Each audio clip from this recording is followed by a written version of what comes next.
things in the background, and I think they're going to come together as a team, and that's going to blow everybody out of the water.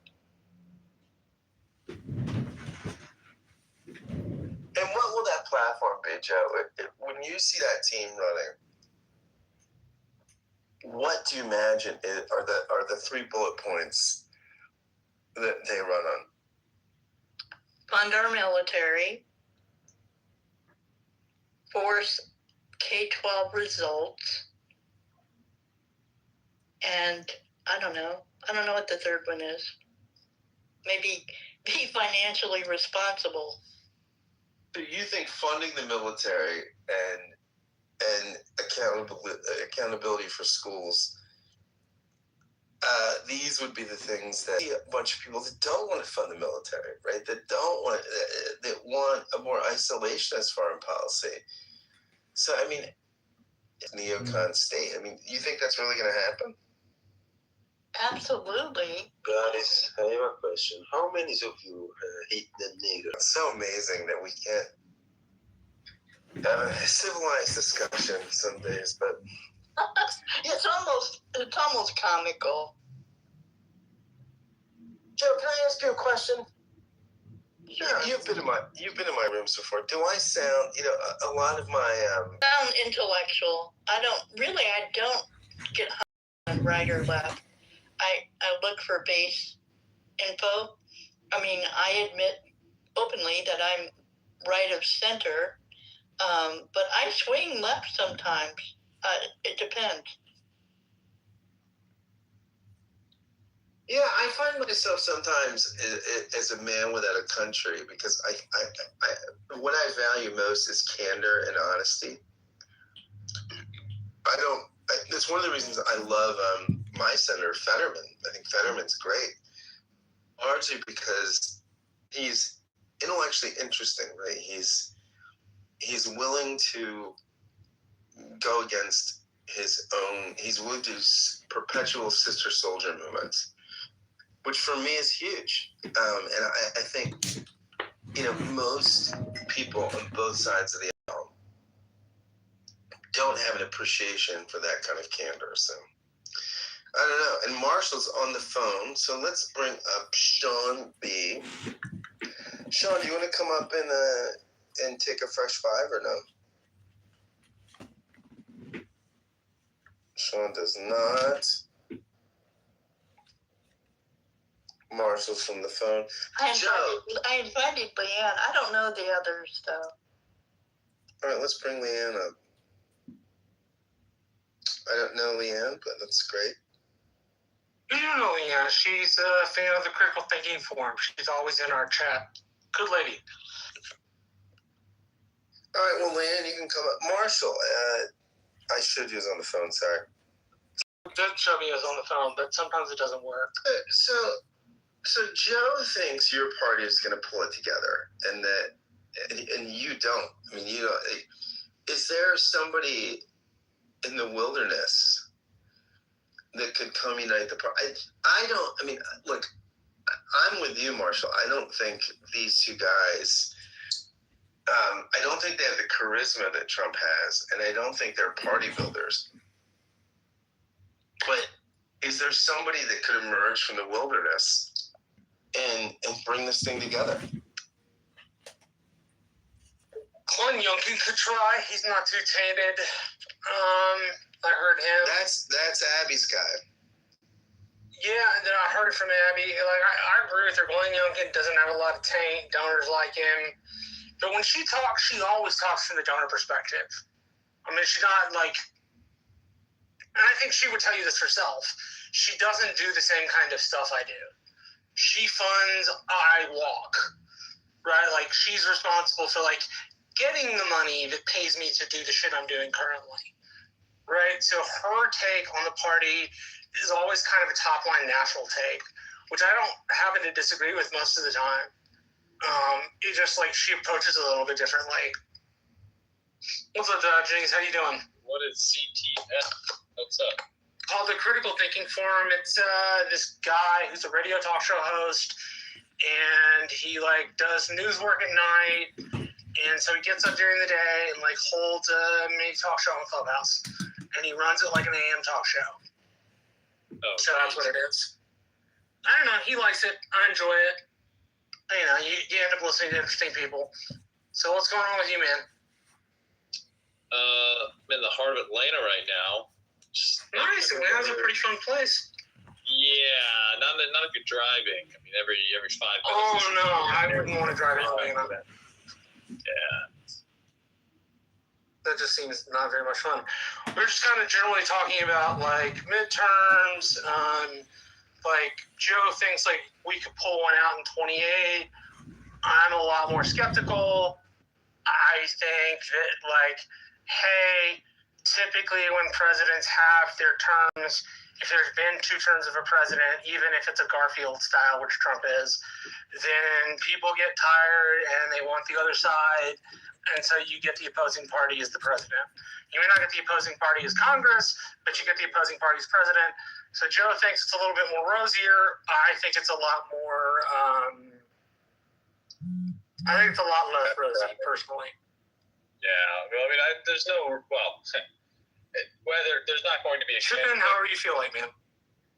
I'm sorry? I said chip in however you feel like you can build. I just wanted to like give you what we were talking about. Yeah, I appreciate that. Yeah, there's not going to be a rosy scenario. There's not going to be a candidate who is going to say, look, the law is the law. We have to respect the law. And we've got to undo decades, more than a century, of flagrant violations of the Constitution. You know, that's not going to happen. That's not going to be on the ballot. So do you want to really address the systemic problems we have in this country? Do we want to return to a constitutional republic? Or do we just want to... I mean, there is a guy, right, that has those credentials. It would be Rand Paul, right? I mean, that would be... No. Who's a viable candidate. I mean, I mean, and that's the closest you're going to get, I think, to a constitutionalist. He's not a constitutionalist. No one will stand for election who will clearly describe the constitutional violations that have taken place since 1798 onto the current day. They won't offer it. Anyone who stands for election. But just be a realist, right? I mean, look. There's no 18th century purists, but I mean, if you were going to get this kind of agenda, right, we're going to move anywhere close to the 18th and early 19th century understanding of Republican government, small r. I think Rand Paul would be your guy, right? I mean, that is because you have to understand, you know, there's guilt by participation. You know, these people have knowingly and willingly participated and drawn. So who's your guy then? Do you have a guy that... There's not a guy. Look, I mean, if somebody stands for election, it surprises me that let's go ahead and consider them, but we have a much bigger job before us, which is to develop a language consistent enough to ensure that whatever candidates stand for election, they're properly questioned and interrogated and appropriately discarded. Now, that's not as fun because we prefer to have all the work done for us by the political parties. We prefer them to put on these debates, these boring, trite, monotonous debates that are all the same, and then they'll pick the winner of those, and then we'll just vote for the blue guy or the red guy. I mean, that's kind of pathetic. So what we want to have a conversation about actually, what we ought to have here in this country, about what it means to have. Man, fuck this country, nigga. Be quiet, bitch, Annie. Fuck this country, nigga. The hell is that?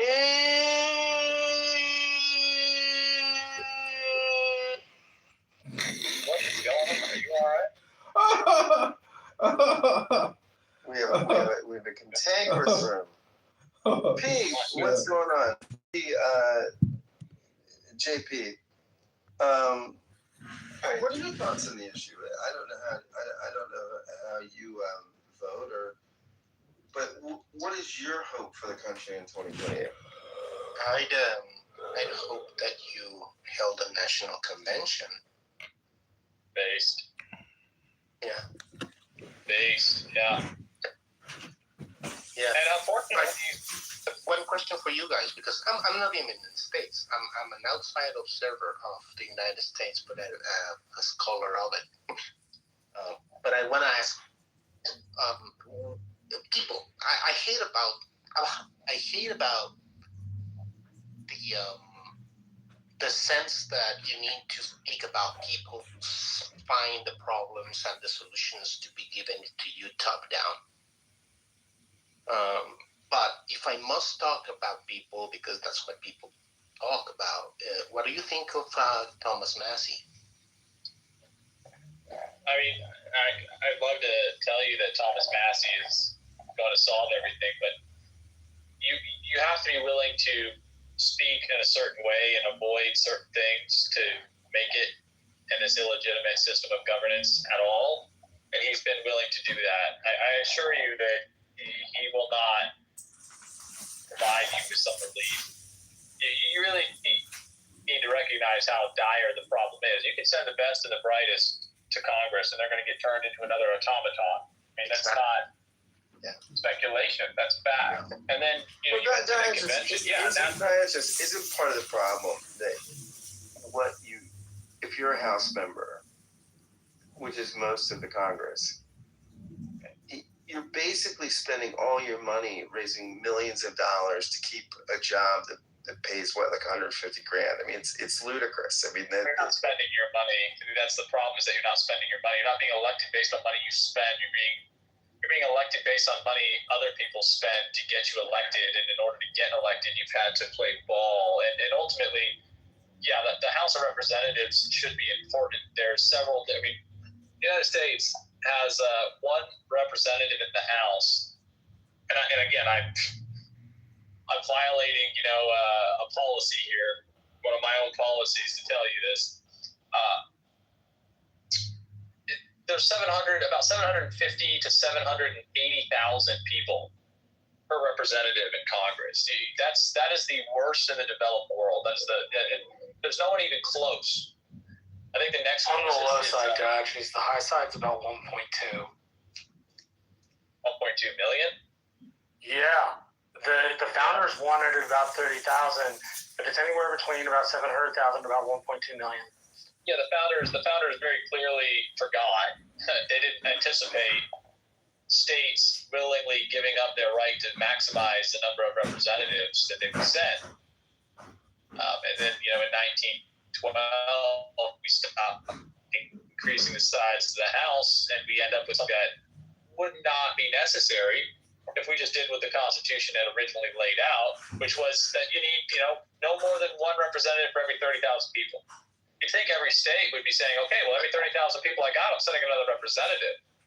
A lot of California's complaints would be resolved immediately if they just demanded this, but they don't. So you have to understand,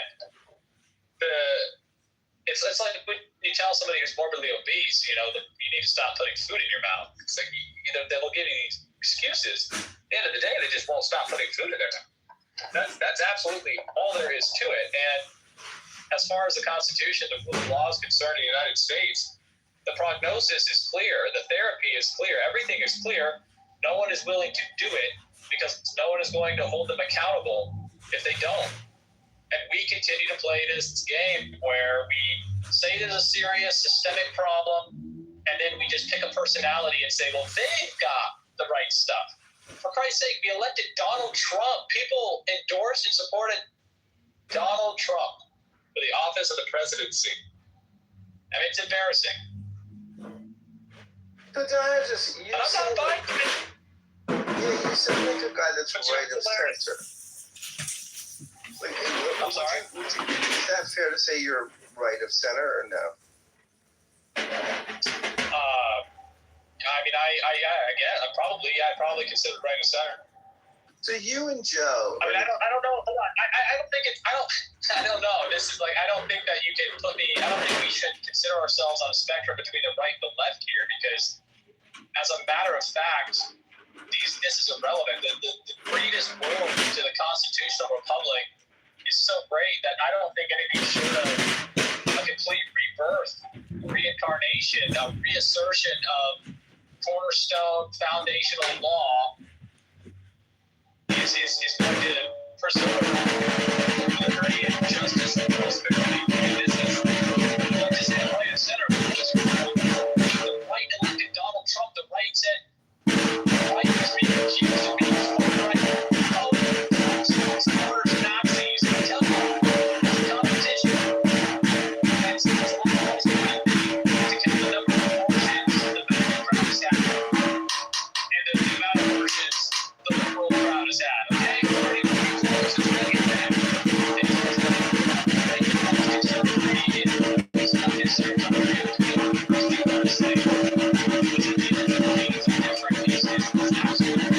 splitting hairs.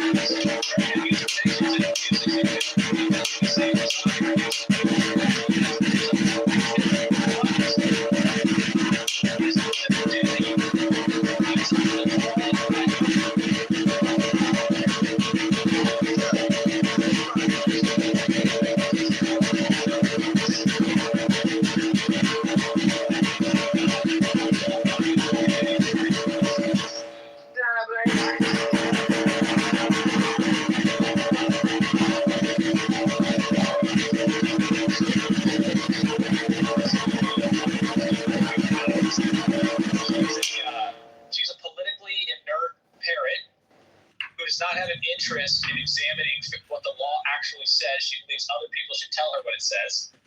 She believes that we should blindly and unquestioningly. Joe, I'm nodding heavy-handedly today. Joe, what are you? That's not true. I'm not being heavy-handed. I'm just trying to keep the smart people on the stage. So, how do you respond to that, Joe? I mean, that sounded to me like somebody that's going to lose elections. I was responding to him. What he was saying is not true. I think the right takes each individual topic and measures it according to their core beliefs. And that's where the difference lies. The Democrats and the Republicans have different core beliefs. Yeah, I'm with you. I mean, I think, look, I think my own party, I actually think the best chance we had at taking back the country was in 2016 with Bernie Sanders, because he was a working class guy. He was not a culture warrior, right? He didn't want to be in people's bedrooms. He didn't want to talk about religion. He wanted to talk about resources and sustainable living. What we did was we put our thumbs on the scale and we sent him to the political wilderness, right? And we basically said, no, there's no Bernie Sanders allowed.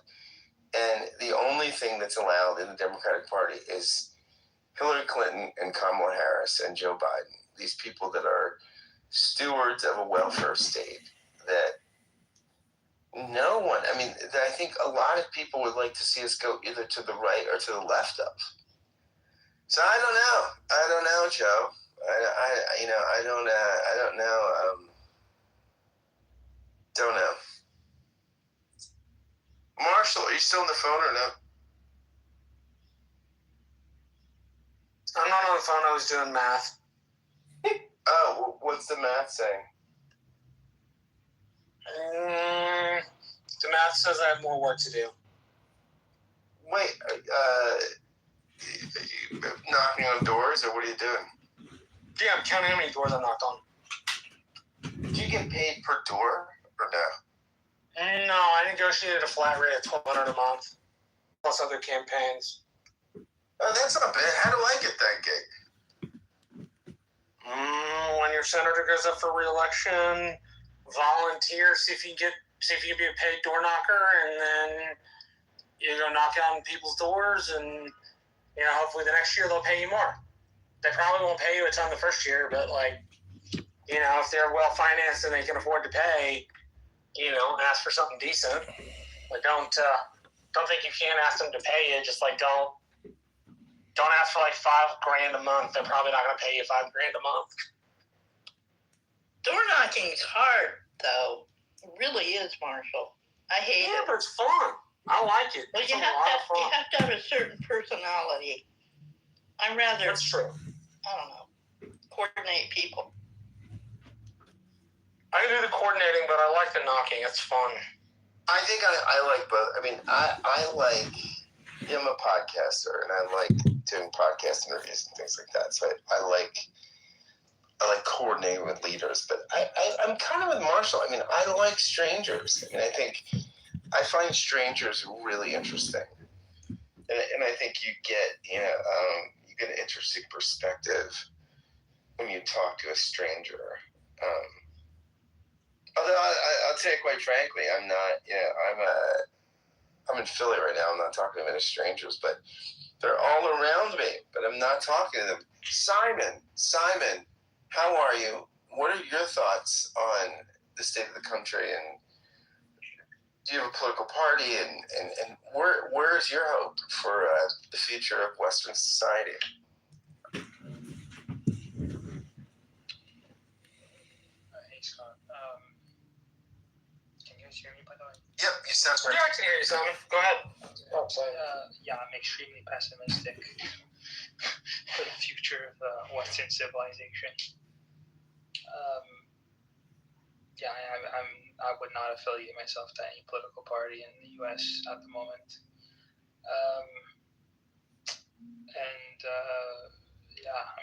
I think there's huge, how do you say it, strides that have to be made in order to reverse what's happening right now culturally. In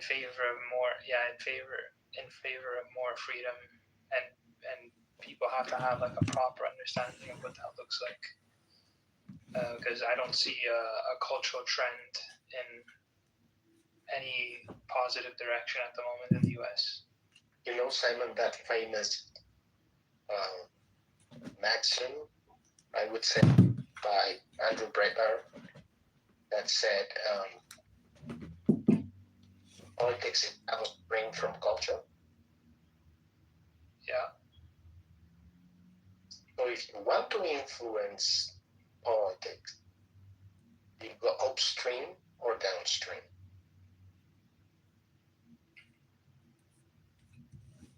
Yeah, I think that is largely right. I mean, I think politics is always downstream of culture. I think what's interesting is the Democrats for years have been the influencers of culture through media, through education, things like that. I think what's interesting is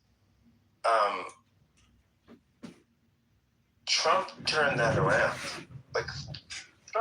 Trump is a one-man resistance to the left, and he's incredible at this. Right? I mean, I think he's, basically, he's as good of a weapon as anything the left has, and he just does it by the sheer force of his personality, which is super interesting and intriguing. I mean, I think he's the best thing the right has ever had. I don't know if he's the best we've ever had, but he certainly is the best in the modern era, at least in the last 10 years. Who was better, Ronald Reagan? Reagan was better. Dwight Eisenhower. Oh, yeah. Dwight Eisenhower's far better. Yeah, culturally, Trump actually destroyed. I mean, I wouldn't necessarily say it's Trump that destroyed it, but because of how I think Trump reunited the center left, center right to and amplified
I have to jump. Excuse me. I'm finished eating. Sorry. Thank you for letting me speak, Scott and Marshall. Oh, Joe, I'm a huge fan of yours. Come to any of my stages. You know I adore you. So, and I'm the only school choice Democrat on Clubhouse. So. That's right. Bye, you guys. Benjamin, Great to see you. Benjamin, look, my friend, I'm opening rooms. Oh yeah, you're opening a room. That's good. I have graduated from Clubhouse now. I'm now promoting my content and my new DVD, How to Survive in an Islamic Country. It's got all the things you need to know when an Islamic country comes to you, which it probably will come soon. Now, Benjamin, you're an interesting guy because I think you don't map very clearly politically. Yeah, no, I don't. No, I mean, on all your houses. Well, would you like a fresh five to tell us what's your vision for the country? I mean, what would you, if you could? I have a pretty simplistic view of history. I see history as being largely a conflict between the Zoroastrians and the Islamicists. And I see the West as being Zoroastrian. I don't acknowledge Judaism as a religion. I don't acknowledge Christianity as a religion. I just call them Zoroastrianism in drag. So you would say these traditions are part of this thing that came out of the Middle East that's largely monotheistic. It's a monotheistic dualism. Okay. Things are either good or bad and all this kind of categorization. And, it matters how much good you do, and when you die, somebody gives a damn, right? All of that is Zoroastrian as far as I'm concerned. It's not really present. Like, if you read Job, you wouldn't get the notion that the dominant religious view is a monotheistic, dualistic religion, right? You get this weird kind of God character who plays with his food and has no other redeeming virtues. So I think that religious thought died a long time ago. And what we have today is much more aligned with what the Zoroastrians, the Persians, had 600 BC. And then we have Islam, which is dead set on destroying Zoroastrianism. And I think that one of them is better than the others. I think Zoroastrianism is pretty good. Not great, but it's pretty good. And Islam is just god-awful, horrible, nasty, and must be defeated. I think that it's a shame that we're going to have to elect monsters, cretins, that you wouldn't want your daughter to have anything to do with, right? Like the worst people in the world. In order to defend us from the Islamicists, because the people that you would want to have in government refuse to do it, are incapable of doing, are so confused. They can't bear to tie their own shoes. So we end up with the politicians we need, not the politicians we want. Because the only agenda item that matters is beating Islam. And that's the only agenda that's mattered for 2,000 years. So you're a Clash of Civilizations guy, and probably I am, right? This is all Clash of Civilizations. Yeah. I hate being that guy, but I'm in your camp. I'm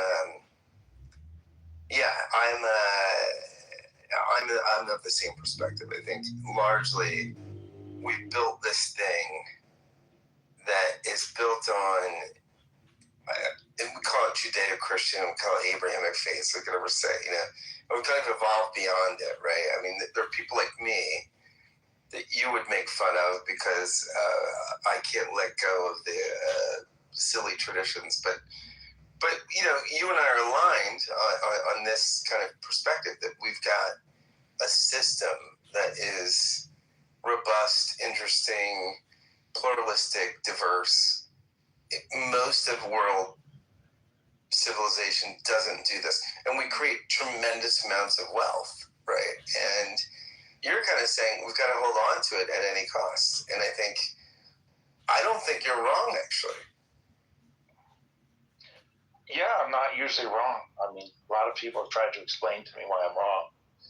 They tend to kind of gurgle a lot. Usually they reduce to something like an ad hom attack, where they say something like, well, you don't have a college degree, which seems to be their argument. And it's like, well, it's not really going to help you when the Muslims come and decide that you got to believe in Muhammad, or they're going to kill you. I've been to 3 academic institutions in my You time. can't hold up your little college credential and say, yeah, but I have a college credential. Like, it's not. Benjamin, you are as smart as anyone I was in doctoral work with at Princeton.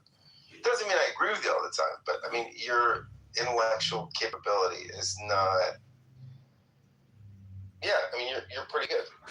See, I gotta say this. You and I had the exact opposite reaction to like not having a college degree. I dug further into academia and books. And I'm not saying you don't read, but you like seem to eschew college degrees and kind of what they represent. Maybe I'm getting your position a little wrong. I think I kind of am. So correct me if it is. It seems like we took 2 totally different lessons from it. Like I want my 4-year degree. I think it's in my mind it's a bad thing that I didn't finish what I started, and so I want to finish it. I don't know if you ever had the same opportunity, if you just never went to college, but you seem to approach it in a totally different fashion. So. Well, I mean, I have sympathy for people like my friend Scott, who find it difficult to learn on their own, and they need help, and they've got to go find somebody they can pay money to help them learn. It's really a tragic thing to be a human and not know how to learn. It'd be like paying somebody to teach you how to walk. But whatever. I mean, I'm a generous soul. I don't judge. No, I was just hoping you would reflect on the difference between the two ways. I don't judge people for having to pay other people to help them learn. But look, I think there's a real problem with universities, which is they're sapping our economic vitality. And there's some good research that's come out and really pointed out that what happens is we take people who are kind of medium smart. I mean, smart people don't go to college, to be honest. You think Bill Gates is going to college? You think Mark Zuckerberg is going to spend more than 25 days in college? University is not for smart people. It's for people who want to be smart. Now, the second is the universities are taxing young people, and they're loading them up with debt. So they leave the university with $150,000 in debt, and that really curtails their options. So these people who should be going out and creating new businesses are instead going out and accepting kind of an old school job that they hate, and they sit in there and they rot, and they don't do the job very well. They're not very productive. They're not creating new opportunities, and they kind of have to do this because they're sitting on a debt that they can't pay. And so they just kind of like end up winding out, and then they kind of like, they're just kind of like their life ends. And they've actually categorized the amount of new businesses that are missing because we've created a debt-oriented educational, pseudo-educational system. So yeah, I think the pseudo-educational system is at this point harming our vitality, our families. It delays the formation of families. It delays the formation of businesses. And we need families and businesses far more than we need credentials. and not much you can do with a credential. I don't know if you've ever tried to do anything with a credential, but they're pretty useless piece of paper. Exactly. There's a quote I read today by Carl Sagan that said, the most intelligent people are self-taught, even if they went to the university.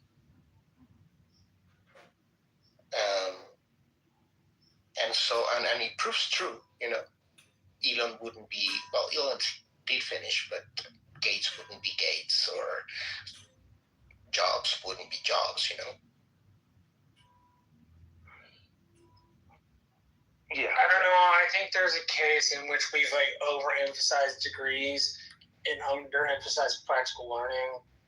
But I still, as somebody who never finished school, I regret not finishing school. It's not a piece of my life where I think to myself, God, I escaped that boring old university system.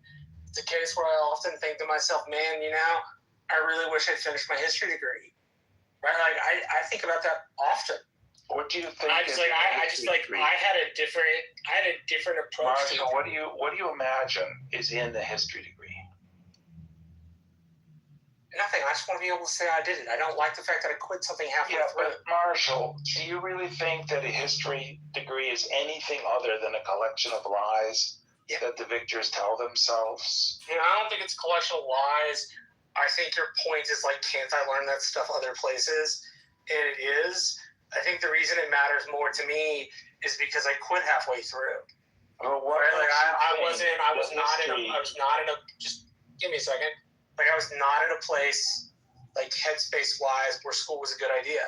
It just wasn't. I had a bunch of shit wrong with me, and couldn't have told you it was wrong with me. But I want that piece. I want to be did it. Maybe that's stupid, but I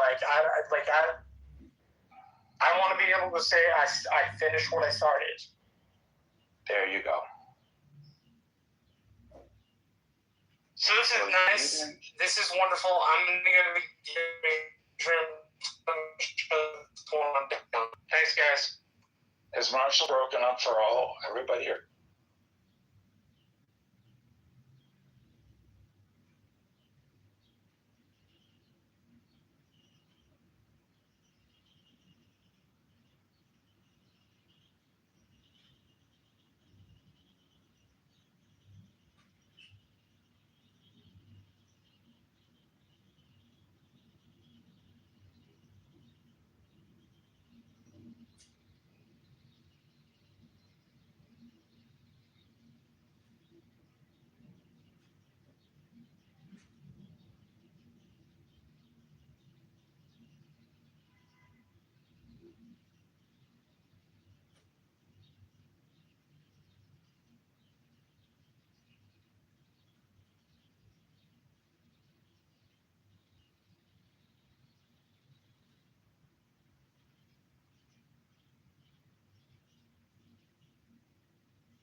Woman who I've many years after reading my Substack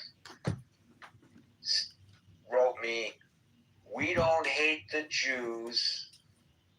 We just hate the Zionists and the criminal country of Israel." Okay, that's a point of view. And then she went on and on and on, sending me message after message after message, which proves, I put that in quotation marks, that Jews are liars. See, if you're born a Jew, you're a liar. So right there we see that claiming that you're not anti-Semitic, you're just anti-Zionist or anti-Israel, isn't going to cut it any longer. And they're coming out from behind that facade and letting us know. Okay, so with that introduction, I'm going to start calling people in the order in which I see them, and I will be bringing people up from the stage one at a time. From the audience to the stage one at a time. And today I begin with Alan, followed by Howard. Thank you, Gary. My prayer will be after you, after I read your article. And I think it's the time everybody has started speaking against these nonsense and these haters, which they call you and every single. It's the excuse they come up with. They're trying to justify them criminal act one way or another. It no matter in what way. This is a stupid. I just disagree with the Zionism and the state of Israel, but I beat the hell out of the poor Jewish guy going to synagogue in California. Can you see there is no connection in between other than propaganda, and these people grow up with the hate against the Jewish people and so forth and so on. If you look at my picture, I can translate the Persian writing on the picture on my nickname. This stupid idiot reporter of Germany, middle of nowhere, and asked Reza Shah II, "Are you the Mossad agent?" And look at the profound answer he gave. He says, "No, I'm not. But while you and your government were burning the Jewish people in the oven, my grandfather harbored them and helped them to the best he could." Out of nowhere, he comes in, try to use this propaganda and the hate just automatically to turn the focus to the hate Reza Shah II. That's all there is to it. If they connected to him, automatically they believe in the rest of the world's gonna hate him. They did that with his father. They couldn't. They wouldn't shredded the evidence he had anything with Jewish. I'll grow up with Jewish. I'll grow up with Christian Armenian. They were freely walking around. There was no sign of anything.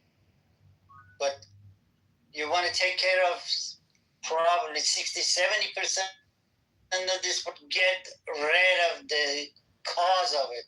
And it is the regime of Iran. They came to the power with this, but actually, I'm going to start saying exactly what the Iranians say it from inside Iran.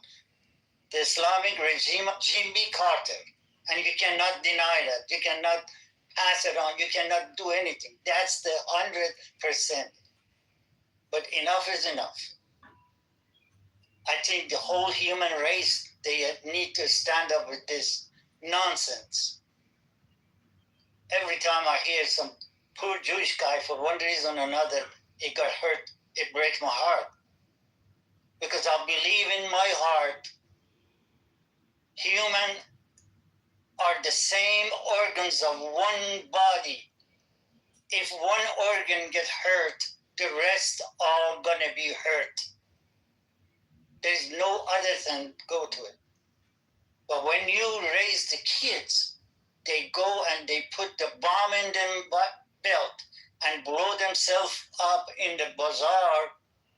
There gotta be something wrong in those things. All you hear is poor Palestinian.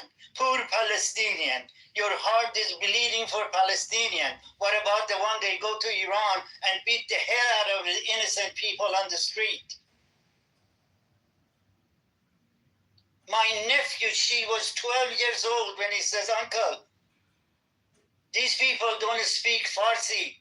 They don't understand. All they have these baton in their hand and they beat the hell out of individual." And then where they come from? Palestine. The poor Palestinian.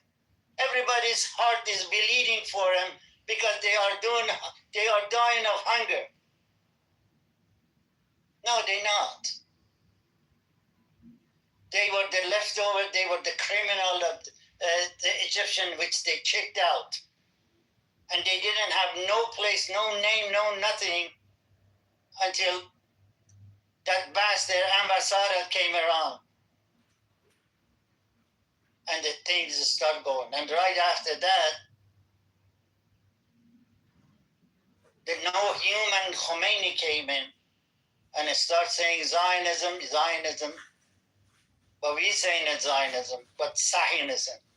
Zion means the person is love his country, is ready to die for his country. Those 14, 15, 16, 17, 20 years old Jewish people, they joined the IDF by heart to just to defend their own country. Back to you, Gary. But people need to start talking. So thank you very much. They have stopped going exactly the same. So thank you, Alan. You're absolutely right that in modern Iran, there was an affinity between the actual body politic of the country by this regime. And it is also true, you're absolutely right, that they are the greatest exporter of terrorism in the world, and their number one targets are not just Israelis and Israel, but Jews. However, I just want to point out that when you're Jewish, you have to have your head on a swivel, because it's not just coming from these Islamic extremists that are running the regime in Iran. It's coming from the far left and it's coming from the far right. And some of the comments that I'm getting as a result of my postings are indicative of commentary that's coming from people who are not necessarily Muslims or not necessarily Palestinians, but who just hate Jews, and they're using these conflicts as an excuse to go after Jewish people. And so that's the problem that the Jewish community faces. You have this organized, state-sponsored organized terrorism coming from one direction, and you have organized hatred coming from the far left, and you have organized hatred coming from the far right, and it's very hard. I mean, we have to seek in this country, as we discussed yesterday, and in the world, some moderation and some middle ground, because people look, and I truly believe what that minister said, Lutheran minister said during the Holocaust. You know, everybody kept quiet when they came after the Jews, and then when they kept quiet when they came after the Gypsies, and when they came after this one and that one. And then he said, and then when they came after me, there was nobody to speak up. That's a paraphrasing, but I think it was a very powerful comment that he made. And I think we have to be cautious that history not repeat itself. When people are suggesting gas ovens for the Jews, allegedly because of what Israel is doing, whether you agree with them or not, is just absolutely indicative. And if they feel comfortable saying this out loud, not just in their little man caves or in their neighborhood clubs or whatever, now we've got a problem. Thank you for that, Alan. Howard, followed by Marshall. Thanks, Gary, and Alan, thanks for sharing your perspective. Gary, unfortunately, I don't really have any good things to add. I mean, this is an extremely serious issue that's festering. It's continuing to grow. Just to connect, a couple days ago on this stage, we were talking about the events that happened over the weekend with the correspondence dinner. You had someone on the stage who firmly believed like it was the Democrats calling for the president's assassination, and that person revealed, well, that's what they're seeing on their social media. They believe it. And Marshall said, yeah, it's algorithm. And I don't want to put words in Marshall's mouth, but essentially Marshall was saying people get influenced by the algorithms. And I know today's social media is definitely not helping the cause. I know recently I have a person that I know very closely that is involved with a pretty big summer camp at a JCC in the country. And they've made the decision this summer, and they're going to have over 300 campers at one time, that they are not going to do any off-site field trips. No trips to the zoo, to the park, to a lake. They're keeping everything on the premises because of concerns about violence and the rise in anti-Semitism. And the last thing I'd like to add, Gary, is the thing I'm most concerned about, and especially when I think about my daughter and call it the next generation, that similar to what's happened, as one example with school shootings, whether it was Columbine or what happened at Parkland down in Florida, my other concern is with this rise in anti-Semitism.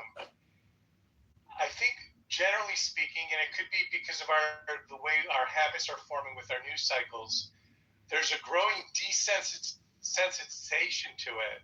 That it's like, oh, it's not. It's like it's another one. Like it's not as big of a deal as the shocking and the horror of the actual event in isolation is. And then, Gary, there's one thing I will disagree with you on because I see it personally in my interactions. You're saying the anti-Semitism, it's either far left or far right. There's growing anti-Semitism straight in the middle. Just people have views and attitudes based on current events. And I've come across people who actually are sharing their anti-Semitic viewpoints, and they're not radically on the left or on the right. They're basically what I would just call someone who's a citizen in the middle. And with that, Gary, I'll crash Skylab right now. So that last observation is accurate, and I'm not disputing it. It's even worse. Having your head on a swivel is not enough. You got to look straight ahead. And I think your descriptive analysis of what's going on with the summer camp. Can you imagine any other group getting together? A group of whatever it is that brings them all together, another religious group, having a summer camp, as many do, and you can't take the children to the zoo or the museum for fear of being attacked just because you are a member of a certain faith.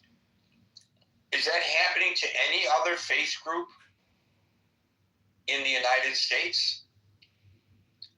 I don't think so. And again, just because you're born into a faith doesn't mean you have anything to do with the decisions of Israel.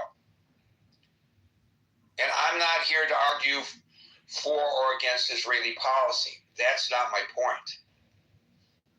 It's okay to criticize the Israeli government. It's okay to support the Israeli government.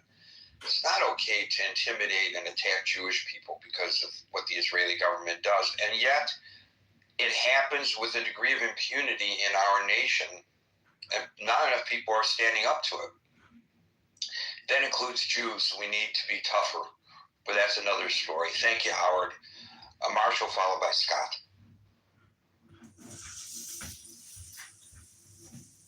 Well, I feel for my Jewish friends. I wish there was something more I could do aside from speak out. I don't know what you can do personally other than when you find it, oppose it. Participate if your local synagogue needs something, like help out. I don't know. Hating black people and hating Jews seem to be two of the oldest kind of hatreds in the world.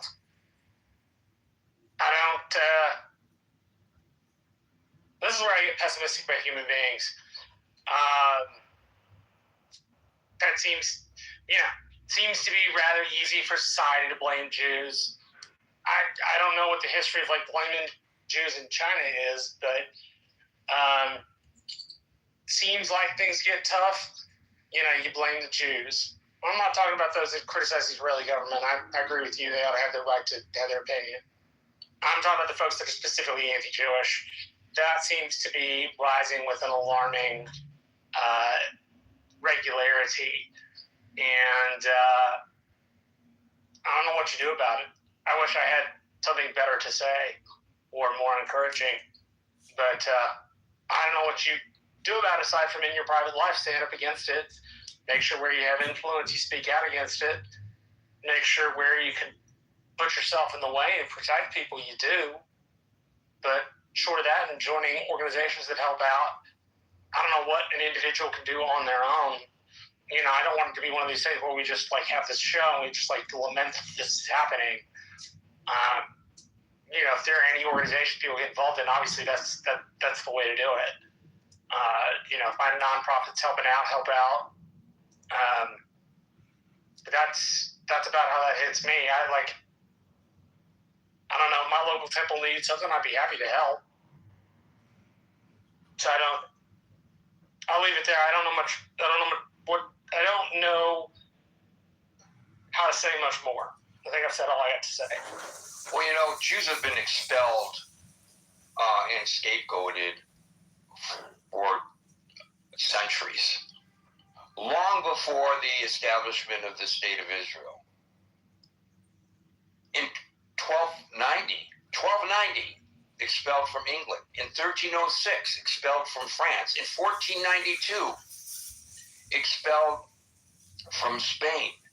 Then it picked up after the establishment of the State of Israel in 1948. 1 million Jews forced out of Arab and Muslim countries, including Iraq, Yemen, Lebanon, Syria. Under the Roman Empire, there was an expulsion that triggered a nearly 2,000-year diaspora. Yeah, it's 70 AD, I think. Right. That was long before, obviously, the establishment of the State of Israel. And that doesn't include expulsion from specific cities or regions, not entire nations, leading to forced migration. There's plenty of documentation of all of this. So this nonsense that they're coming after the Jews because of Israel's treatment of the Palestinians is ridiculous. If it weren't the Palestinians, it would be another reason. I mean, previously it was they controlled the finances, or they control the media. Yeah, Jerry, like I said, it seems to be like it's one of the oldest hatreds in the Western world. Right. And there's no history of the Jewish people rising up against their neighbors. So one might argue with Israel, but one could also argue that this is in response to attacks on Israel, just like any other nation state might do. But there's, and historically the Jews did not get together and go massacre populations. And the number of Jews in the world is so minuscule. There's like 16 million people, something like that. I would have to look up the latest figures on it. It's 15 million, yeah. It's like, okay, now, if you get rid of all the Jews, now what are you going to do? What are you going to do then? Who are you going to turn your hatred to then? Or are you going to be living in some kind of utopian world? Oh my God, the world suddenly got better. By the way, when it comes to the State of Israel, people who hate the State of Israel think it should be wiped off the map. Ought to look at all the contributions Israelis have made to society in the medical field, in the technology field. We wouldn't be talking on our iPhones right now if it weren't for what the Israelis developed. Others are building the iPhone, but it was the Israelis who developed it. We wouldn't be using our car navigation. We wouldn't have, maybe eventually somebody else would have come up with it, but we wouldn't have pacemakers and so many other things. Good reason to get rid of the Israelis and the Jews for their contributions. It's, as Mr. Spock would say to Captain Kirk, illogical. Scott, followed by Dave. Gary, you're killing me with the Spock reference. By the way, both Jews, Shatner and Leonard Nimoy were both Jews. But and I'm a huge Star Trek guy. If you turn down the volume on Wrath of Khan, I can say all the ones. I would say where the anti-Semitism is rooted is in Genesis 37. If you look at it. So, Joseph saves the people of Egypt and saves the whole world through his storehousing and of grain. And the Pharaoh says in that chapter of the Bible, your people can be where, we owe you. But you can only be in Dothan because people hate shepherds. I mean, the Egyptians just hate shepherds. And I think that's part of the thing. I mean, I think why people hate Jews is because they've been able to have identity without power, which the Western world just doesn't understand. And it finds, the Jewish people have had a sense of continuity and connection without political power. And sometimes they've, had some influence, and sometimes they haven't. But that is, and then I think, it's very interesting. Scott Galloway, who is a secular Jew, and a pretty prominent guy,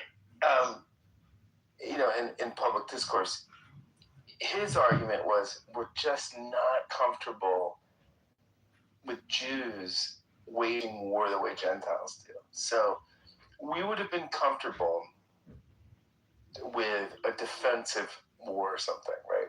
Which no one fights, right? Everybody fights asymmetrically. If you have the advantage, you press it and you force it. Just what everybody does. But we're not comfortable when Jews do it. And it goes back to Genesis 37 on the fact that Jews are shepherds. And, what is Israel? What is Egypt? Egypt is not a shepherd. They're a manufacturing sort of agrarian mega power. And that's just not how Israel has survived. And we're just fundamentally, we don't like it. We just fundamentally don't like it. I mean, in the West, we just, the anti-Semitism is so deep in our bones, which I think if we could admit it, that would be great. We could, admitting racism, admitting anti-Semitism, admitting, but it's just so hard to do. I don't know. But I think they're the best liberal democracy in the region, and if I could go volunteer for the IDF, I would do it, but can't do it now. But thanks for the room, Gary. Thank you, Scott. Dave, followed by Perusian.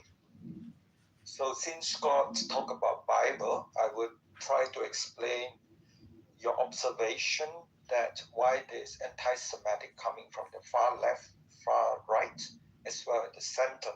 It all date back to 70 AD when Jews are distributed throughout the whole world.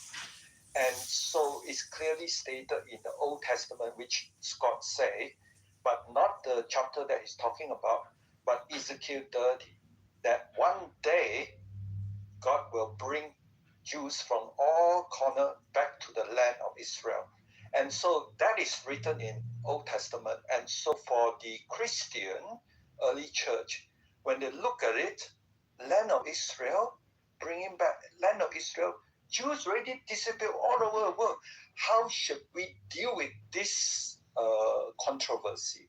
How should the Christian deal with it? So what they do is they come up with a theology that is totally contradictory to the Old Testament, and this lasted 1,900 years into the total 2.5 billion Christian, except those Christian in the red state of the United States. They are called evangelical. That is how bad the situation, the deep-rooted hate of Christian toward the Jews. Because of this failure to have faith in what is written in Old Testament, and this problem lasted 1,900 years. And after the independence of Israel in 1948, the Pope had to struggle with this. What should we do? Now, the Bible in the Old Testament actually is coming to the truth. And so the Pope in Vatican struggled for another 17 years before finally a Pope said, we have to start recognize there is a physical Israel. But in 2026, if you speak to Catholic from South America, from those swing states, from Europe and other part of the world, there's no physical Israel. It's contradiction. It's church replacing physical Israel. And this is why you have young Catholic like Candice Orban, all this shouting about anti-Semitic and so on. So that is the foundation, right? And then for the left is that after the exile of the Jews in 70 AD, then came Islam about 600 years later, and they say, look, the church is against the Jews, so shall we. And so there came the Quran, you have to kill Jews. And so this explains the far left, right? You have Hassan Piker, right? That the Democrat is endorsing him. He's the number one Democrat Party representative of anti-Zionist. And anti-Zionist is a bullshit of another word of anti-Semitic, right? So Hassan Piker is the loudest noise now in the left of the Democrat. And because of this and other factor, you have recently Alan Dershowitz, it's very hard to pronounce his name, right? He has been Democrat since 14 years old, and now he's close to 80 years old, and he publicly announced, from now on, I'm a Democrat. I can't take any more bullshit coming from Democrats, which is totally anti-Zionist, anti-Semitic, right? So, but why are we seeing the rise of threat level in UK? It's all coming from the mother of propaganda machine, which is since 1979, the Iranian Murad IRGC regime, like Aaron said, these are the propaganda machine behind pro-Palestine. Why? People who support pro-Palestine, they don't see the connection. Where these people get the money from? The mother of tentacle, which is Murad IRGC regime. This funded a lot of this propaganda machine. So much that if you are in the center of US, because of YouTube algorithm, you're bound to get all this anti-Semitic narrative. The question is why now? Because Trump is putting so much pressure on Iran, Murad and IRGC regime now. It's all who blink first. In order for the Iran, Murad, IRGC regime. Wait, that explains the uptick of Jew hatred in both the UK and the United States? Yeah, because they have to quickly, the whole ideology of Murad IRGC regime is to bring down the whole world. And I grant you they influence it, but I doubt the majority of Jew hatred in the United States is coming from the country of Iran. Let me explain. Okay, so the whole idea is the Murad regime promote end time of Islamic world, right? And this end time of Islamic world involves shooting missile to the Gulf state. And so the Muslims say, my God, we are in the end world. So we have to start killing Jews. Otherwise, by the time we reach the judgment day, we have to be peaceful. Unfortunately, a lot of the attacks on the Jews, probably most of the attacks on the Jews in the United States, I won't say this is true for Europe. It's not coming from the Muslims. this organized nonsense that occurred on the college campuses did not come from the Muslims. It came from the far left. So I think you speak too much in absolutes on this issue, David. So, for example, you said a moment ago that the Democratic Party is entirely anti-Semitic. And I think even you know that that's hyperbole on your part. Hakeem Jeffries, Cory Booker, Richie Torres, Dan Goldman, who is Jewish, these are just off the top of my head. They've been vocal supporters of Israel and combating anti-Semitism. There are Democratic advocacy groups like the Democratic Majority for Israel, which is promotes pro-Israel policies within the party, and then they back candidates who support those views. And Jews are well represented within the Democratic Party. A significant percentage of Jews are Democratic elected officials in Congress. I don't know the exact number. I can look it up. So to say, what's that?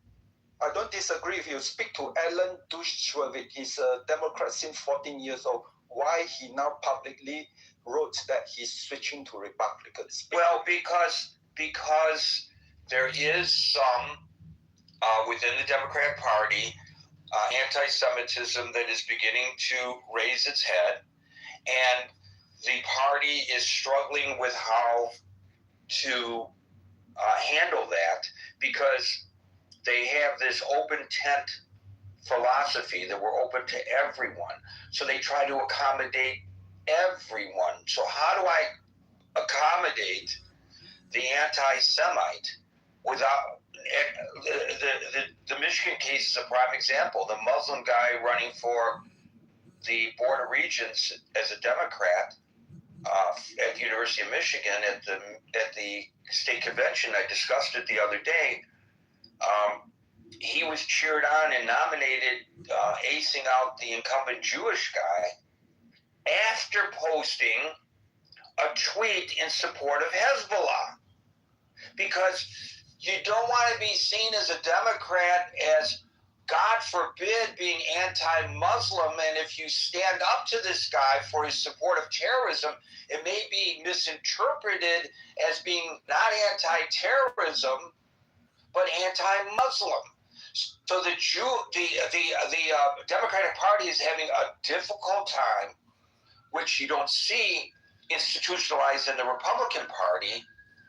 And so as a result of that, and as a result of some prominent members of the Democratic Party making statements about the right of Israel to exist, etc., and I know you know to whom I am referring, there are Jews who have traditionally been Democratic voters who are now leaving the party, not just the example that you give, but I know many Jews who are at least considering themselves no longer Democrats and independents, many of them now declaring themselves to be Republicans. So that's the reason. I think that's the reason why, David, is far more nuanced, though, I believe, than the way you present.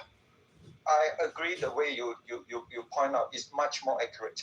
And what I want to go back is the campus. So the whole idea is the campus protest is a recruitment of the far left, recruitment of the student. How do you recruit them?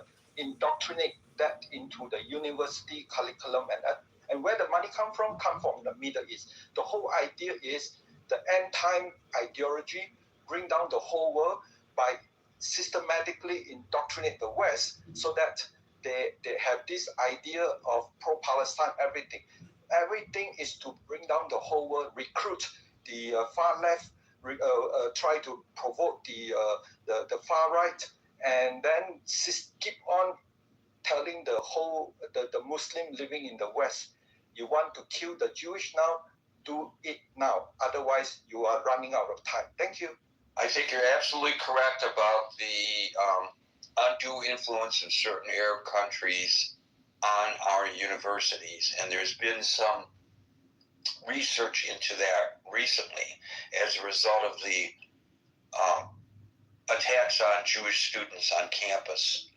Because once again, because they are Jewish and because they might support the state of Israel, they are legitimate targets. How dare you have that point of view when my point of view is the righteous, moral, and ethical point of view? So you are deserving, by virtue of your faith of birth, of whatever pressure I can put on you. And some of that pressure, and I have documented it in my reporting, has been academically based. I have done stories about students whose grade point average was diminished because of their views on Israel.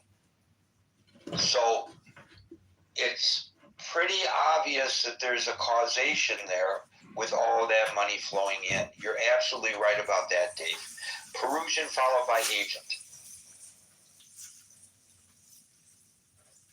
Hello, Gary, everybody. Hello. Sorry, was making me coffee.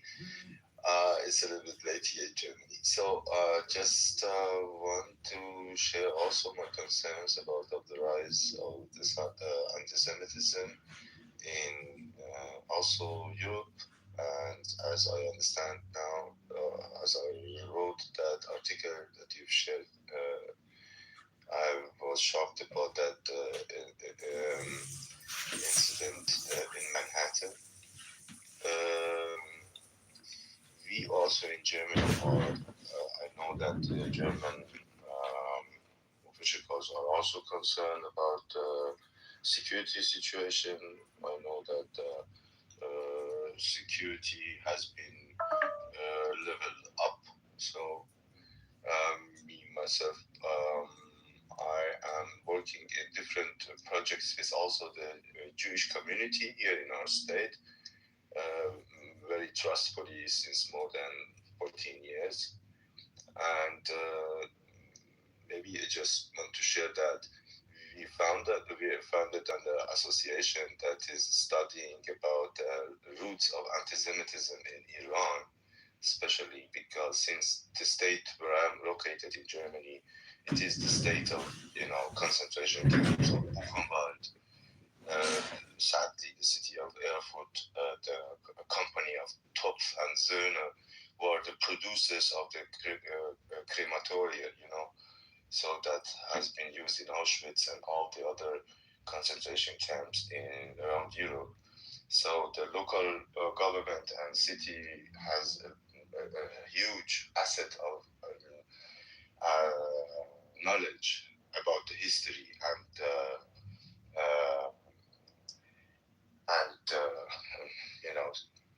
unbelievable size of this, of the Shoah and of this human catastrophe. This is some kind of reason why we are trying to transfer and translate this knowledge for the Iranian audience to understand.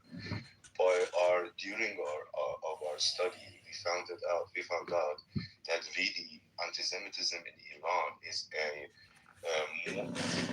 biggest part is a modern phenomenon.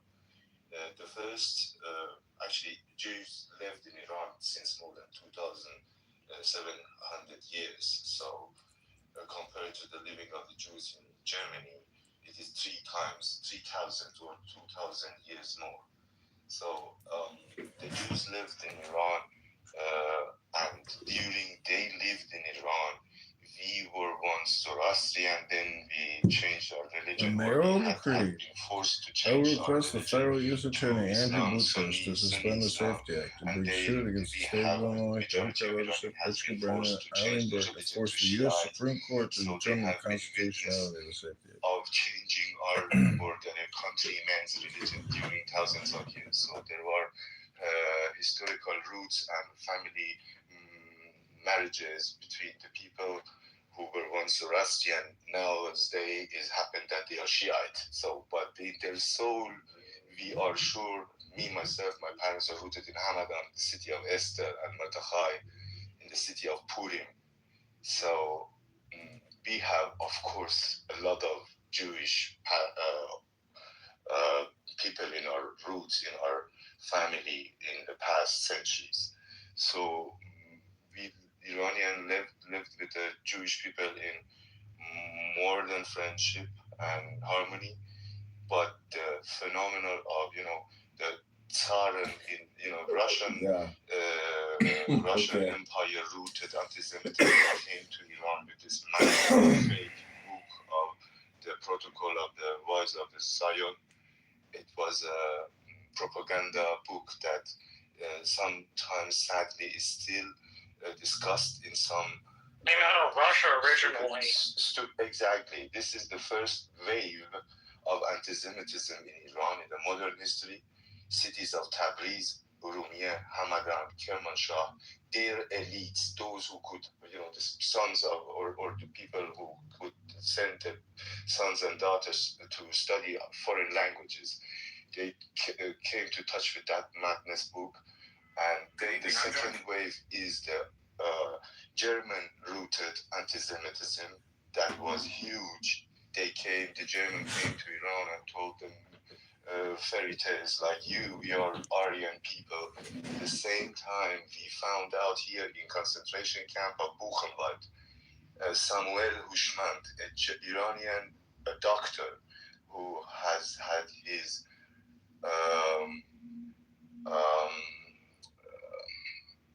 practice in Frankfurt am Main, was captured and killed and murdered in Buchenwald.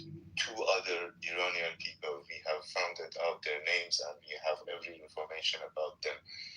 And we are studying about it and translating the information for the Iranian audience in, an open online information. So just want to land my point. The third wave is the socialist-made, pro-Palestine-made anti-Semitism. Of course, we had also, and we have Islamic-rooted, deeply Islamic, and in the Sunnite tradition, existing anti-Semitism. So we have the 4 different problems we have to face. But I think with that, I want to land my point.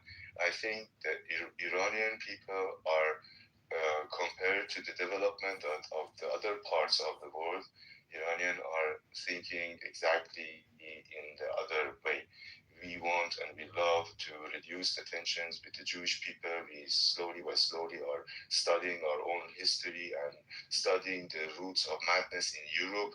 We understand that the Jewish people has been once took hostage by the Romans and took in chains to Europe and the Roman Empire.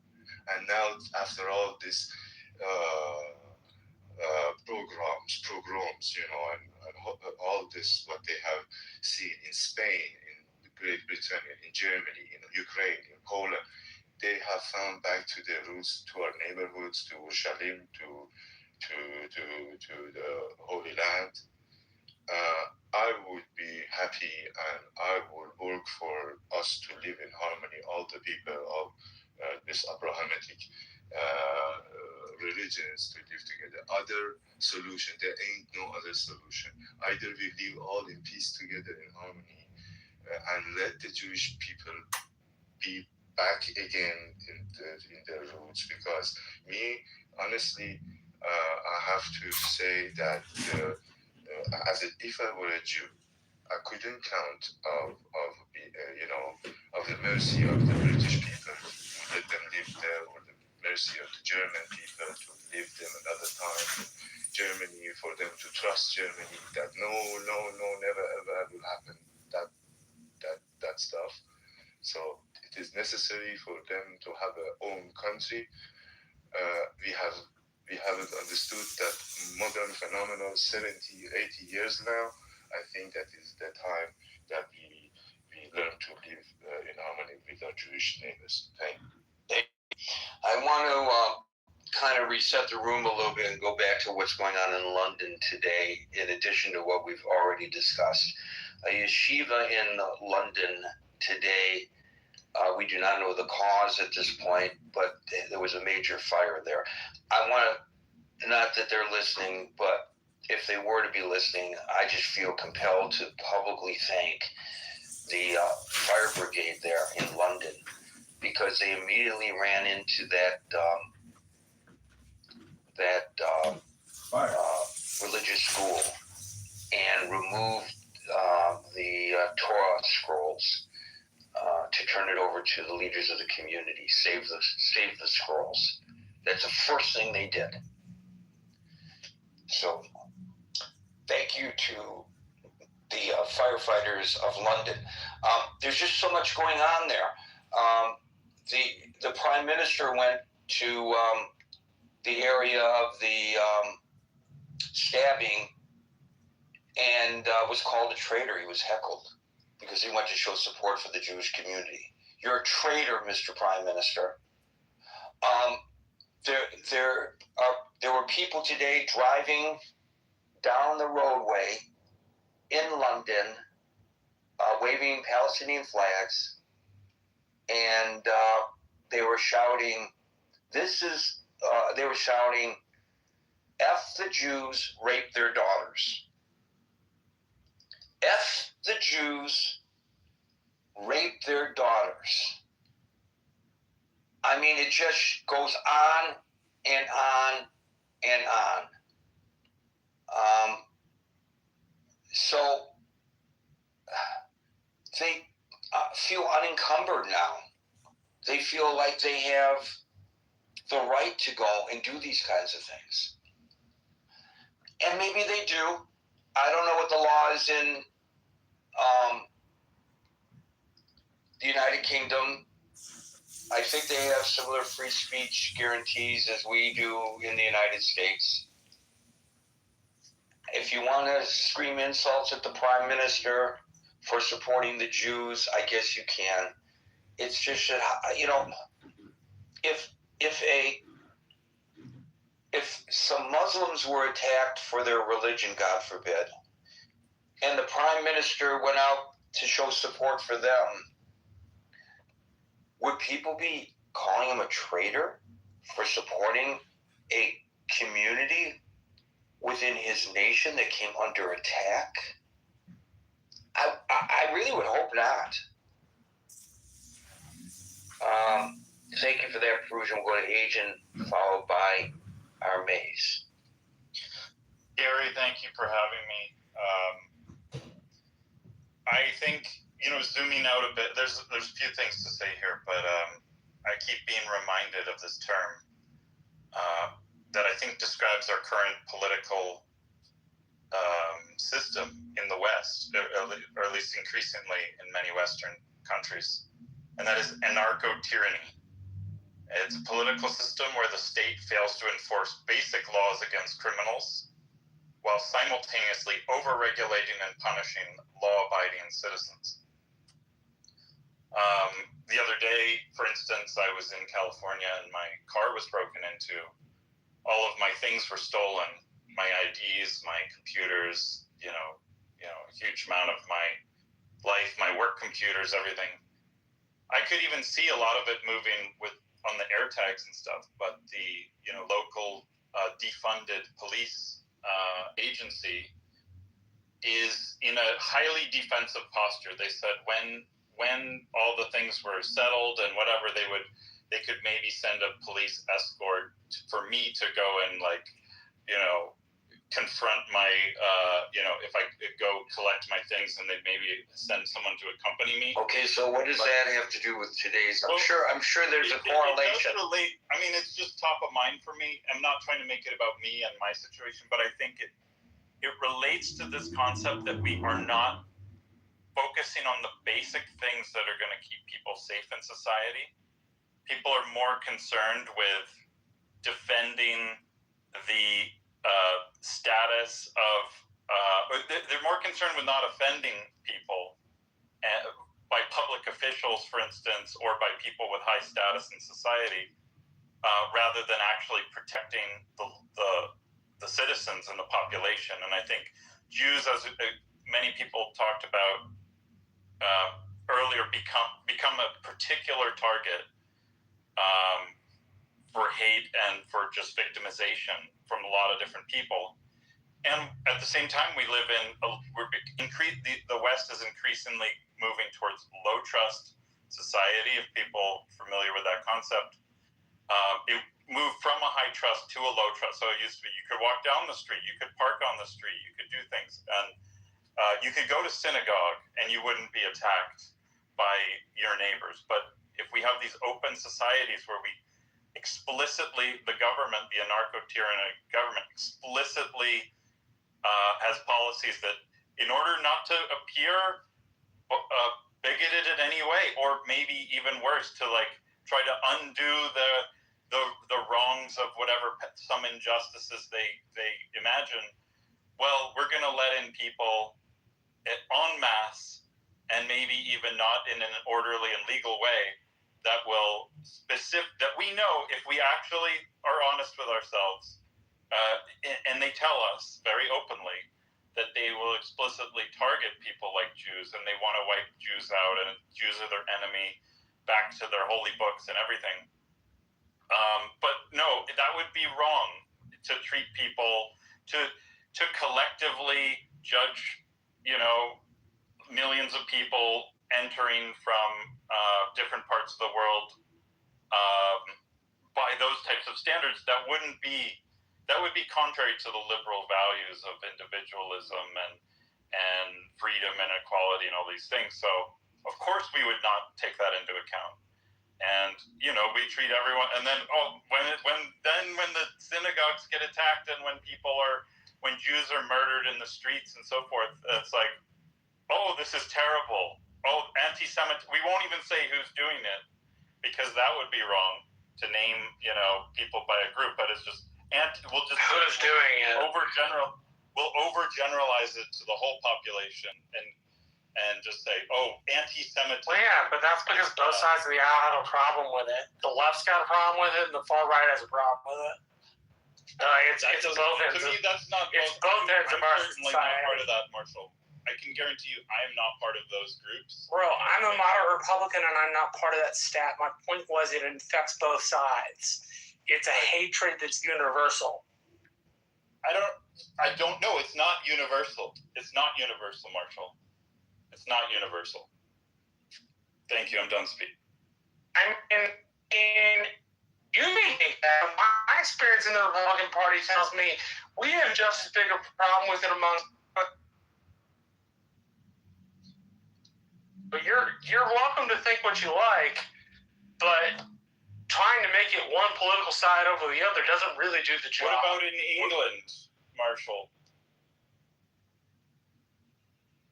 In England, I don't know whether it's one side or not. From talking to my English friends, I get the feeling that a lot of them are Palestinian supporting. Your political party thing onto this, and I'm not even talking about political parties. Okay, thank you, Marshall. And Agent will go to Armaze, followed by Les. Thank you, Gary. Good evening, good afternoon, everyone, or good morning. This is really sad. I don't like to hear that kind of stuff where Jewish people or any other group is being attacked, right? Or the threats of attack. I'm always making references to Mexico, and we have a huge community, a Jewish community here in Mexico City, and we don't have problems like that. We have Claudia Sheinbaum, right? And Gary earlier was talking about how Jewish attorneys were protecting Black Americans when no one else would protect them. Maybe it's time for the Jewish community and the Latino community or Hispanic community, in particular the Mexicans, that we unite, that we come together. Thank you for the mic, Gary. Well, I did my part. I married a Mexican woman. If that helps you with your project here, Mace. Les versus Les, followed by Andrew. So anti-Semitism coming from the Middle East is as old as Islam. Muhammad wiped out large swaths of Jews in Arabia because they didn't accept his religion, and that continued. The Grand Imam of Jerusalem during World War II met with Adolf Hitler and asked that they deport the Jews, and Hitler was not ready to take them. He said in due time, but they were raring to go. And if these guys in Britain don't want to live among British Jews, maybe they should leave Britain. Thank you. Thank you, Les. Andrew, you're up. Hey, Gary, thanks for bringing me up. Yeah, I would say, there's a variety of things that are contributing to this. Of course, we know social media is. And I really think that is accelerating this anti-Semitism because it reaches so many people so fast. So it is my opinion that if this is indeed an emergency, as you suggest, and as I think you're correct, that these media companies, these social media companies, these technology companies are held to a high standard above which they are not being held now, both in terms of regulation as well as in terms of prosecution. Because it is on their platform that these things are being done. We have a tool that they are cramming down our throats as the savior of mankind, and that is called AI. Certainly this tool can be trained and is being trained in some regions to spot anti-Semitic tropes, to spot code words, to spot the context of a sentence, of something that somebody's saying. So we have the tools available. Also the algorithms, they should be made more public so that we can understand exactly, is this driving people to other information that is similar in order to keep them on that platform? So all of these things, I think, have to be taken into consideration. And I think the final thing is education, and that has to start in school. I don't remember if I ever had any Holocaust education. They're now doing that in Alberta and Saskatchewan as mandatory courses. I just saw today, actually, which I think is a good thing. My introduction to this came at a little local store in Calgary where we would go, discount store. My mom would buy clothes and stuff there. And the proprietors were a Jewish couple from Eastern Europe. You could tell by their accent. They were heavily accented. Lovely people, lovely man. And he showed me his number. I didn't really understand then, maybe 12. I didn't really understand the significance of it, but it always stuck with me. And I then went on to find out myself. So that experience really hit me hard. And why would somebody have a tattoo on them? So a number tattoo. So I think that education has to be a critical element towards all this. All these things have to be taken together and used as remedies. It'll never go away. We were just talking about it, how long this has been around. There's always people out there that have these vile attitudes. But if we can at least curtail the spread of it so easily without any responsibility for these companies, I think that's a good first step. Thank you, Gary. So there's no way that these social media companies are going to be able to police every little thing that's put onto their programs. However, they operate on this philosophy of birds of a feather stick together.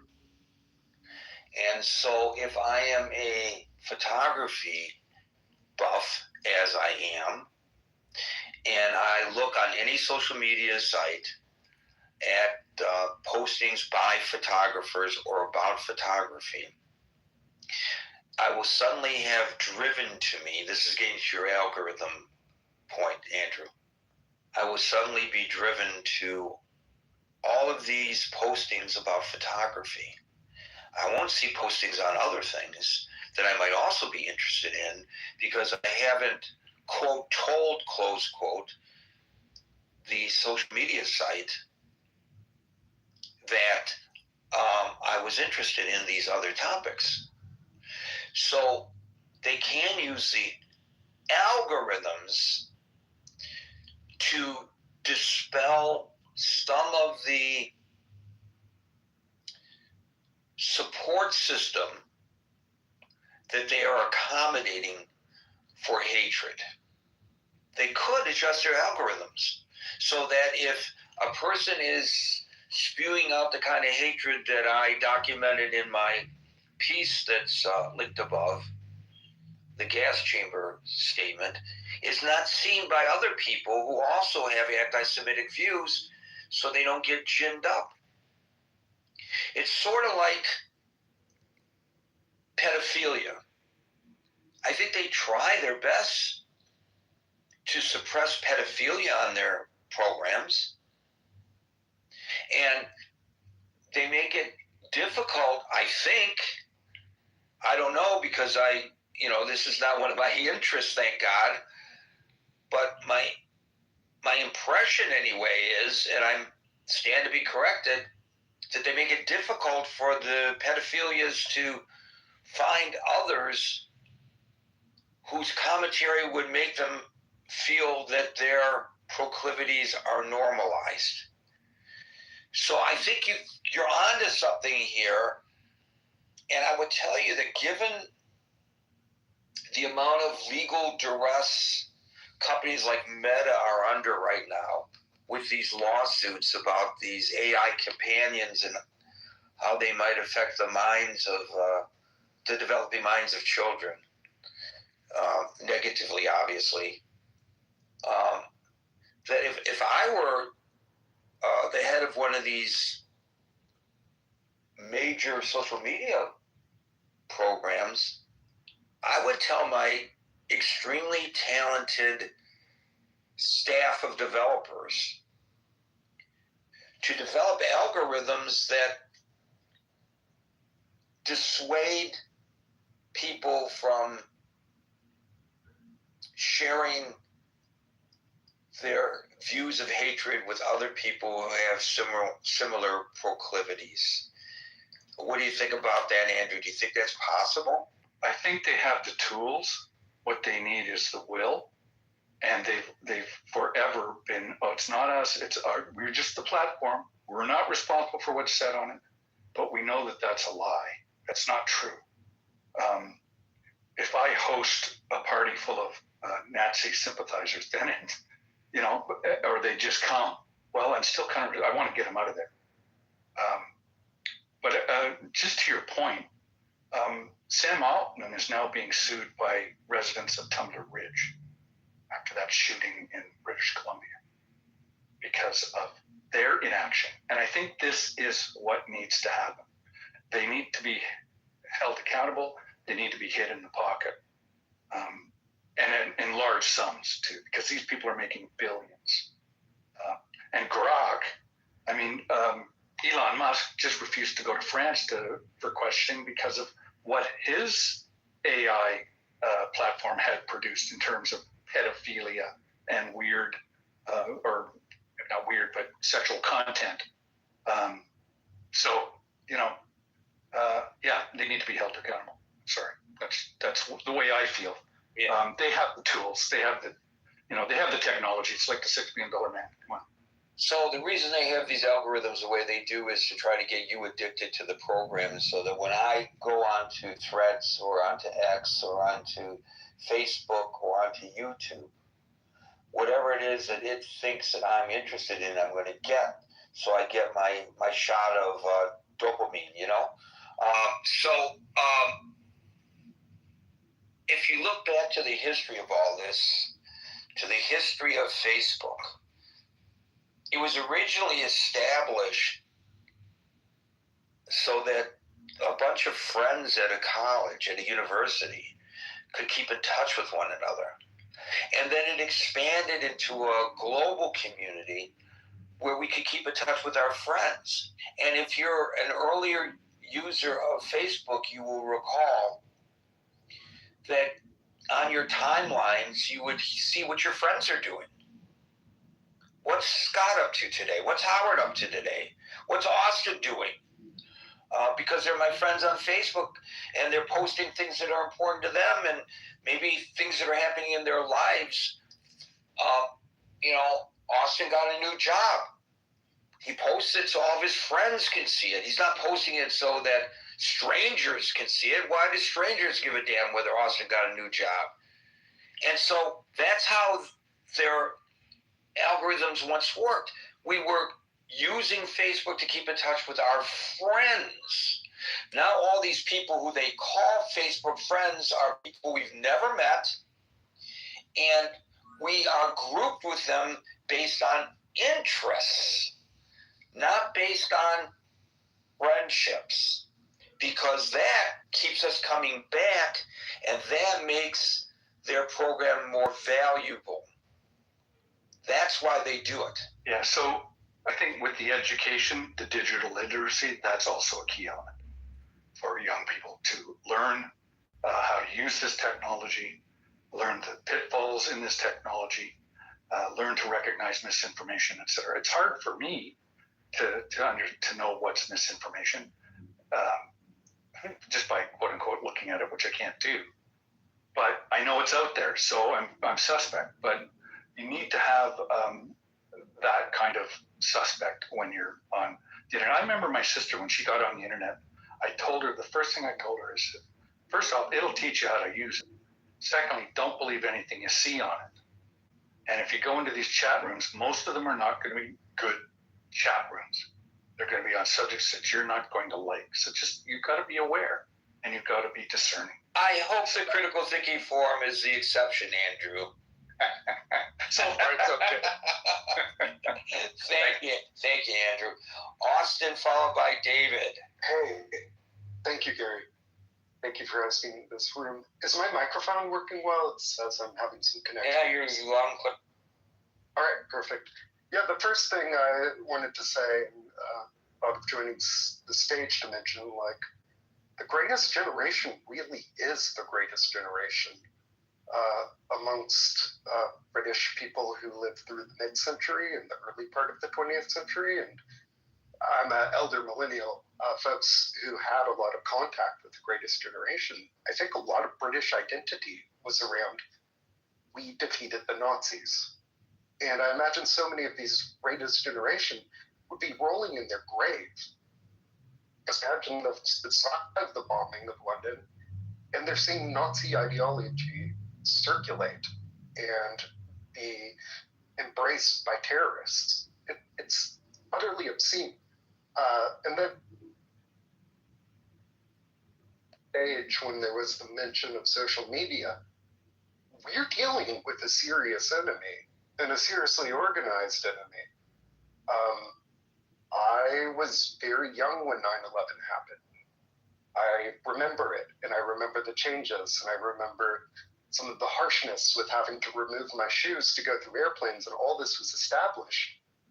How the hell did we forget this? Because the science of social media virality and the science of influence, it's not some dark art. You could learn it in like a 201, 301 class without a lot of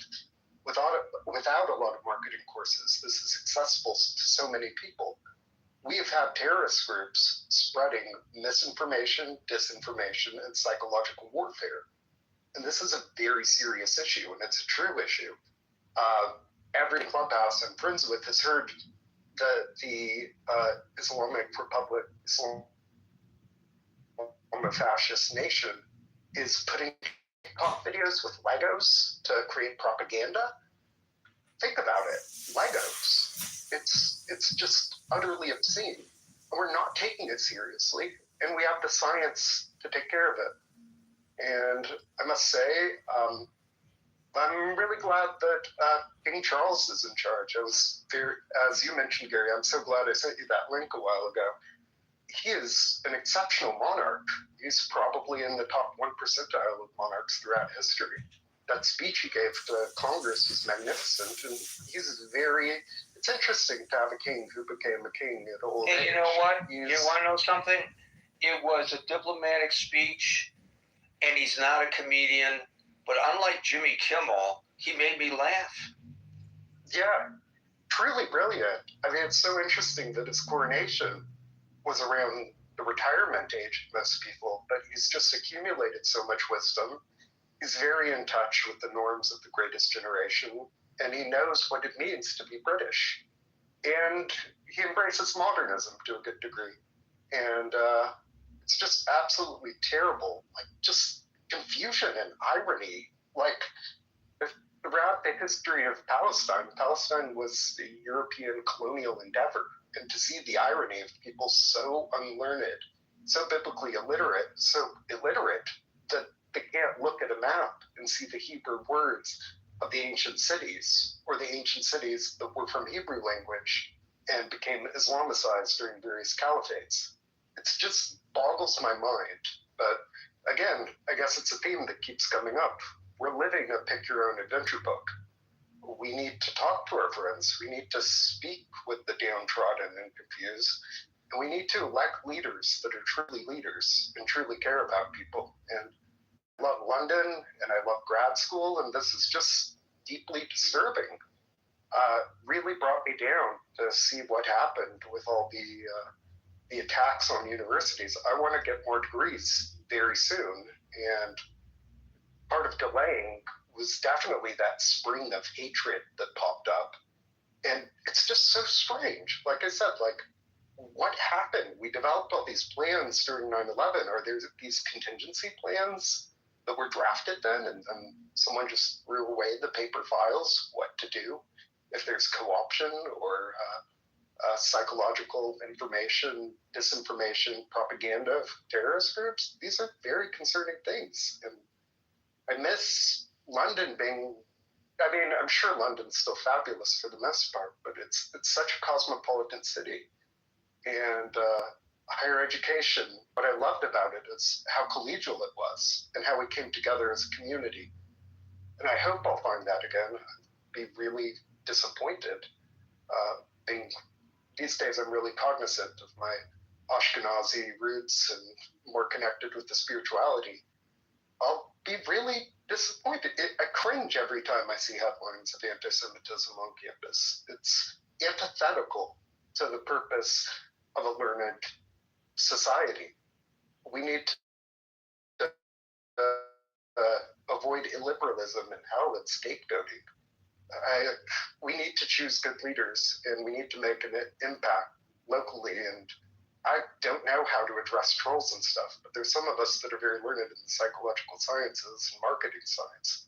Maybe there needs to be like a service corps of public relations professionals, because I don't know what's happened with the PR, the public relations world, perception of Israel. It's an ancient nation. So, Austin, you mentioned your dismay about the denigration or the degrading of a lot of things and places in society. You mentioned London in particular, as we have throughout our discussion here today. I have a friend, she's a university dean, and she and her husband and their preschool son went on a trip to London with great anticipation of having a wonderful time, and came back feeling that they were nervous the entire time they were there because of the atmosphere of the city. And they subsequently didn't have the time that they had anticipated when they went. not there. I haven't visited London. I don't know what the situation is there. I haven't talked to her in depth about it. But she said that to me.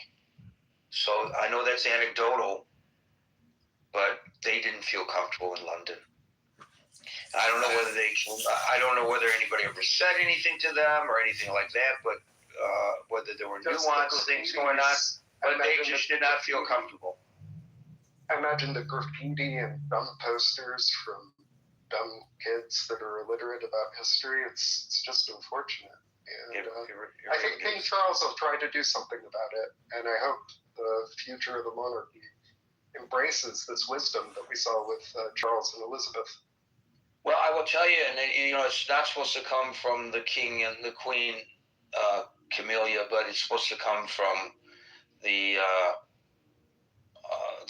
elected government, and the elected government is starting to get it. The prime minister went to the location of the attack. He came under duress for doing so. Well, maybe that comes with the territory of being prime minister. You have to open yourself up to that. And the various offices, they're quoted in my story above. They're taking this very seriously, what's going on there. And I don't know that we in the United States have caught up with the British government's understanding, our government, that is, of how serious a problem it is right now. And maybe they will serve as an example to the United States. I hope so. Thank you, Oscar. We'll go to David, followed by Hulk.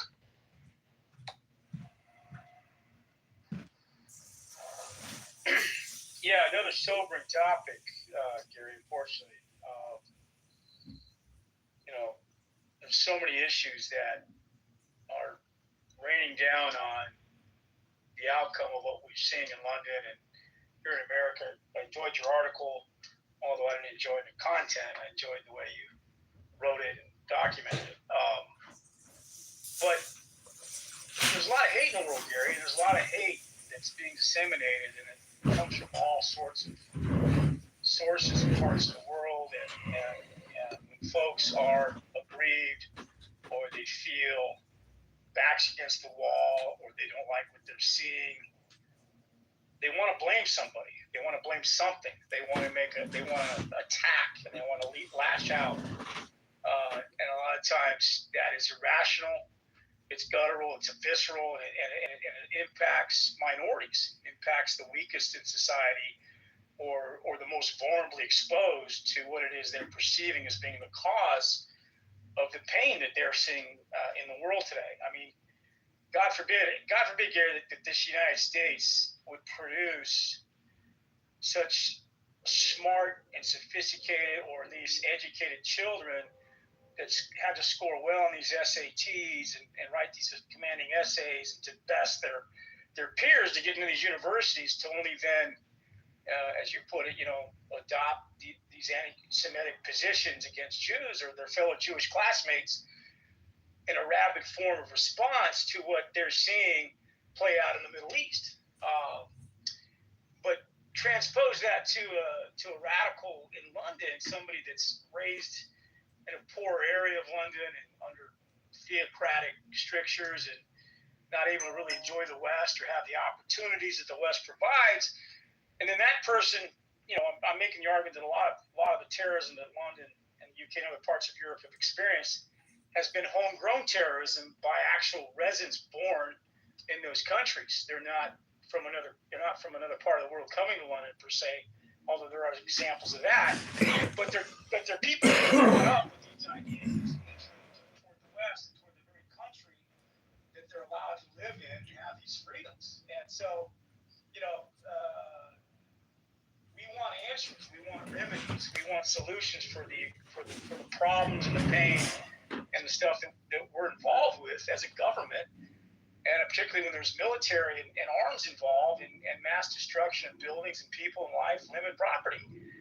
And nobody wants to sit down and have a dialogue about, okay, well, how did we get here? There's many arguments and articles being written, obviously, about this Iran war and, the genesis of all these issues, and you know we can pinpoint that the oil and the control of that from the very get-go is a byproduct of the geopolitics that continue to haunt us today, and particularly with regard to terrorism and violence. You know, obviously anti-Semitism, which has somehow been married with the whole international issues that we face in the Middle East. But you know, as you said, Gary, you know, anti-Semitism has been around forever. What would we use it as an excuse for what ails us as a society? If Jews didn't exist, who would we blame? There would be somebody else. There'd be some other culture. There would be, you know, and of course, Gary, I want to just, you know, we have a stage here. We have limited time. Other people want to speak. It's very hard to parse these massive issues out here on the stage. But, you know, for the most part, I think at the end of the day, you know, the United States, Britain, the West, we need to do a better job of reminding, what's it going to do? Should we have a Holocaust museum in every city? And so should we invest in that? Should we invest in that in Europe? Did we not do an investment post-World War II? You know, it seems to be only happening in the West. I mean, but would that lead back to the response by the Muslims that they feel that they're agreeing to policies that we're back to them in the Middle East and litigate properly or settle properly? Would that stop them from doing what they're doing?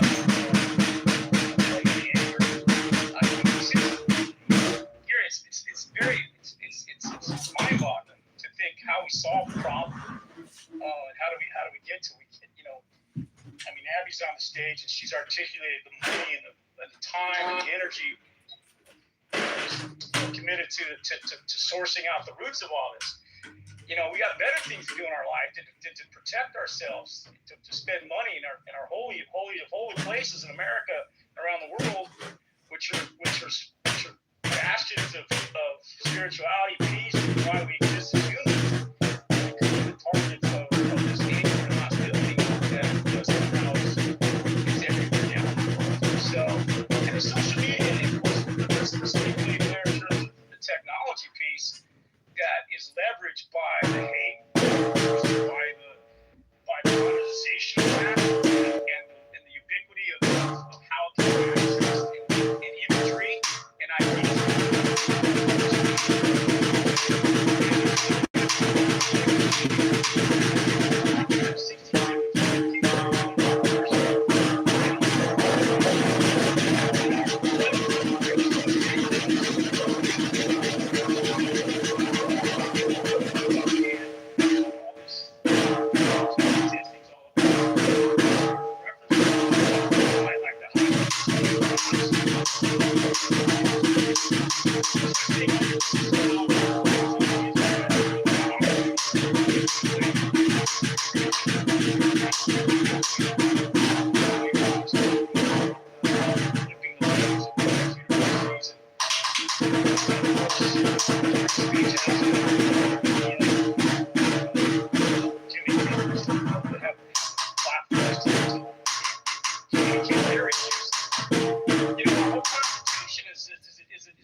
To try to win this war against the anger, against the bad ideas, against the anti-Semitism, and how to basically check all that. You know, I know war is war, Gary. There's a lot of winners and losers with that, and unfortunately, in today's America, today's world, there's going to be a pullback with regard to whatever we decide to do when it comes to defending the Middle East and the Jewish interests and Israeli interests there, and to keep them safe and to keep the Jews safe, as well as the other minorities in this country. We just had the Supreme Court, and I don't want to pivot too much, but tell minorities in this country that your vote, your political communities may not produce the candidate you want to vote for. So I think those are bad omens for us with regard to minority rights in this country, and that can somehow be married as well with how Jews are impacted as well, because they are part of that tradition of having to fight for their rights in the country. So I think if we wrote rights there, then we're not going to slave support rights over here.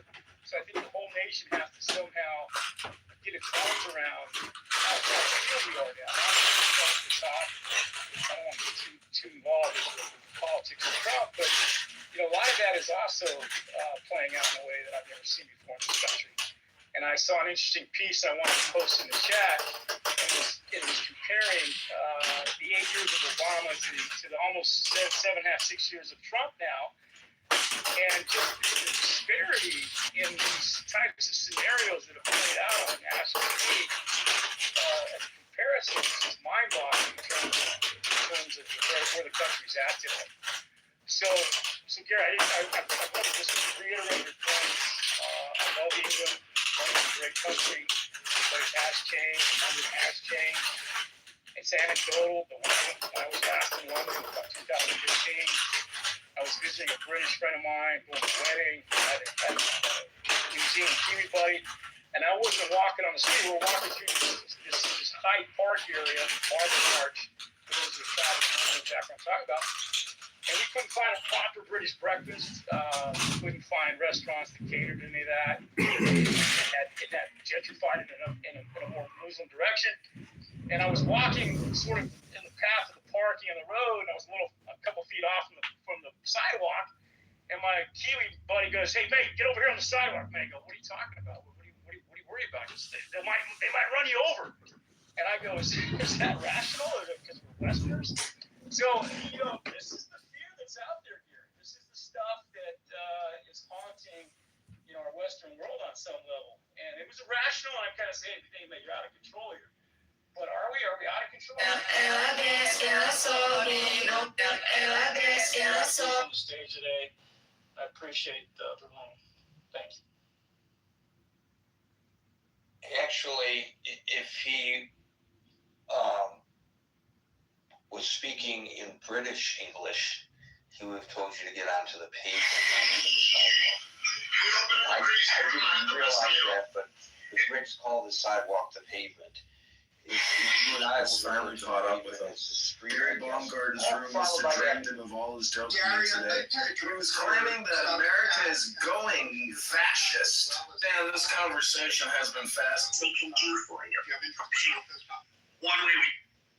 Well, the Substack today's Substack posting refers to our discussion. No, I can reach out to him. As long as you stay on the topic. Which is good for him. Or evil. What will benefit his life or endanger it? What goals he should pursue in the body of man and in the bodies of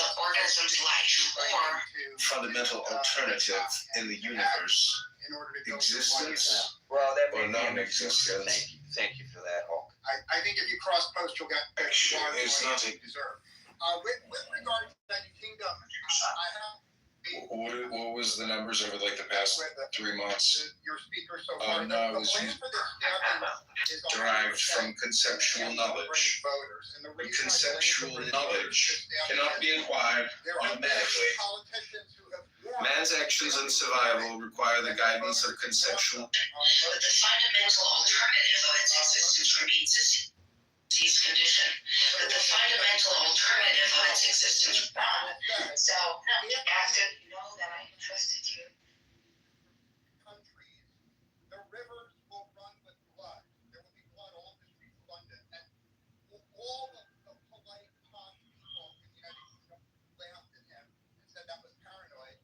But Enoch Powell has proven to be right. He came on the Now, for people that are in the United Kingdom right now, and I spend a lot of my time there, there's actually a political leader who's running on the same platform. There's a political leader, his name is Rupert Lowe, Lowe, and he is one of the only people in the country telling the truth. He is saying, if you allow immigrants from Somalia, they will stab Jews. It's guaranteed. And as you can imagine, Gary, the polite people, the leftists, the educated people, the people at Oxford and Cambridge, they all say that's an evil thing to say. They never say it's not true. They just say it's evil. It's one of those truthful things that's considered evil in polite society. Not only is it considered evil in polite society, it's considered evil in polite society in Michigan. In fact, if you make that speech at the University of Michigan, you're likely to get beaten up because telling the truth about immigration gets you banned from polite society in America. So shame on the voters of the United Kingdom because they let the Somalis in and they knew it was going to lead to stabbings. So the voters have blood all over them. And if anyone in this room is a British citizen and you want to rescue your country from a lot more stabbings, there's only one prime minister you could vote for, and his name is Rupert Lowe, and I'm done speaking yet. Well, I don't know whether I feel comfortable attacking an entire group of people, whether they are Somalians or Jews. But it is true that the attacker, who was, I mean, there's no question who it was. It's all captured on video. You can see it for yourself. Is a Somalian immigrant. Thank you, Hulk. Abby, you get the last word. Oh boy, really didn't want to have the last word here because I'm going to sound so redundant. And I hate having redundancy in your rooms and, sounding like I'm repeating over and over the mantra of what's going on, but it's definitely at an epidemic level. If we just talk about London itself, in those incidents that have happened, the community trust, which is the counterpart of what we do in the U.S. with SCN, it's actually who we fashioned SCN after. It's a very strong organization, and as you see in those videos, the Shomrim, the guards that they have, came to the rescue immediately in the stabbing incidents. And also, if you saw the videos of that, you saw two Israelis that were driving by and saw it and started screaming out of their car, and they were screaming in Hebrew and yelling, trying to get the people to notice there was a knife and what was happening. There is, the point why I'm saying this is there is definitely now a situational awareness that we have in our community, a real situational awareness. And also there's, Gary, I might have sent you the video, I don't know if I put it in the chat, of a situation where the police in England are there with pepper spray and, I forget what other tool they had, tasers, I guess, no guns. So they're actually running from the perpetrators because they don't have any guns to go and protect the citizens or themselves. And it's, people can argue that they like the British system of not having the weapons, but they're also not protecting the citizens as a result of it. So, where does it leave us? It leaves us having to arm up, having to be not just situationally aware, but trained. And everyone has to be trained in the schools and in the temples, also in the restaurants. They have to pack and make sure that they have enough protection if someone comes in on the attack. And it's primary now in our community. I just went to an annual luncheon that's normally someone talking about, raising kids or, different charitable needs in the community or programs that they're doing, humanitarian programs, and the entire lunch for these ladies that, the idea of carrying a gun or training is just so remote to them, was all about security and all about the training and all about having to arm up and worrying that their grandchildren are safe as they go to school. The whole tone has changed in our community and the paradigm has changed. And it's hard when I try to explain it to people that it is completely taken over the emphasis on what we're about. And there's so much in our faith and in our culture to learn and to give and to study. And we unfortunately have to focus primarily on this, as well as our finances are now primarily on this. I listened to what David said and what other people said, and what David's comments were very warming to me, and he has been in the past. In other words, different political points of view. As much as I have embraced and supported both financially and with a lot of time, things like Holocaust museums, I sat on my governor appointed me to the commission here in my state, the Holocaust Education Commission. I don't think it's the answer right now. I mean, unfortunately, our resources, as much as we have to educate and we have to teach that it can happen again, our resources have to go to the here and now and protection and making sure there are hate crimes that are prosecuted and that we take the time to meet with our district attorneys, our state attorney generals, our members of Congress, our state assemblymen, that these statutes are in place, that there's legislation, and that there's actual follow-through and prosecutions as a result of it. I think that what we can do is make that a pretty loud statement that it's not going to be tolerated and people are going to go to jail for it. And they're not being prosecuted throughout. I mean, in England, and there's just story after story, but also in the United States, we have cities where we have district attorneys that are just not, they're not following through, they're not prosecuting. And what we can do is, and this is not the infamous Israel lobby or the Jewish lobby, these are American Jewish citizens that have to go to our elected representatives and tell this story and say, please help and please ensure that the legislation is there or the laws that are in place are actually enforced.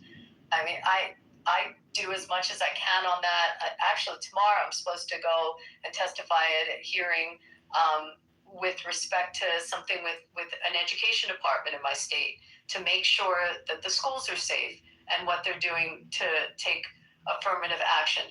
I mean, silence by people is permission. And, when we need, Jewish schools needs guards and students are hiding their Stars of David, and every parent and grandparent has to worry if it's safe to walk to synagogues.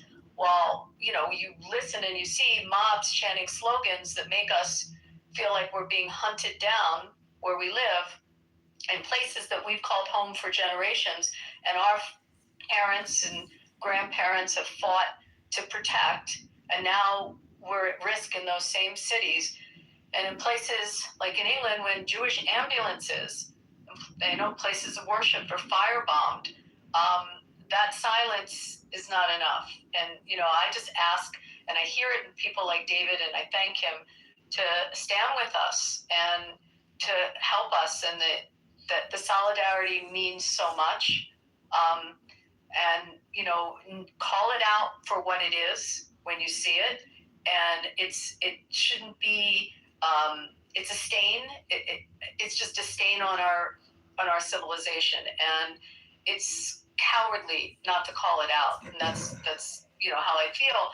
And the last thing I wanted to say is, when I think about this with London, which is what the topic of your room is, the people that are perpetrating this or enabling it, or as the last speaker said, voting into office those that are just turning their backs on it, their own grandparents and maybe parents, fought a global war so that it could never happen again.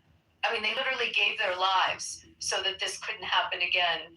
And the English lives, the British lives, to stop it, and it's literally happening again. And they're just doing nothing about it. And we're angry, and we shouldn't have to beg for support.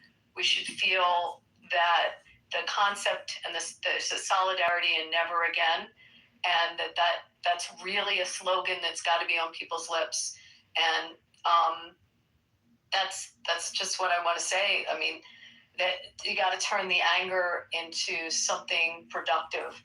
And for me personally, it's getting people trained, it's getting people armed, it's getting people situationally aware, it's target hardening our facilities, It's making sure we know who the enemies are, where the problems are. It's researching. It's being, it's just being on guard. And doing that is at a risk for a lot of us. We're mapped. They know who we are. They know where we live.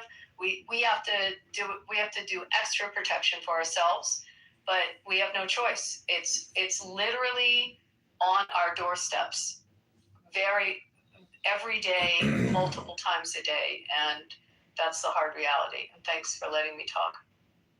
Sure, and I guess my microphone, I'm walking around doing things in my house and my microphone was stuck on. I hope that didn't distract from what Abby had to say. Very important points. Abby, I just want to ask you very quickly. I see Lena, who we invited up earlier, finally made it up to the stage, so you're lucky. You didn't have to be the last speaker. But I know you have been very critical of the Starmer administration, the prime ministership in the United Kingdom.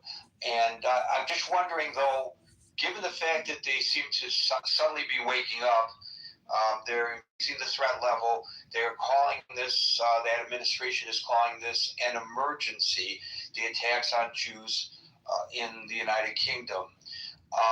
Are you a little frustrated that they're doing this and we're not hearing this in the United States from our government official? So first of all, they need to list the Muslim Brotherhood and the IRGC as terrorist organizations. I mean, there's a lot more that Starmer has to do, and I'm very critical of him.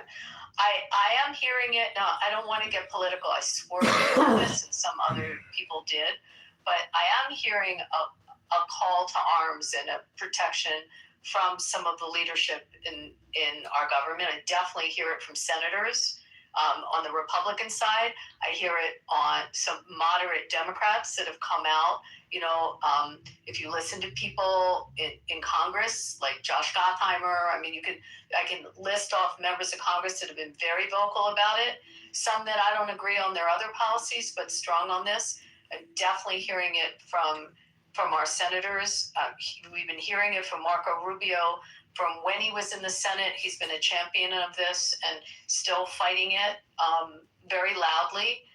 And we're hearing it from the president. People can start bitching and moaning everything, and your chat can go as it goes in all those directions of the Trump issues and the Trump syndromes. But he has come out to our community. First of all, he changed Title VI in his first administration to protect our community. And the biggest issue from our government in the United States right now, when I said it's primary, it's not funding the National Holocaust Museum. It's making sure the security grant money is there to protect these facilities. And the security grant money is not just for Jewish facilities, but they are for at-risk faith institutions and at-risk institutions in the United States. And that money comes from Congress, and Congress has appropriated it. There are problems with the program. There are problems with how you get the funding, and you have to put the money up front. And a lot of these institutions are poor, and they don't have $150,000 to put up front to pay for the systems that then ultimately it'll take them 2 years to get reimbursed. And they need to fix those programs and to make them user friendly. But there are people within our government that, Ted Cruz has been amazing and a real strong leader in the Senate on this. And there are people in the government, including Leo Terrell, who's exceptional.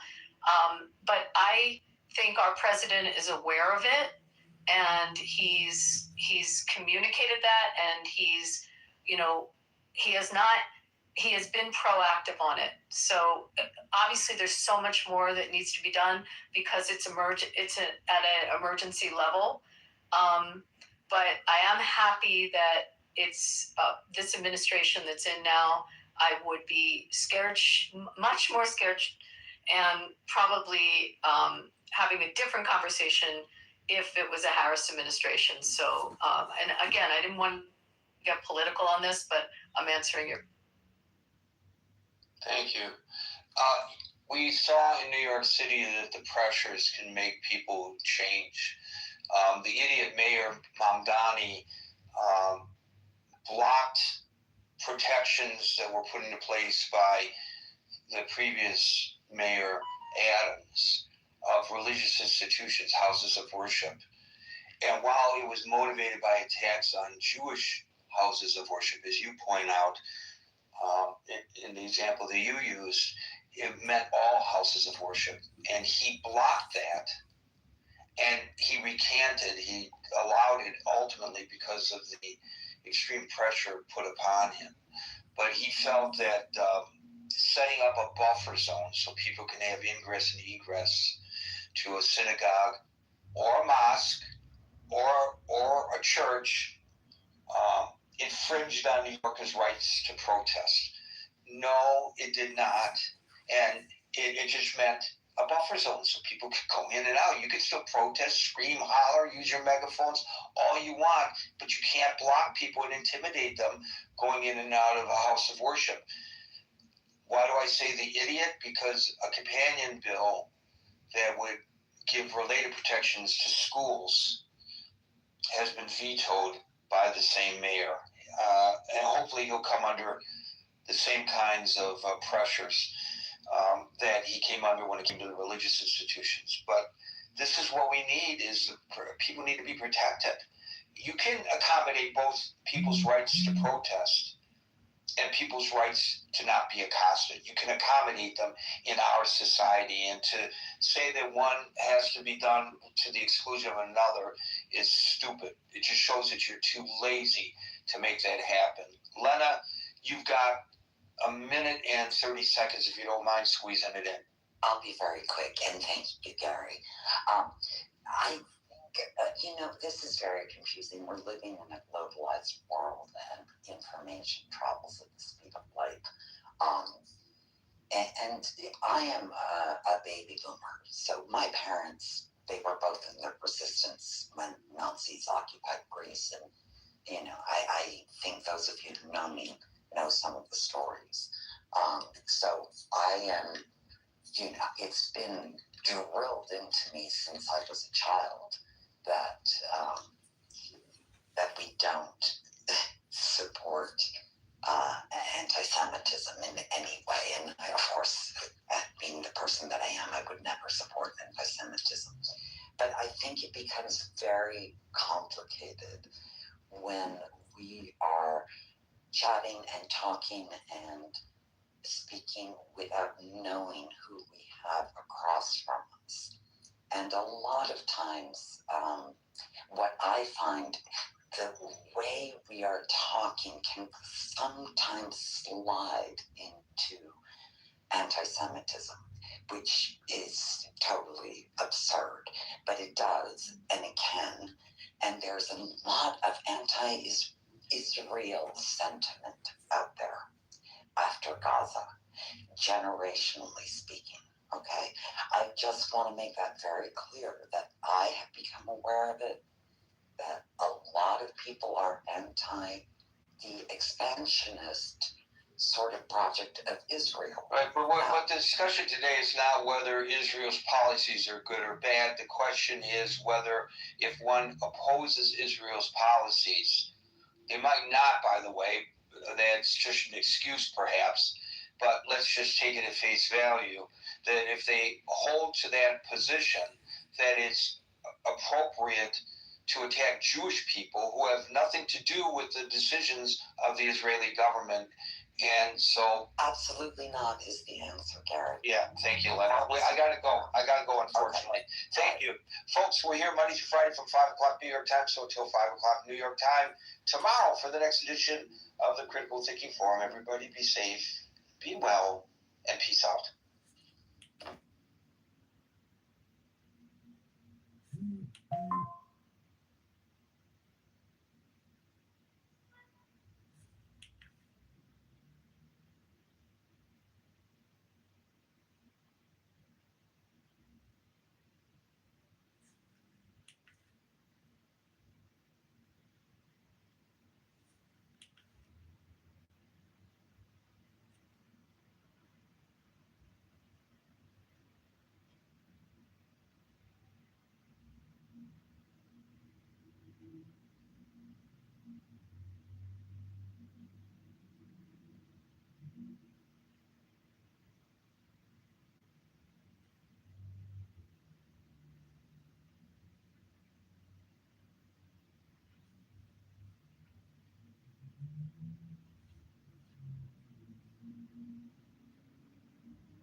If you invest in the stock market, you can lose money.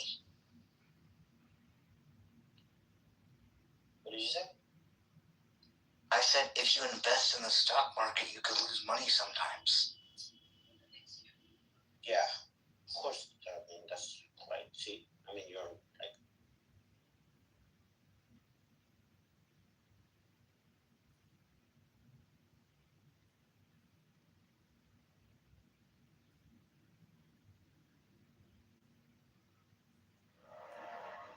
Mine is the hand of the man, and my insight is keen as the hawk's.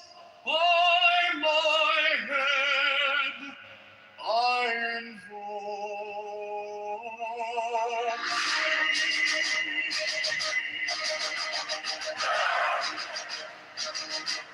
I am the only begotten child of my father and mother. My father is dead. My mother bore me with labor and pain and fear. By my body I invoke thee. About me shine the diamonds of radiance white and pure. By their brightness I invoke thee. Mine is the red triangle reverse design, given on sacred deed of thee, O Lord. By the Lamb and I invoke thee. Mine is the garment of white, sewn with gold, the flashing of light I wear. My robe I invoke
Mine is the head of the man, and my inside is keen as the hawks. By my bed I invoke thee.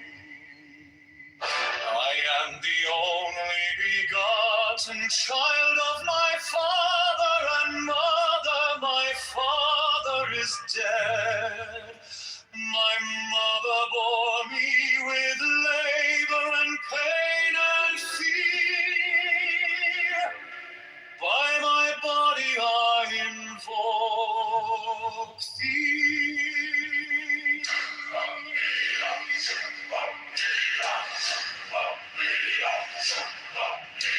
About me shine the diamonds of radiance, white and pure. By their brightness I invoke thee. Mine is the red triangle, reverse the sign, given of none, save it thee, of thee, O Lord. By the Lord I invoke thee.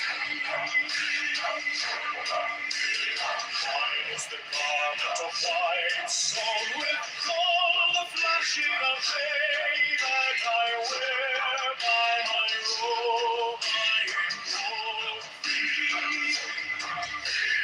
Mine is the sign of a prophet and Typhoon. By the sign I invoke thee. Mine is the turban of white and gold, and mine the blue fear of the entire. By my crown I invoke thee. My fingers tremble on the beat of hell, so run I after thee in thy car of glory.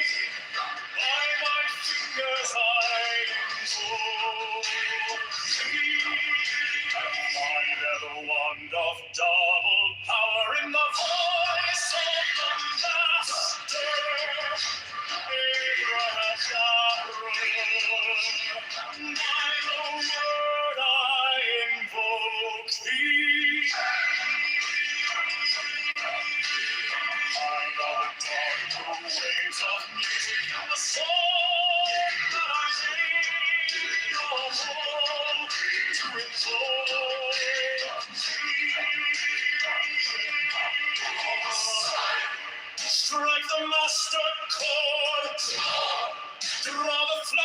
sword, child and conquering Lord, Horus Avenger.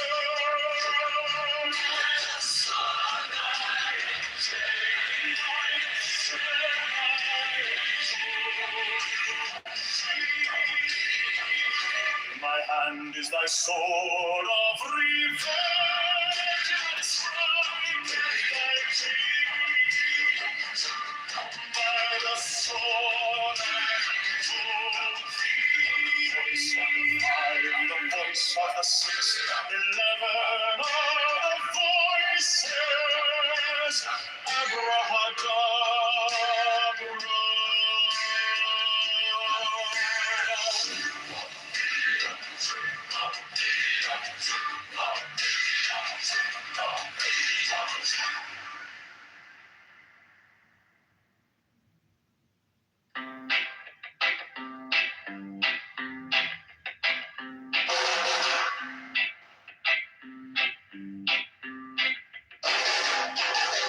Mine is the head of the man, and my insight is keen as the hawks. By my head I invoked it. I am the only begotten child of my father and mother. My father is dead. My mother bore me with labor and pain and fear. By my body I invoke thee.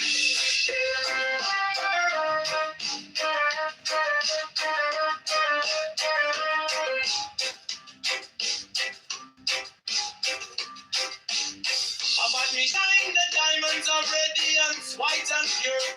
By your brightness I invoke thee.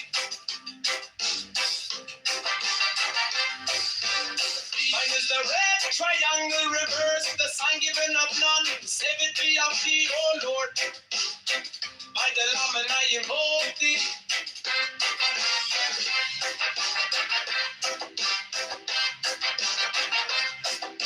Free mine is the garment of white, sewn with gold. The flashing of eye that I wear by my robe, I invoke thee.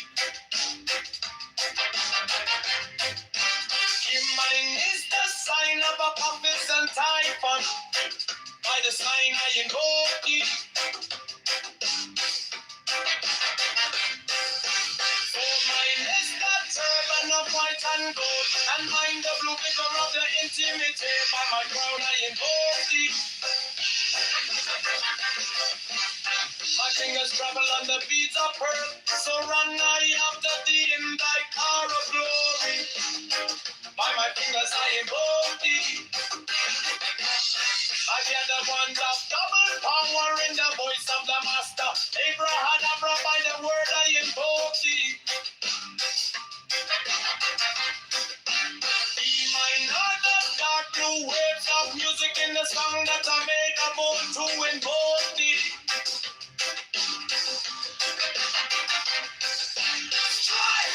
Like a master chord, draw the flaming sword, triumph and conquering Lord, Avenger, by the song I invoke thee.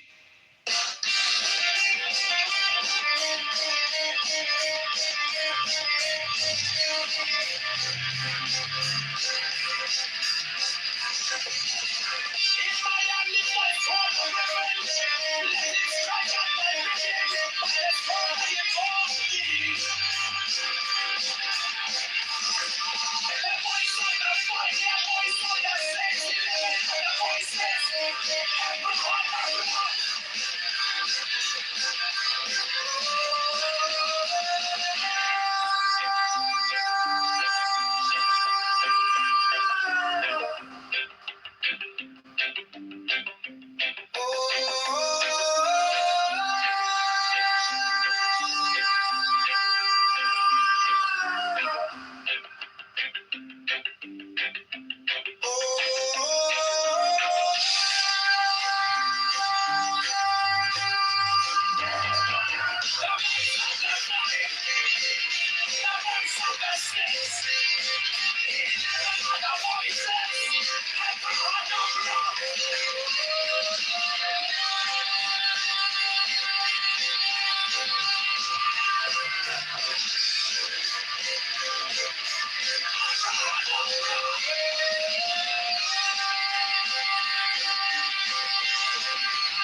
My mother bore me with labor and pain and fear. By my body I invoke thee.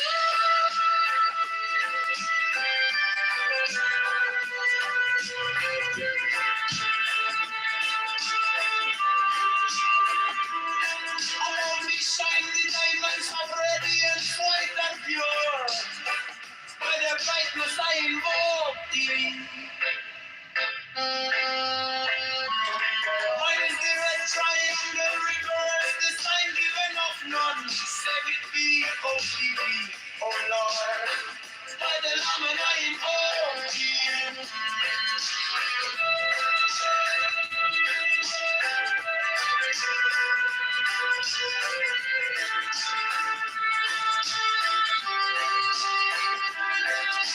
Mine is the garment of white stone with gold, the flashing of light that I wear. By my robe I invoke thee.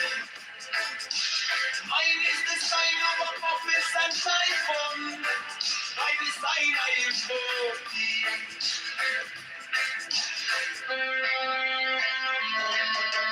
Mine is the garment of white and gold, and mine the blue figure at the intimate ear. By my crown I invoke thee. My fingers travel and the beats of pearls, so run I after thee in thy car of glory. By my fingers I invoke thee. For then the one that's double powered in the voice of the master. Abraham, by the word I invoke thee. Hey, mine are the dark blue waves of music in the song that I made about to invoke thee.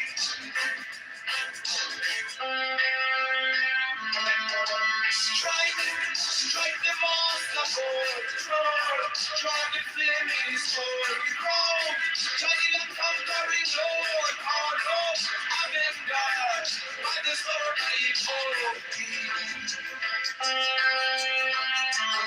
In my hand is the sword of revenge, let it strike, I thou believe. By the sword I invoke thee. The voice of the fight, the voice of the six, 11 are the voices. Abracadabra.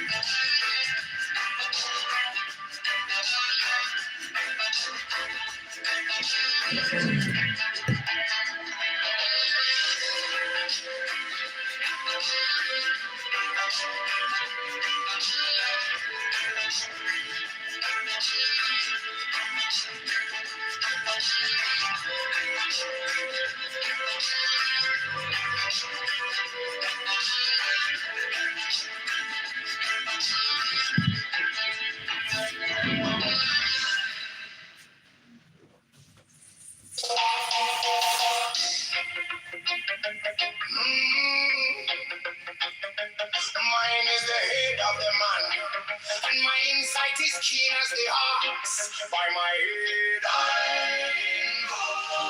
invoke thee. I am the only begotten child of my father and mother. My father is dead. My mother bore me with labor and pain and fear. By my body I invoke thee. About me shine the diamonds of radiance, white and pure. By the brightness I invoke thee. Mine is the red triangle reverse, the sign given of none, said it be of thee. Oh Lord, by the layman I invoke thee. Mine is the garment of white, so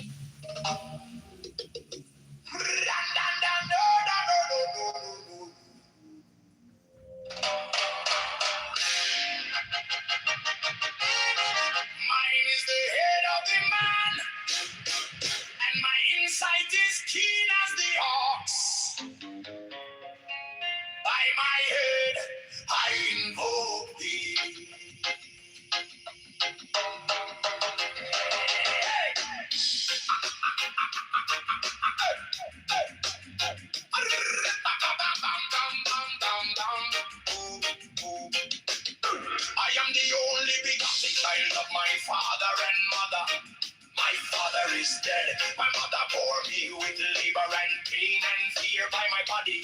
I invoke thee. About me shine the diamonds of radiance, white and pure.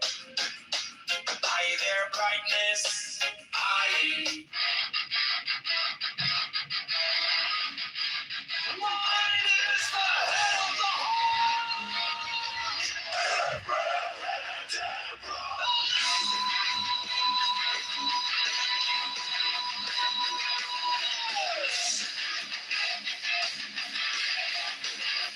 Six a bell of rose and cross of life and life.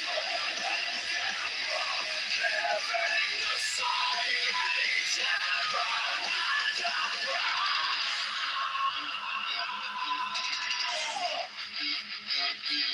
remaining in the sign, the invocation concludes.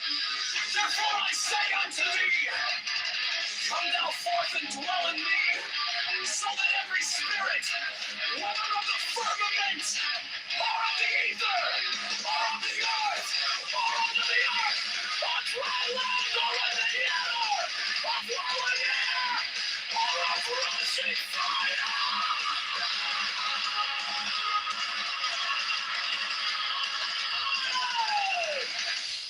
and every spell and scourge of God, the vast one might be.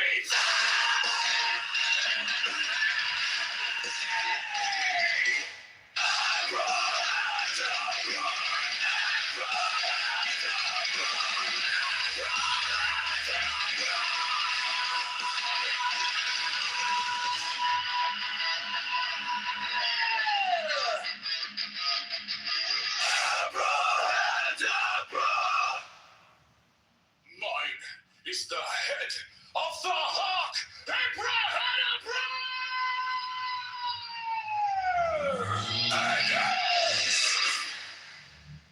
I bear the rose and cross of life and life.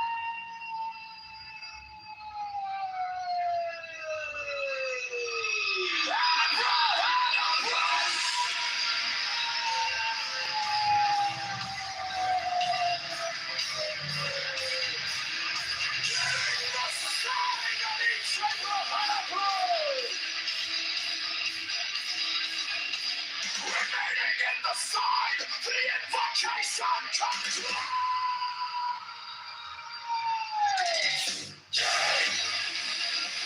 Therefore I say unto thee, come thou forth and dwell in me, so that every spirit, whether of the firmament, or of the ether, or of the earth, or of the air,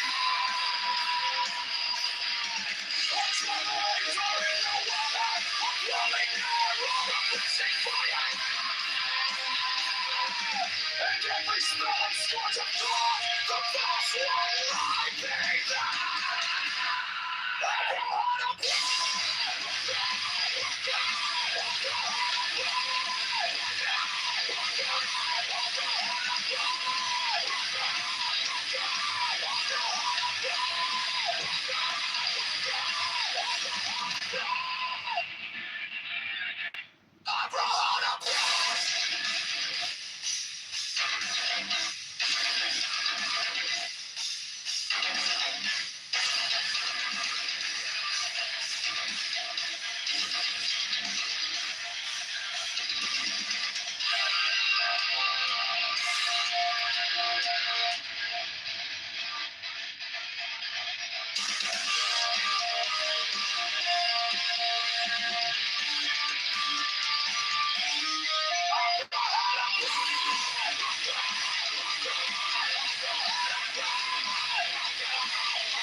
I bear the rose and cross of life and light, giving the sign at each abracadabra, remaining in the sign, the invocation concludes.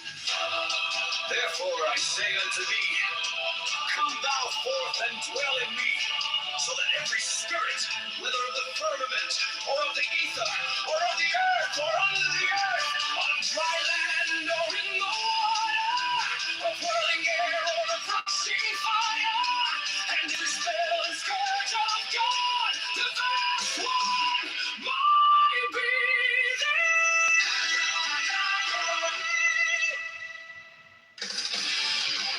Mine is the head of the hawk, abracadabra, and ends. 6. I bear the rose and cross of life and light, abracadabra, giving the sign, teaching abracadabra, remaining in the sign, the invocation concludes.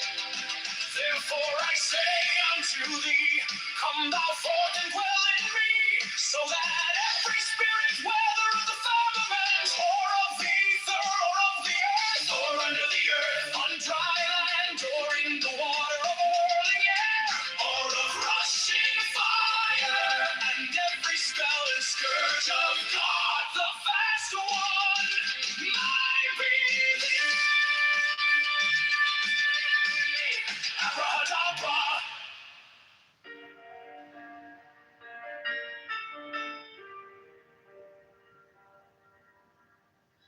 You came like dawn in my hands, soft but stronger than a will.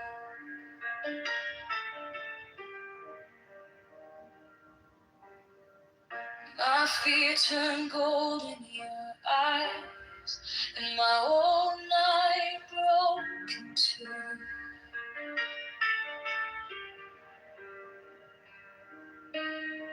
I was lost in the noise, now I'm learning how to stay close to your quiet light in the middle of the day. Stop thinking, let it fall. Take the deepest breath of them all. Hold it close. Don't run from the feeling. One more second. You can start believing. Wisdom of God, now it's come. Wisdom of God, now it's come. Wisdom of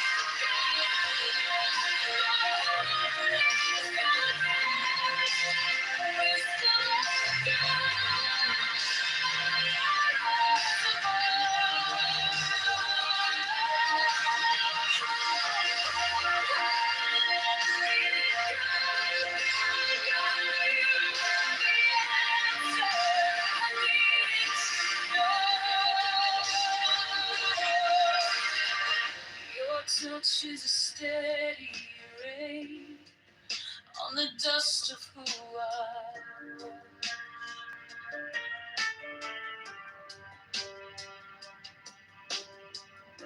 Every wound gets named, then it fades in the hush.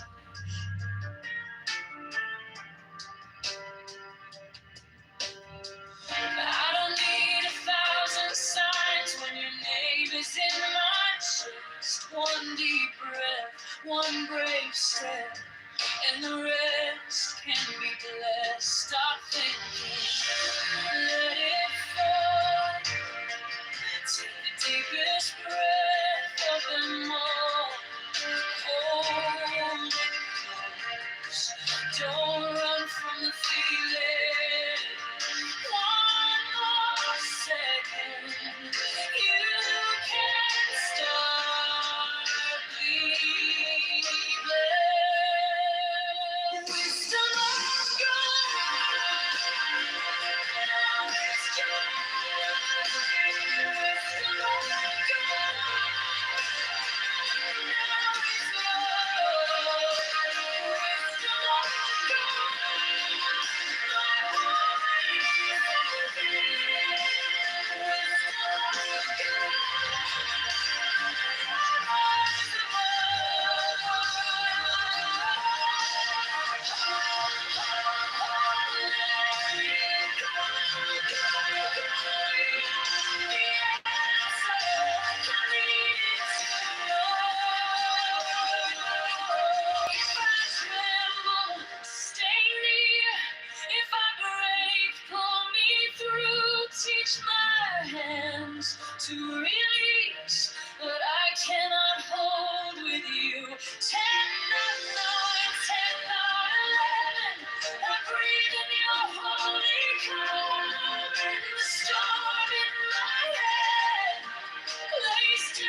came like dawn in my hands, soft but stronger than I knew. My fear turned gold in your eyes, and my old night broke in two. I was lost in the noise, now I'm learning how to stay close to your quiet light. In the middle of the day, stop thinking, let it fall. Take the deepest breath, hold them all. Hold it close, don't run from the feeling. One more second, you can start believing. Wisdom of God, now it's joy. Wisdom of God, now it's love. Wisdom of God, my heart is open. Wisdom of God, I rise above. Hold, hold, hold, let it go, go, go. You are the answer I needed to know. Your touch is a steady rain on the dust of who I was. Every wound gets named, then it fades in the hush. I don't need 1,000 signs when your name is in my chest. One deep breath, one brave step, and the rest can be blessed. Stop thinking, let it fall. Take the deepest breath of them all. Hold it close, don't run from the feeling. One more second, you can start believing. Wisdom of God, now it's joy. Wisdom of God, now it's love.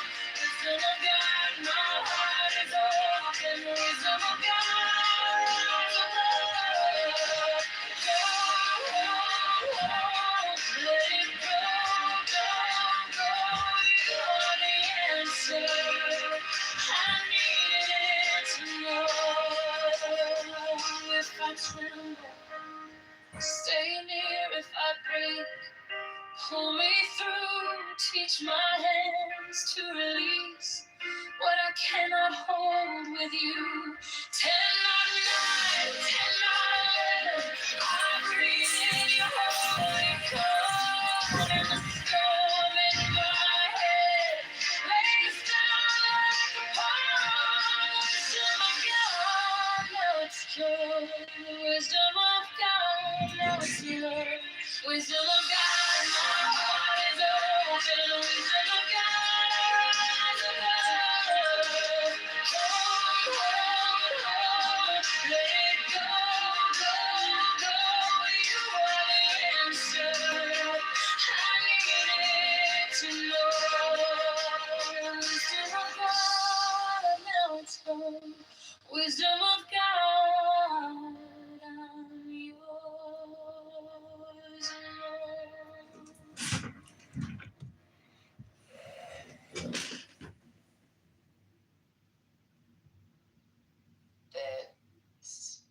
Or it's quieted down or minimized.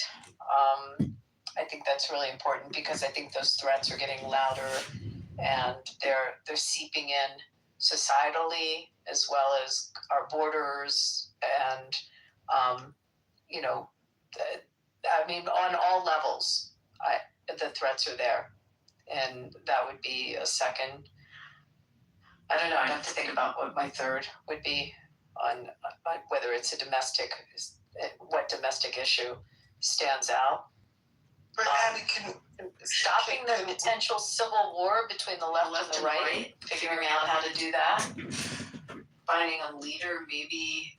Wouldn't it be amazing if you could have, like, I don't know if it's ever even been thought about, where you have the president and the vice president from two different parties, like they did in Israel that time, and then they did that.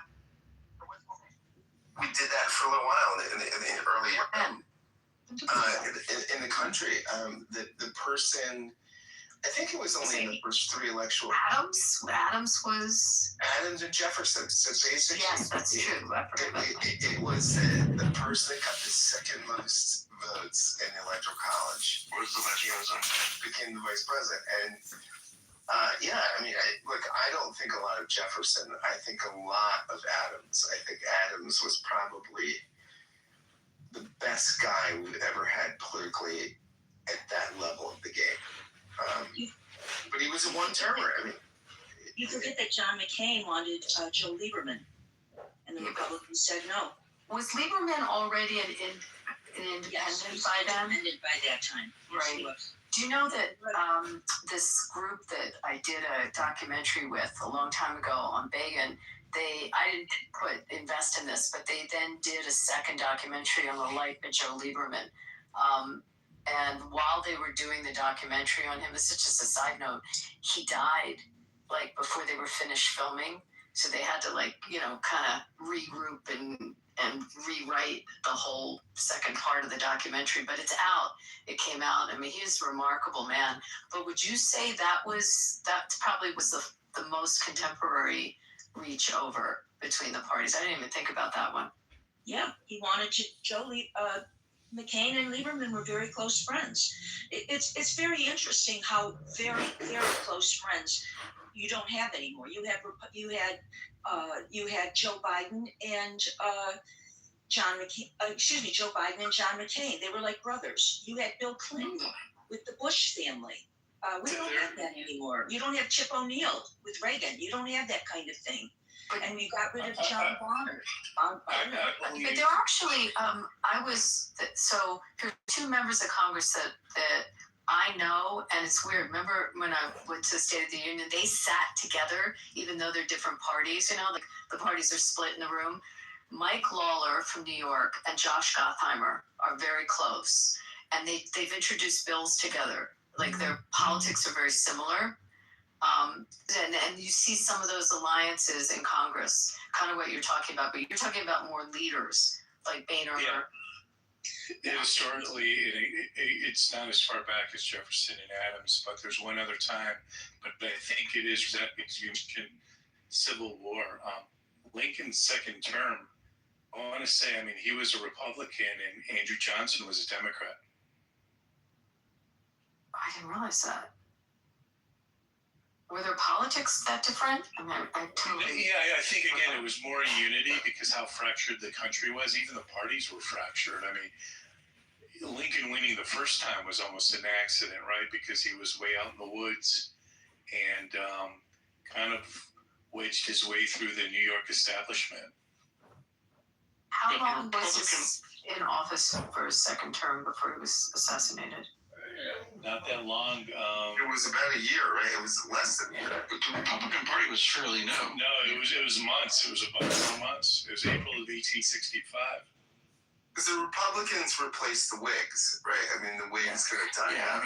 Republican Party was fairly new. I don't think there was a lot of discernment as there is today. It only had started in the early 1850s. Wait, I got a shout out to the Union League on that, Scott, because wasn't it all kind of started there and he came back? Yeah. It was, if the Union League was started to raise money for the Union, right, in the Civil War, yeah. Sorry, guys, that's a club in Philly. Scott and I had drinks at. Yeah. I think it's interesting. You and I, I think about this with a lot of my Republican friends, right? When you and I sit and hang out, I don't think we actually disagree about that much, right? You and I could probably, if you and I were senators or something, we could probably cut a lot of deals, right? Because we both love the country and we both, we value similar things. We probably would have different views on healthcare or the welfare state or something like that. But at the end of the day, I think you and I could split the difference. And why can't we build a culture that splits the difference anymore? Interesting. Yeah, we really haven't disagreed. It's because I don't think everyone, I started out as a Democrat and move to a Republican. I think people shift, but that doesn't take away some of your core beliefs. And I've said this to people and they don't believe me, but this is firsthand. When I sit in the RJC meetings, I'll sit at a board meeting, there'll be like 40 people at the table. And I don't know if I could count on my hand any of the people sitting at the table that aren't pro-choice and pro-pot. They all started out, they were liberal Democrats, and for whatever reasons they became Republicans, but they started out from that position. I think the answer to your question, Scott, is because as soon as you start running for public office, and I see this in California, they work their way up the system and they're getting money from the senior politicians of their party. So it's a simple matter. Yeah, maybe you would agree with Abby on all of these things, but then your campaigns cost money, and they put conditions on receiving that money from the party, from other candidates. So it's where, well, yeah, gee, I know you're really not big on abortion rights, but I'm using this as an example. You could pick any other one. I know you're kind of middle of the ground, but yeah, we'll give you $100,000 for your campaign. But you got to go in harder on abortion rights. None of this middle of the road, And so, you end up, if you want to be run for office and win, which winning is always nice, it comes with a price tag. And so you and Abby will suddenly find that, Abby will come, gee, why did you vote on that bill? Well, Abby, this, that, I had my reason, whatever. And then Abby ends up, choking you to death. And then it becomes a big, scandal. And, and then you can't have that. So that last part might have been made up. Let's go to Universe. My man, John Kitover. John, you're an outlier, right? And you irritate most people on the app, but how would you heal the country? John, if you...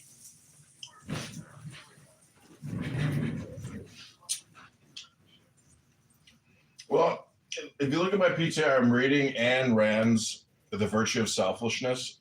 And if you show that to people, they say, oh, what a horrible title, Virtue of Selfishness. There's no virtues in selfishness. Well, it's a clickbait. Are we going to talk about the Bill of Rights 2.0?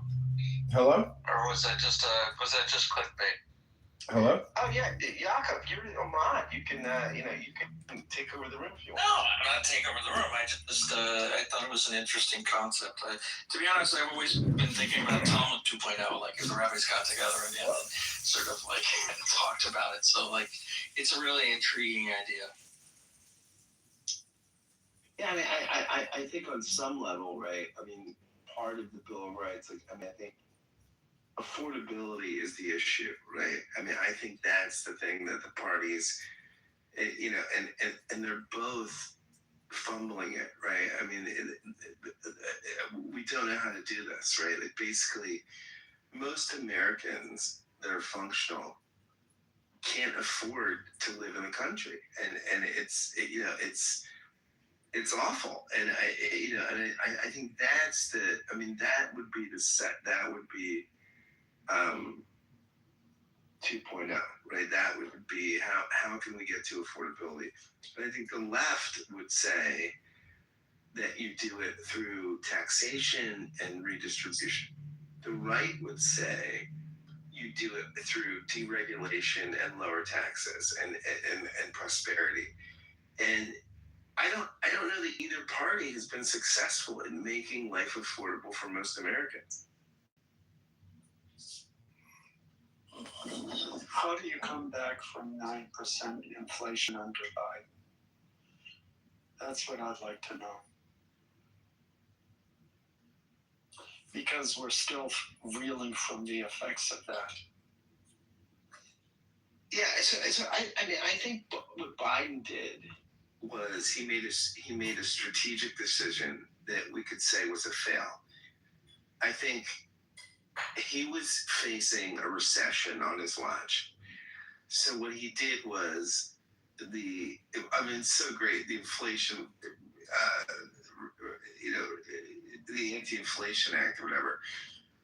Inflation Reduction Act. Yeah, what he did is he drove up prices, right? I mean, he put $1 trillion into the economy. And I'm not an economist. I don't know anything about economics, but I do know if you have more money chasing the same amounts of goods, the prices go up. So he inflated prices. So, but I think it probably did stave off the recession. It might have not been the right decision politically, right? I mean, just pragmatically. I mean, I think probably a more disciplined president would have just let the economy go where it went. I'm curious where Greece is now, because Greece was having a lot of problems, and I haven't kept up on it. And I don't, but they had hyperinflation, I believe, or bad inflation. And the idea, look, if you've spent too much money, you have to stop spending money. That's not a difficult concept to understand. It might be difficult, hold on a sec, thank you. It might be difficult to sell politically, and we've seen time again, like in France and in other countries, where politicians try to propose austerity budgets, and people just lose it. And you'll see protests, things like that. But I mean, the idea that you spent too much in the last year, so this year you have to spend less so you can get back on track, is that a difficult concept for people to understand? And why wasn't that being sold? No, but this goes back, I think, Alan, to an Indigo Girl song. The hardest to learn is the least complicated. It's not complicated. It's just a hard lesson to learn. I don't think, Yeah, I agree. Yeah, I mean, and I mean, Abby could speak to this, right? Because she is, the dean of conservative politics here. But even Ronald Reagan, right, was not a fiscal conservative, right? I mean, he was claimed to be one, but his actions were otherwise. Yeah, he cut taxes and increased spending. I mean, no, he did try to sort of pare down the government, and he was Doge. There were more employees after he left than before he entered. So he tripled the national debt. Why do we revere him? Why do we revere him so much? What do you think it is? It's his persona. It was. I want to say one more thing. When he took office, the United States was the largest creditor nation on the planet. When he left office, it was the largest debtor nation on the planet. All in one administration. To answer Abby's question, we revere him, I think, because we had a clear and present danger in the Soviet Union. And he, for all of Reagan's faults, he saw that there was a good guy and a bad guy. And that's part of what spent us into our debt, right? I mean, it was deficit spending on the Cold War.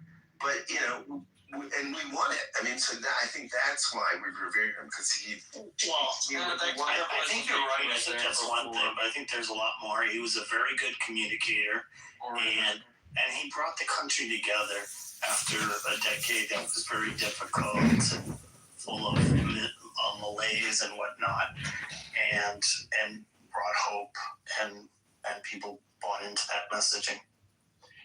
When it comes to Reagan, I think people forget how politics work and our Congress works. What I remember is that Reagan proposed all these cuts, and I forget the name of the budget guy he hired, who was just slashing government programs. David Stockton. Jake Stockton. No, David Stockman, yeah. Okay. Stockton. Thank Oh, Stockman. I said, Yeah. That was it Stockton? I've heard the name Stockman 17 times now. I think we've got his Okay, we know what you're talking about. In any event. Because Stockton's a basketball player. Yeah, in any event, in order for Reagan to do what he did, he had to make a deal with Congress, which was Democrat controlled. So Reagan drove up military spending, and the Democrats said, "You're going to do that? You're going to spend more money on the military. We're going to spend more money on the stuff we want to spend money on." So that was the deal. So together, they drove up the budget, and that's how Reagan got what he wanted, and that's how the Democrats. Don't you think? I think when we've done well fiscally, we get a Democratic president and a Republican Congress, because the Republicans, when there's a Democratic president, they don't spend money. When there's a Republican president, they spend money. When there's a Democrat president and a Democratic Congress, they spend money. What's a unique combination in our modern politics is when you get a Democratic president and a Republican Congress, the whole system becomes fiscally conservative. I would, first of all, I don't want to be on record as agreeing to that, even though I might. That's number one. Number two, I'll give it the caveat where that used to be true. Up until, say, I don't know, 15 years ago, I couldn't put a date on it, but I think that used to be true when Democrats still believed in meritocracy and those kinds of principles to a certain degree. I think now that they're pushing a different narrative, I don't know that we can count on that. Because you're going to have executive. I'm sorry. No, may I say something about Reagan from both sides? Looking at him from both sides. Bearing in mind, Reagan had been a Democrat when he was governor. And he became a Republican because his wife, her stepfather, said, "I can bring you Bloomingdale's, I can bring you all of these people, I can get you in." And that's why he became a Republican. By the way, my parents, who were Democrats, became Reagan Democrats. They weren't happy afterwards, but they were Reagan Democrats. They did vote for him. My issue about Reagan is that two things. Most people have never gone back and looked at the McCarthy era, and he blackballed. He's somebody who blackballed people who died, people who lost their careers, people, he labeled them as communists, and it was a horrible thing that he did. And and then when he became president, he said he would never blackball anybody, and he denied ever having blackballed people. So I didn't like him for that. I didn't like trickle-down economics, and the person who came up with trickle-down economics swore afterwards, "Don't ever do it." He said, "Never again." He said it was bad. Reagan, he was a great. And now Bush, they legislated this, right? I mean, Bush called it voodoo economics, right? I mean, yeah, it was a serious conservative guy, and he lost the argument. Yeah, as Meryl said, even the proponents of it later admitted that it didn't work, and it doesn't make any sense. But that's what this administration is proposing without saying it. They're not saying it, but that's what it becomes. From the top, if you get anything, it trickles down, and you're not really going to get anything. The one thing I did like about Reagan, I believe he was very good friends with Tip O'Neill. I like the idea when you can have, which we'll never have again, not now anyways, when you have somebody who says, "Here's the person I want to pick as a nominee for the Supreme Court." And, when Bork didn't work out, they sat down. The Republicans and the Democrats sat down and they put a list together and said, who could we confer? And we don't have that anymore. Yeah, but that wasn't Tip O'Neill, Merrill, because Tip was Congress, right? Tip, who was running the Senate then when he was Tip was Speaker of the House. Tip was in the Congress. So when you're talking about who, he was very close friends with Reagan and had that kind of influence. They did have drinks. yeah, no, I know. I was just curious who was the Republican in the Senate Was it Kennedy? would have done the deals with you mean the majority leader? Bork and no, what she's talking about with Well, with Bork scared confirmations. everybody. Bork scared everybody. Oh, I know, but Realistically, he scared everybody. I was just trying to remember who. Yeah, I'll look it up. Joe I Biden. can't remember. Joe Biden was there then. Yeah, but he wasn't a leader. He wasn't a Kennedy leader, was but the Dem leader, right? Or no? No, to Merrill's No. point, yes. No. To your point, yes, they were much more cooperative with each other. Absolutely. But to And we say, lost that. yeah. And that started with, I'm blanking on his name. But Mitt Romney, no, Ted Cruz, and No, Mitt Harry Romney. Reid was an asshole, and he's my senator. Mitt So. Romney, yeah, but Ted It's, Cruz made Mitt Romney lose the presidential race. the agreement with America, Jesus Christ. In any There we have the names. Yeah, but That was Gingrich, the contract with yeah, America. Newt Gingrich, thank you very much. But to say Bork didn't work out, Kennedy and the Democrats said, this guy is not going to go past. We are not going to vote for him, and we are going to assassinate his character. And Bork answered the questions honestly, which you will never get again from a Supreme Court nominee, because they know the other side, whoever nominates them, the other side will assassinate their character, as we have seen time again. And that's why Mitch McConnell said, okay, I'm not going to forget this. The Senate Majority Leader were Howard Baker, 81 to 85, Bob Dole, 85 to 87. Yeah, so when I look at the budget of the Reagan administration and the federal outlays as a share of GDP, you see that the total outlays dropped slightly. Revenues dropped from 19% to 17%. Defense went up from 5% to 5.5%.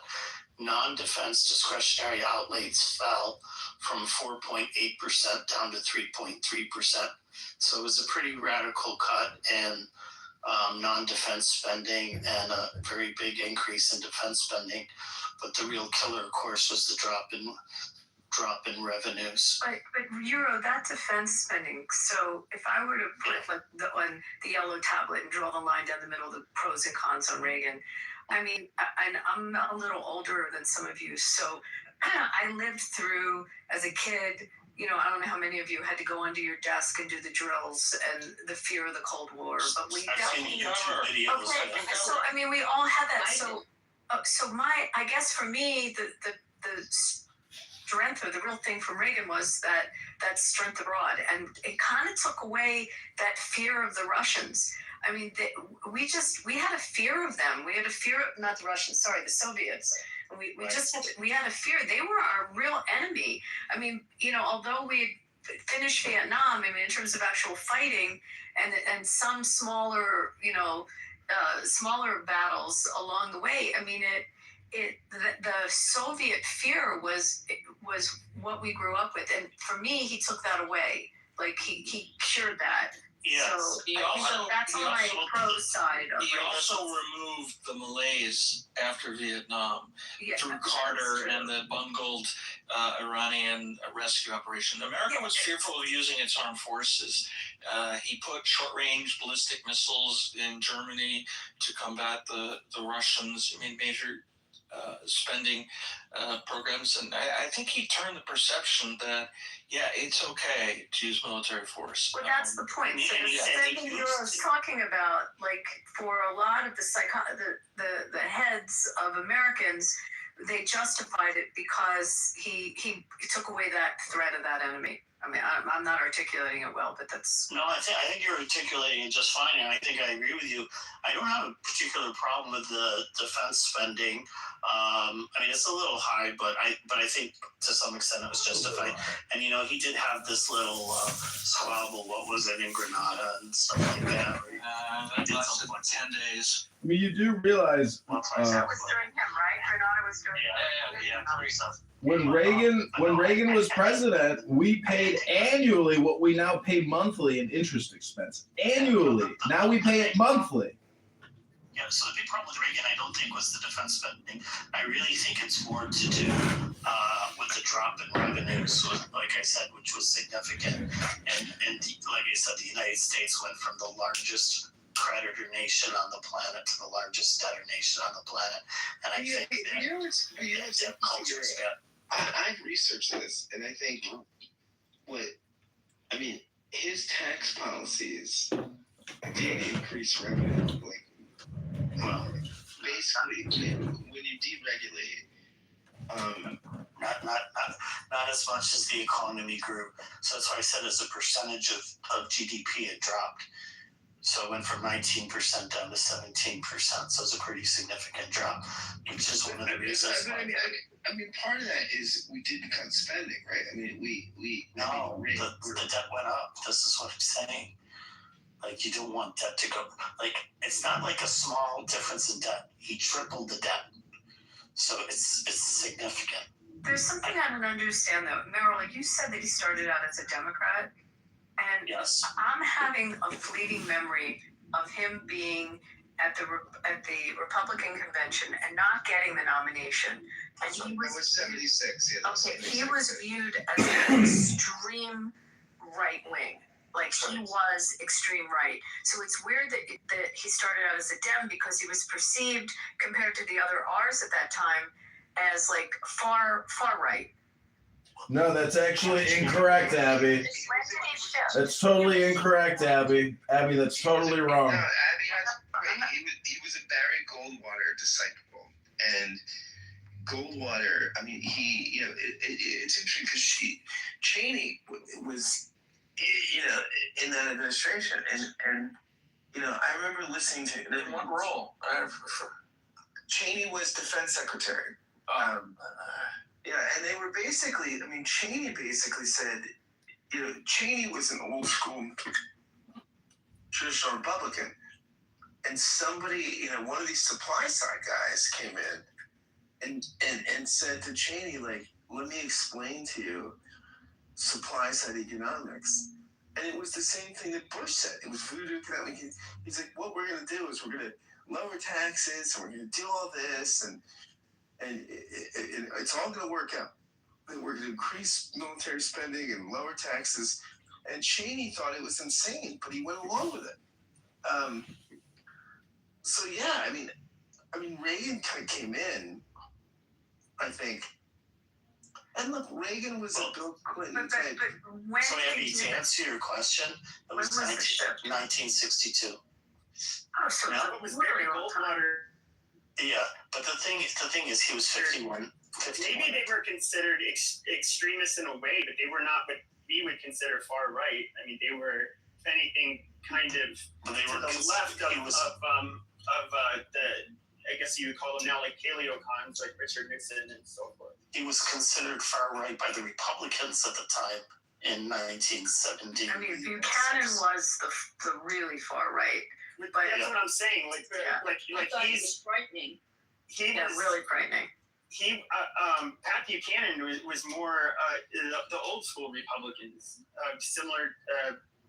I guess you say more similar to Nixon than Goldwater. No, he was not old school Republican. Old school Republicans are more centrist, just like old school Democrats are more centrist. Kind of like the Rockefeller Republicans. Yeah. No. The thing is, so like I was saying, he switched in 1962 when he was 51, but he had already made an ideological shift in the 50s. So he was still a Democrat in name, but he was increasingly, once he took his position with General Electric, he started, promoting more like Republican ideas all the time. But when was he shifting from Democrat to Republican? When did that happen? Officially, party registration 62. Ideologically, in the 50s. From about 1954, he started. Yeah, he was a Goldwater disciple. Because he was. I didn't know that. I didn't think of that. I thought about that it was his father-in-law who convinced him to become a Republican. No, he was a Barry Goldwater guy, and he knew Barry Goldwater personally. He was the TV host on General Electric Theater. On General Electric, I remember that. And then he started promoting GE publicly, and as part of that, he started shifting his explanation about American prosperity, and he would visit GE plants across the country and give speeches. So there were some other things about him that I found a little bit. His wife was a little bit troubling. He had to be. And once he was shot, every single trip he took was predicted. She used an astrologer. Yeah. She did. She was so terrified, so she used an astrologer. So all of his movements and everything was determined by an astrologist. That's true love, Meryl. We should all be so lucky to have love like that in our lives. I read the love letters that he wrote her. But listen, this is the one thing, though, that we all condemned Joe Biden, saying, that he was not completely alert, let's say, at the end of his presidency. Neither was Ronald Reagan. He already was absolutely was not. With Alzheimer's. And he fell asleep at the Russian summit. And he was caught sleeping at the Russian summit. But he was already in the stages of early Alzheimer's. But he had a vice president that was, in Bush Sr., that was absolutely unbelievable. Probably the best person we've ever had in the White House. Most qualified. Now let's talk about Bush Sr. Bush Sr. was not a conservative. Bush No. He was for the Equal Rights Amendment. He and Barbara were very, very, they were, I'm not going to say they were Democrats, they weren't, but they were very liberal in some of their policies of how they thought about. Who would you say they were like today in the Republican Party? Meryl, none of them are conservative nowadays. They all want big government for different reasons. No, the only real conservatives are. What happened to Nick? What's the answer to my question? Who would be that today? Would be the George Bush Sr.? Yeah, as you're describing Bush Sr. and his politics, who's there now? Once Reagan got the nomination and asked him to be vice president, he flipped overnight. He became immediately was the conservative, and then when he no longer was president, went back to being more liberal in certain policies. Even Reagan, he spoke conservative ideology, but he was often very pragmatic in terms of what he actually did. Well, I can see it for me now, and I mean, you might not like this, but all the Republicans that run right now, when you look at people that are running and you look at people that are in Congress, one of the things that I'm not going to say almost all of them, but many of them, they have to say that the election was stolen. They still do that. No, they don't all say that. I know so many that don't say that. Abby, listen carefully to what I said. I didn't say all of them. Many of them still do. You just had he just testifying before Congress for confirmation. He wouldn't say that Biden won the election. Everybody, they all want the death of Trump. Nobody wants to be primaried by Trump. And when you look at all of the Republicans that are running, including people you might endorse, Abby, they all say they are Trump, they're conservatives and their politics are more like Trump. They seem to want to say that because I don't believe it, but I believe I believe some of them are just bursting, wanting to bash him, but they're not going to because they want to win. But I can only think of a handful. Pardon? I can only think of a handful that would have said the election was stolen. That tended to be some of the bigger loudmouths that are, some of them aren't even in Congress anymore. I agree. Marjorie Taylor Greene, for example. Yeah, they're not the voice of the Republican Party, Meryl. I hear what you're saying, but I go and I listen to these speeches, and they come to our conferences. I haven't heard one of them. Like, okay, we have a lot of them that present to us that have talked about the election being stolen.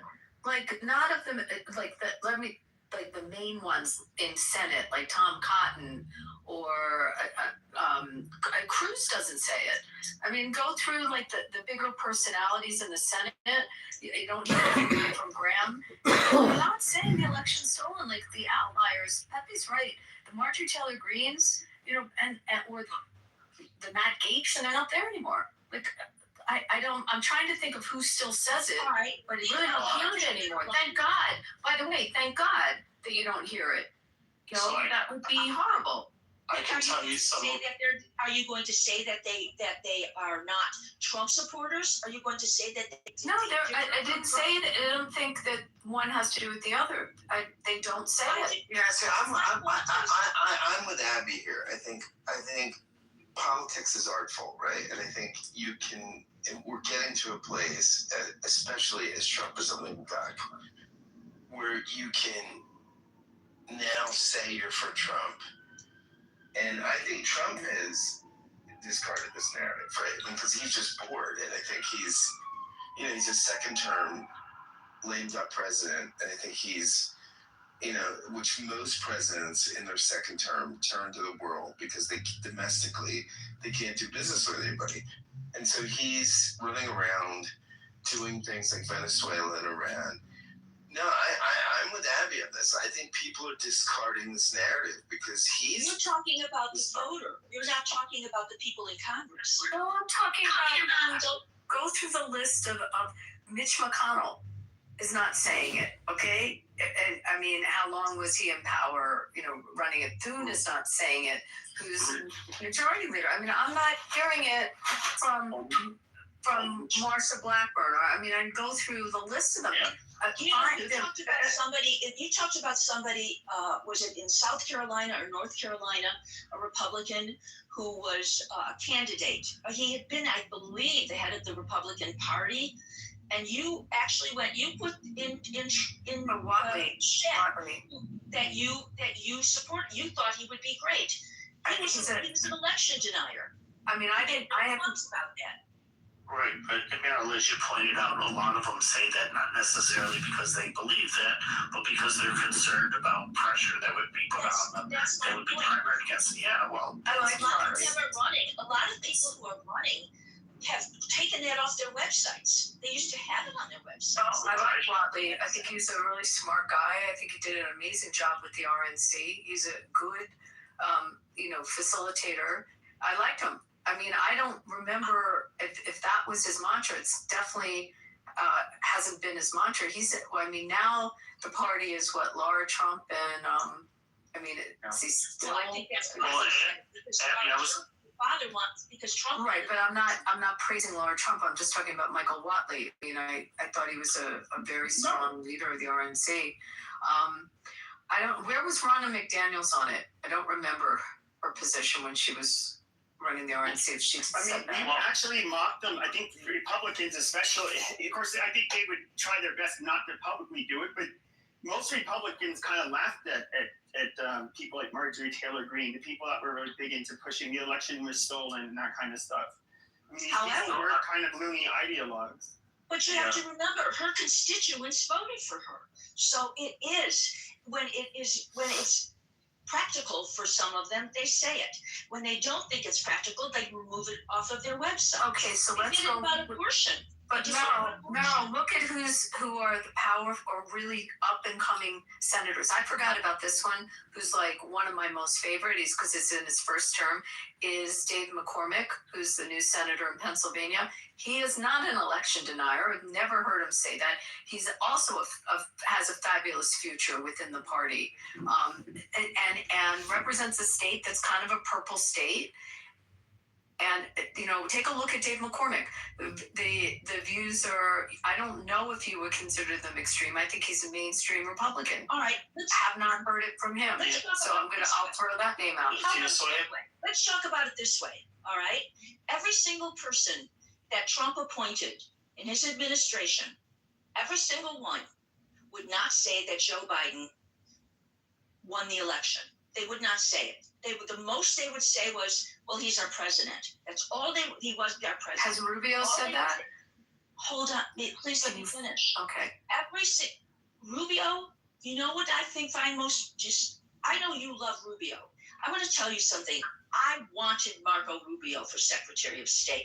I thought, here is the voice of somebody with experience and someone who's going to stand up to Trump. He's not going to be the sponge. He's not going to fold like everybody else is doing. And I think that Marco Rubio, the best thing that he can do by the end of this administration is remove himself, get further away from Trump and not do Trump's bidding for him, because he is smarter. No, I agree. He's the only one that I really wanted to see. And when I look at every single one of the Republicans confirmed every single one of the people that had absolutely no right being in that administration. They had no qualifications. They're terrible. And I know the question was asked about what would be the 3 things that you would do. The first thing I would do would be, of course, I'd get rid of all of them. I would put experienced, well-qualified people in there. And when you talked about the fighting terrorism, the DOJ got rid of that, and the FBI got rid of that. They don't do that anymore, the terrorist investigations. I agree with that. So, Abby, I was going to try to take a stab at answering your question about who in the Republican Party today would be most similar to George H.W. Bush. So my initial reaction was nobody, because he had quite extensive experience. Because before becoming president, he was a congressman, he was a UN ambassador, he was the chair of the Republican National Committee, he was an envoy to China, CIA director, and of course, vice president. But in terms of overall establishment temperament, I would probably say Mitt Romney comes very close. He is, of course, retired now from the Senate. Experiences he besides business. He's business oriented, political family, institutionally conservative. He was an internationalist, and he's uncomfortable with populism. If you want to talk about in terms of who has a similar moderate, pragmatic New England style Republican, you got Susan Collins and Phil Scott. A bipartisan governor type, you got Larry Hogan. You got Nikki Haley, of course, as an internationalist Republican, and Chris Sununu. When you say internationalist, what exactly are you referring to? Internationalists? In other words, not a nationalist. Globalist. Globalist. Well, I would call it a globalist. Sununu is interesting because Sununu and Hogan both came out against Trump with Chris Christie. They all joined that anti-Trump bandwagon. And it's sad that Hogan lost that election. Although people love the present governor, and he ran for Senate in Maryland, but he was from the Chris Christie camp of, I don't know, what would you call them? What Merrill was describing as these. Which ones? Sununu, I would say. Republicans? I would say yes. Sununu is a New England Republican. Yeah, they're from the Northeast. The Northeast. I feel like they can only churn out one type of Republican. Well, it's a type of Republican, yeah. Are you serious? You got a lot of Lindsey Graham fucking Republican? No, he's a fucking fruitcake. What was the last day that talked about? What was the Lindsey Graham's kind of a tricky one because he's all over the place. No. Who's the Chris Christie? Man, you guys don't like Chris Christie, do you? I want to say something about Chris Christie. Oh my God. So besides that he's a Springsteen fan, but we'll leave that aside. The hardest, I've said this in rooms, and you can fact check me on this, the hardest job for a governor, the hardest gubernatorial position in our country is the state of New Jersey, to be a governor there. Yeah, makes sense. The amount of responsibility and what falls under the purview of the governor's office is greater than any other state. And if you look at it, he has to appoint judges. I mean, he has stuff that other governors don't have to do. And if you talk to people in New Jersey, it's a funny place because it's a blue state and they elected him. And he was a popular governor, you know, in terms of his policies, etc. I mean, so, you know, and he came out totally against, first of all, he was with Trump. He prepped him for the debate in the first round, but he came out completely, you know, against Trump. Yet, I don't think you can take away. But Abby, don't you think? Scott, he was popular. Forget the Bridgegate stuff. I mean, he was a popular governor there. But Abby, don't you think Chris Christie's popularity, right, was he actually was a conservative? Like Trump's not a conservative. Trump is a bombastic. Yeah, I mean, He's definitely not a conservative. Yeah. Chris Christie is a conservative, right? I mean, I mean, he's. And conservatives evolve. I mean, this is part of the thing. Like, when you look at a guy like Chris Christie, part of his conservatism is evolution, right? I mean, he's, you know, look, whenever I see Chris Christie on the media, he's the most sensible person speaking, and he's center right. I mean, he's, you know. And I say this as someone that's not a conservative, right? But I mean, I think we could use probably more Chris Christie conservatives in the country to balance me out. Okay, go to the 17 people that were up when Trump ran the first time. Do you remember all the 17 candidates? John Kasich, okay, so Kasich, right? Jeb Bush. All right, so what were your thoughts about Just was going to win? Absolutely, a lot of money was behind him. So what were your thoughts on Kasich and on Bush? All right, I personally, remember I said yesterday, I don't know if you were in the show yesterday, I am a Democrat. However, I always look at the Republicans who are running and remind myself, which ones do I think would be good? If they win, can I live with that? Are they going to be good for our country? I might not agree with all their policies. However, I can still look at a Republican and say, I can live with this. And Jeb Bush was one. And I know everybody thought he was a warmonger, but I thought Jeb Bush was the smartest of all the Bushes. So I liked Jeb Bush. John Kasich, I liked him. I did not like a lot of his policies, but I did like John Kasich. By the way, Mitt Romney, I will tell you that I know many Republicans who would not vote for Mitt Romney because if he had been allowed to run for president as Mitt Romney, the governor, they would have, everybody, even I would have considered him. It was when he was told he had to, they were marketing him as too far to the right for people who were used to him being governor. And that was the problem. And but I think that, and then he came back. And then he came back and became who he really was. And then who else was in that group, man? You also had who ran against me. Paradise Now. Remember the 17 I'm talking about? Who? Yeah, I know all of them. Rick Santorum. Oh, right, I forgot about him. Okay, he was to the right. You had Walker Santorum. Walker. Wait, Walker. Do you remember Wisconsin? Governor of Wisconsin. Yeah. Scott Walker. Yes. Yeah, Rick Santorum. Wait. Hold on Scott Walker. Popular governor, right? Yeah.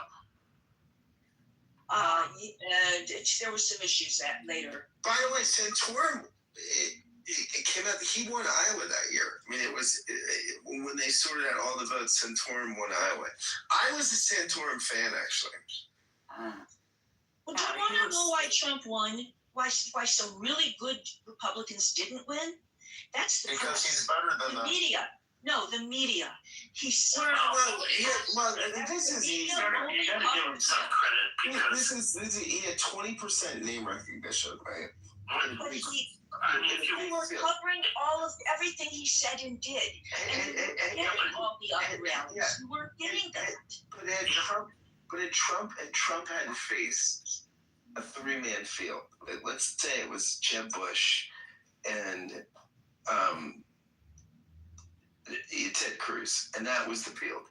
Trump would not have won that election, right? I mean, he was able with 20% Ted Cruz. Don't you remember who was Scott came. Meryl's right. It came down to the three. It was because I remember it was in fact there was 18,000 of us at that policy conference, and it was three people presented, and it was Cruz, Trump, and Kasich. Those were the three that were left. Do you remember? It kind of came down to those three.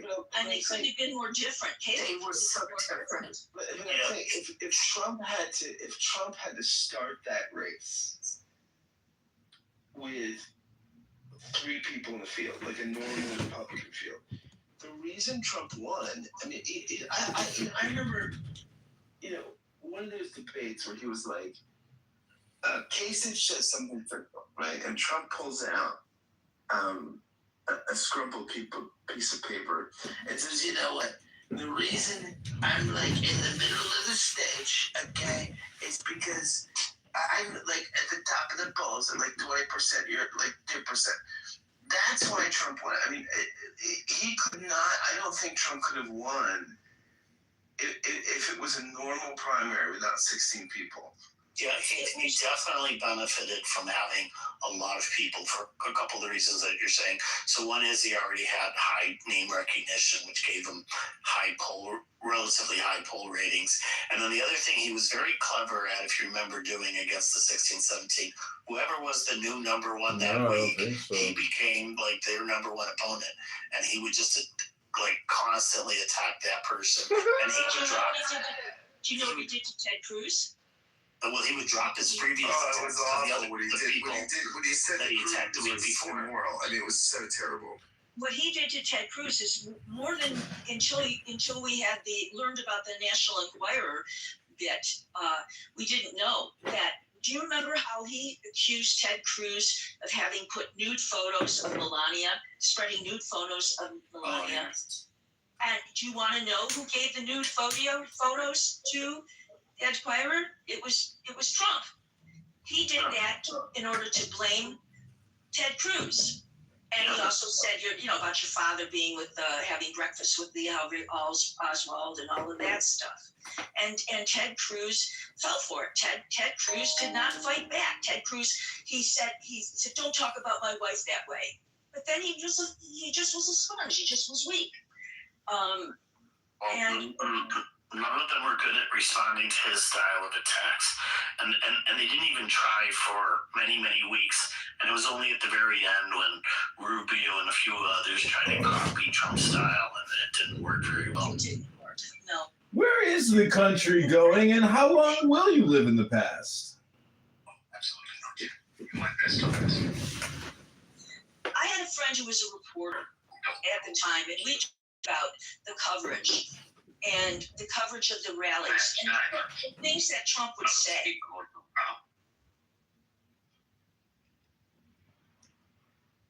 I'm sorry. I don't know. What happened? Wait. Oh, here's Jane. So can you go back to Can I just say one thing real quick, Abby, about because you brought up Dave McCormick earlier. Yeah, and it's interesting because in a lot of ways he has some similarities with George H. Bush, and he has that plus like a Trump adaptation, I would say, but they're very, very similar backgrounds. Really nice guy too, Euro. He's just pleasant and not like. Well, he's Scott, have you? I mean, you see him a lot on TV in Philly, but. Yeah, well, he's a West Point graduate, and he also got an MA and PhD from Princeton. He was a former CEO of Bridgewater, so it's like one of the world's largest hedge funds. And he served in the George W. Bush administration as Undersecretary of the Treasury for National Affairs. I door knocked for him. I mean, I flew back to Philly and went into Montgomery County and door knocked. People, I mean, that was a very close race. You remember he wouldn't, he wouldn't, what do you call it? The concede, thank you. I mean, it was a very close race. But can I go back to the 17? I'm still trying to remember everyone that presented. I remember that debate with Megyn Kelly with the blood in her eyes. Yeah. With Trump. So and blood. They were all on stage. I thought that was incredible. So you had who did I say? Walker, Santorum. You had Marco Rubio, obviously. You had Rick Perry. You had Rand Paul. Rick Perry, I forgot about him. Well, it was the most talented primary field I've ever seen. Until he couldn't name the different things that remember he said there were 5 things. He was three. And he couldn't remember them, or even 3. It was 3. And he couldn't. And the problem was he's the one that brought up the 3, so that makes it really, really bad. It's like I got 3 things I want to change, and they are 1 and 2. Oh, I can't remember the 3rd one. So it's like it just instant loss of credibility, right? As a Democrat watching, you looked and you said, okay, that's the next Saturday Night Live sketch. You look at them, and that was really bad. Same thing. Democrats had the same thing, but it was interesting. You looked at that one and said, "Oh, that's going to be on Saturday Night Live." That's it, and that was the end of him. And he made a joke about it. He was very self-deprecating about it as well. So I mean that one's embarrassing. It's just like you had some vice presidents like that were just really terrible speakers. You had Dan Quayle. You had Rand, Dan Quayle's the one I was thinking of. I couldn't remember his name. You had Rand Paul, the senator from Kentucky, who ran. Pataki, governor of New York, former governor of New York. Kasich, the governor of Ohio. He would have been an interesting candidate, maybe. I liked Kasich. I just not all of his policies, but at the end, when we were coming down to the end, I was looking and saying, now which one could I live with? I could live with Kasich. I had some faith in him. So remember, he also was one who took issue with Trump saying about grabbing women by their genitals or whatever. So why did Jeb Bush implode, and whatever happened to him?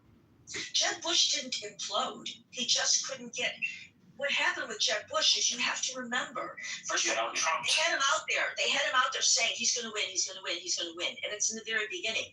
And along comes Trump.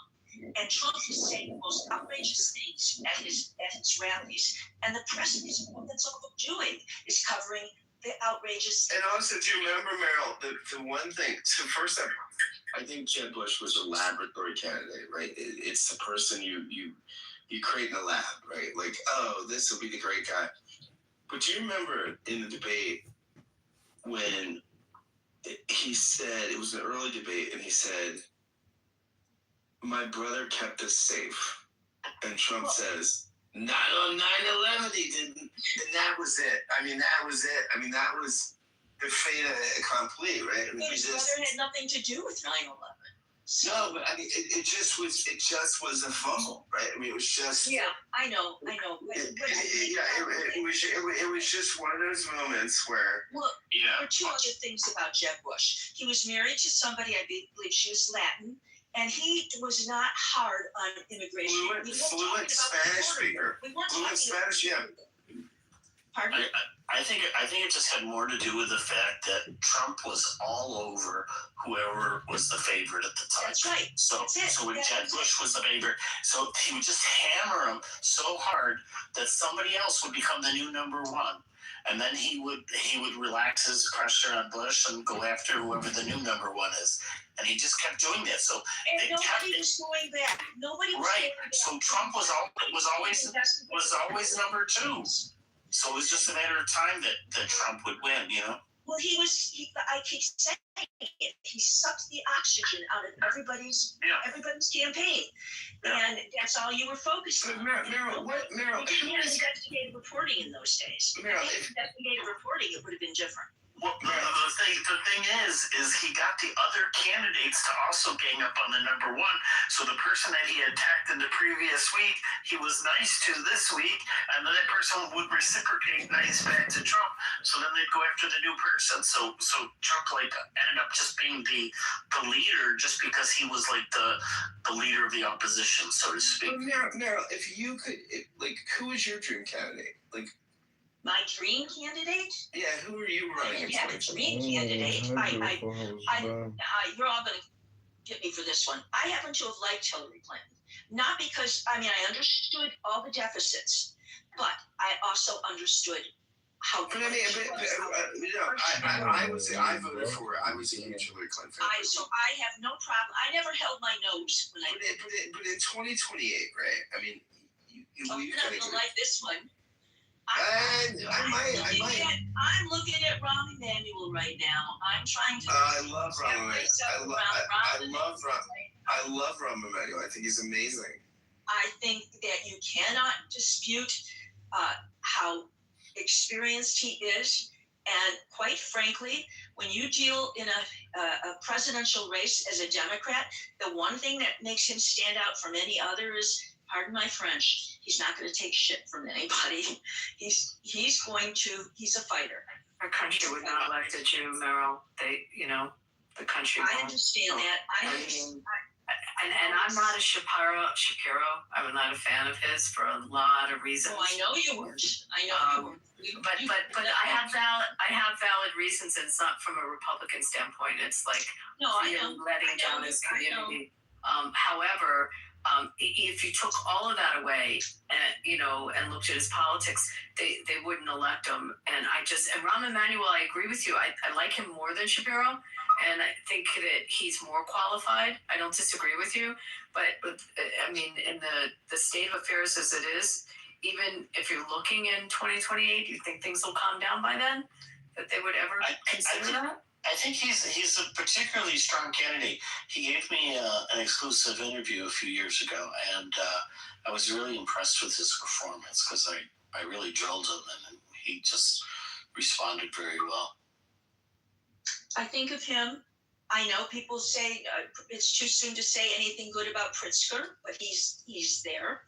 I'm waiting to see. I want to see all the candidates. You can't be that overweight. I think it's one of those things you can't be that overweight and be president. It's shallow. It's dumb. But Pritzker's. You can't be that fat and be president. It's just not. So overweight. What are you talking about? Don't. He'll be. But believe me, by then he'll have taken some medication and he will be thinner. Don't you remember what Chris Christie did? Thinner than Trump? He did the rubber band surgery. Yeah, and Chris Christie never he was still overweight. I think that was part of. He gained back his weight. He gained back the weight. Yeah, I think Christie. We have gaming culture that will not forgive those things. It sucks. It's terrible. They forgive it for Trump. Oh, you know what? Not the they same won't kind forgive. of They won't forgive. Yeah, it's not. Abby's right. And also Trump has mastered his outfits. He's mastered his look. 4-foot-long tie. Yeah, because if you see him in lighter clothing, you really see how obese he is. He can handle his tie. Too long. Excuse me, Meryl. I have a question for you. I've heard that it's rumored that hundreds of years from now, people will look back on Donald Trump with total awe and nostalgia and just aura. How does it make you feel knowing that so many people in the future will look back on Trump and just view him as the closest thing to God that has ever walked the earth? No, historians aren't even waiting. Historians normally wait 20 to 25 years before they start talking about how a president will be remembered in history, and he is not. And believe it or not, Biden will be remembered as an excellent president. Trump will not be looked upon that way. I don't think so with Biden. I'm not gonna. I think Clinton, perhaps, I'll give that to the Democrats, but not Biden. I think what Biden had, yeah. So we always talk about the Washington insiders, right? And what Biden was a Washington insider. So when he walked into office, he knows DC. He knows how to get things done. He knows how to cut deals. He knows all the people. He knows committee structures. He knows. So I mean, I think it's one of the reasons why he could quickly spend $1 trillion, right? I mean, it was. It's one of the reasons why he could put together a coalition within 2 days. You have to remember that. Yeah, no, I don't think Biden's going to go down as one of the best or the worst. I think he's someone that got in the office and knew how to function in the office in a way that Trump doesn't, right? I mean, Trump, Trump can't function in the office. I mean, and that's not a critique of Trump. It just doesn't have the sensibility. He's not interested or have an attention span. Yeah, in the way that Biden did, right? Well, when he was better, maybe, yeah. Howard always says that there's 3 things that matter to Trump. One is legacy, and his legacy is going to be that his name's on everything, and the arch. That I hope somebody comes and tears down if a Democrat wins, and not going money. Meryl, you can't take down federal monuments after you construct them, and it's funny that it's called the Arc de Trump because like the Arc de Triomphe and Trump are so close. Well, but if I'm mistaken about this, it's been a long time since I went to Arlington Cemetery. But when I was there, I recall that you could look and you could see, like the Lincoln Memorial, you could see that whole area. And with that arch now, you're not going to be able to see that. And I think that's sinful. I think that the most serene thing that we could do. How would you not be able to see it based on, I mean, I'm just trying to think of where you're placing it because they are on, like if you think about where the Lincoln Memorial is, it's over on the other, like I'm just spatially thinking of where it is. So is this arch going to be, how could it be in front of the Lincoln Memorial? It would seem to me it would be behind, it would be closer to on the White House side of the mall. I have to look at I'm just reading on this. I thought that it was going to block certain views that I think would be very important. It couldn't be from Arlington because the Lincoln, you see, you're seeing across the water from Arlington. You know, have you been to like the National Airport? You know, or Reagan Airport. Like, no. You know, that vantage looking, and you go up. What's that? 14th Street when you drive over the bridge. Like then you see the Lincoln, you see the Jefferson. But I would think this arch is on the other side of the mall. Tell me something. How do you feel about the arch? Do you think it's important? I could care less. Truthfully, I care more that the Abraham Accords are extended. Meryl, it's simply a rendering. I'm answering you. It's that's like saying I don't. No. I honestly, I haven't thought about it. It's a 3D rendering, ladies.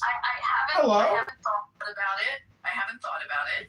I truly haven't. That's why I'm not even sure where it is because I'm just not focused on it. Just like the whole thing with the ballroom, I'm not focused on it. I'm focused, and a lot of Republicans, Meryl, a lot of Republicans take this position. His personality drives me nuts. There's so many things that are, offensive and I don't like.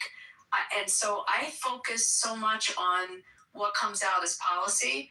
And I kind of like turn a blind eye. I just don't pay attention to the other stuff. And I'm not trying to be facetious or not pay attention to what you're asking. I just really, in a very honest answer, I just haven't cared. And maybe I should care. Like I go to Washington a lot. I like going to the memorials. It's very important to go to them. I agree you should have great views coming from Virginia looking over the water. I don't disagree with you. Meryl, everybody loves new construction, Meryl. You're such a Debbie Downer. It's like Disneyland. It's a new roller coaster. Seriously, I'm really being honest. It's just like not something on my radar. But I'm gonna look at it now. So I do have an answer. Where is it? The proposed site actually is in the sight line between Arlington Cemetery and the Lincoln Memorial. So, where is it exactly? They're talking about it over by the where? What is that square called? Is it called Memorial Square? Or? So it's on the other side of the Lincoln. Then it's not on the mall side, is what you're saying. It's Memorial Circle, Columbia Island. Oh, okay. So it's on the other side. Wait, let me look at a map. It's between the cemetery and the Lincoln Memorial. Okay, so let me look at this. It's done for a reason. It's done to feature Trump. And the thing is the problem is that it's far taller than the Lincoln Memorial. Is it just the "In God We Trust" at the top of the memorial that you don't like? Because it's not branded Trump, FYI. The rendering does not show any Trump logo, brand, or anything. So it says "In God We Trust," and it's a 250-year anniversary Arc of Triumph. And he is our president. Meryl, you can't change history despite all your complaints. You'll never stop history. The Arc is not part of history, right? So it's in Virginia. It's not in the district. It's not in the district. Oh, it's going to be in Virginia. Oh, it's in Some Virginia. people got TBS so mad. It's fucking amazing. It's a Memorial Circle. That's not in the district. That's on the other side. FYI, I want to let you guys know that I am working for Psychology Magazine now, and I am actually being published with an article about Trump derangement syndrome, and I'm going to update it with notes from this conversation. But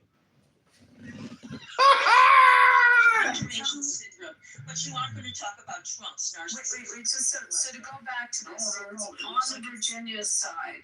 Wait, it's not where I'm Right. It's on the Virginia side. That was, I think, a fucking awesome run. So we've done that, like every night, you do all the memorials in DC. It's actually, if you haven't done it, it's a great tour that they do. I think every DC is. I think everything about it is.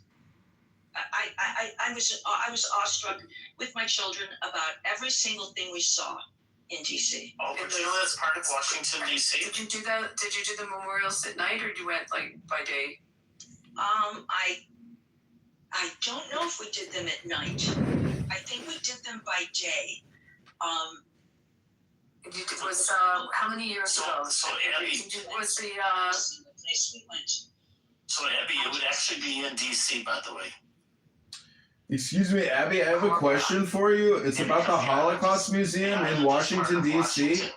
Abby, this is a trivia question. What is the geographic shape of the flooring in the Holocaust concentration camp? I can tell you actually a lot about that museum because I remember when they were building it, and I knew some of the people that were the first round of running it.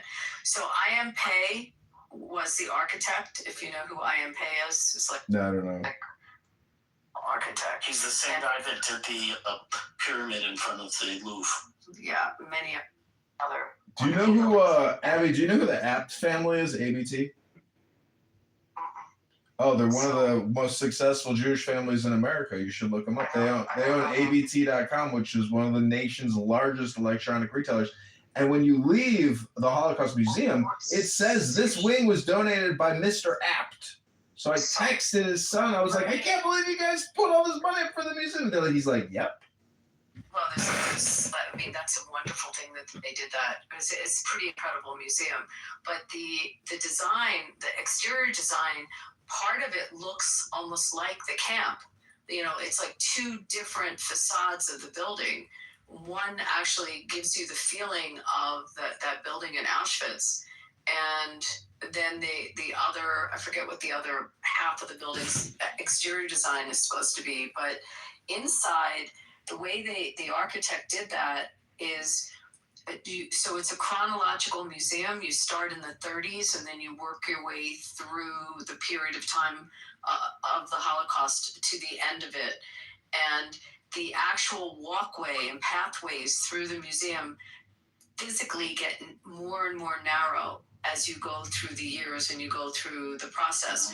And then, like, all of a sudden you're at a point when you're going through that museum, you ask what the floors are like, you all of a sudden you're at a point where you have no choice but to walk into a boxcar. And that's how narrow it gets, and then you find yourself in the actual boxcar. Wait, are you talking about the Skokie Holocaust Museum, or are you talking about Have you guys been to the museum and had this experience? I mean, it's Halloween. Meryl, do you remember this part, like what I'm talking about? No, what I remember. See, I had just been to Doc House several years earlier. I had been to Aunt Frank's house. I had all of that, and that. I was so emotional. So when I went to the Holocaust Museum, and we took my parents and my children, and I could not make it all the way through that museum. I then took my son. There's an area for the children's part of the Holocaust Museum, and where you're learning about a little boy. Each scene is something that's happening to him. And then it's not a boxcar, but it's one area that's like a little, did you see that? Where it's a post office. And you take the children into this post office, and they're going to write postcards or draw pictures. And because they're so influenced by what they've seen, they don't believe that this little boy has been killed. They don't want to believe that because it's not pounded into them that it is, but they want them to remember this boy. So that's what they do. They write these postcards and draw pictures for him. You know, I didn't know they did that. Like that, I guess I never went in the children's one. I know when they first opened it, you were to be given someone's identity, and everyone got, I don't know if they still do this, everyone got the identity of somebody, and then you carried that identity through the period of time, and you don't know if your person lived or died. You find out at the end. And there's, I mean, it was pretty impactful, but I never knew they did that with the children's one. I know at the end, there's a room, and so this is interesting because we are, you know, a country that is not showing one faith or another. There's a room that's just like a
Hello? Hello, moderators. Do you know how to use the fucking app? Hello?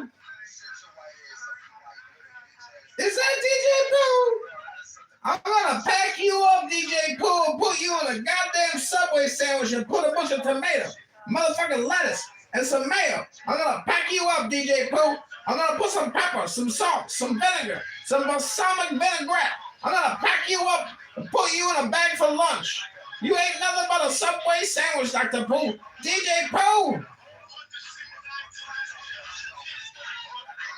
I'm gonna get you, DJ Pooh!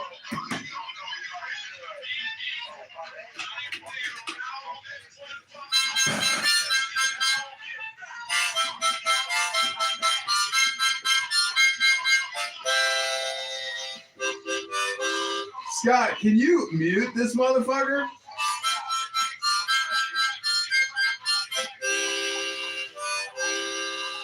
Howard, kick this motherfucker.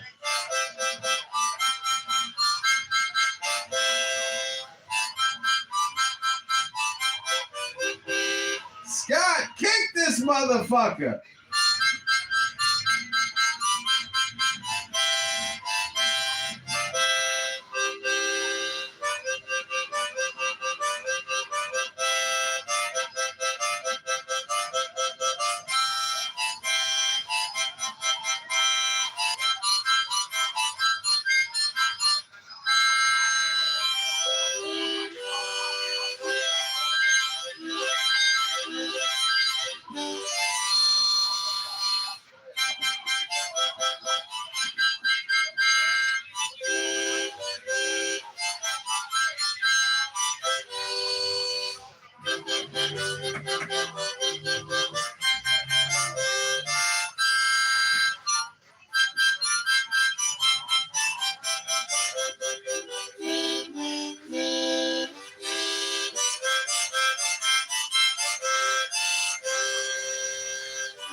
Damn.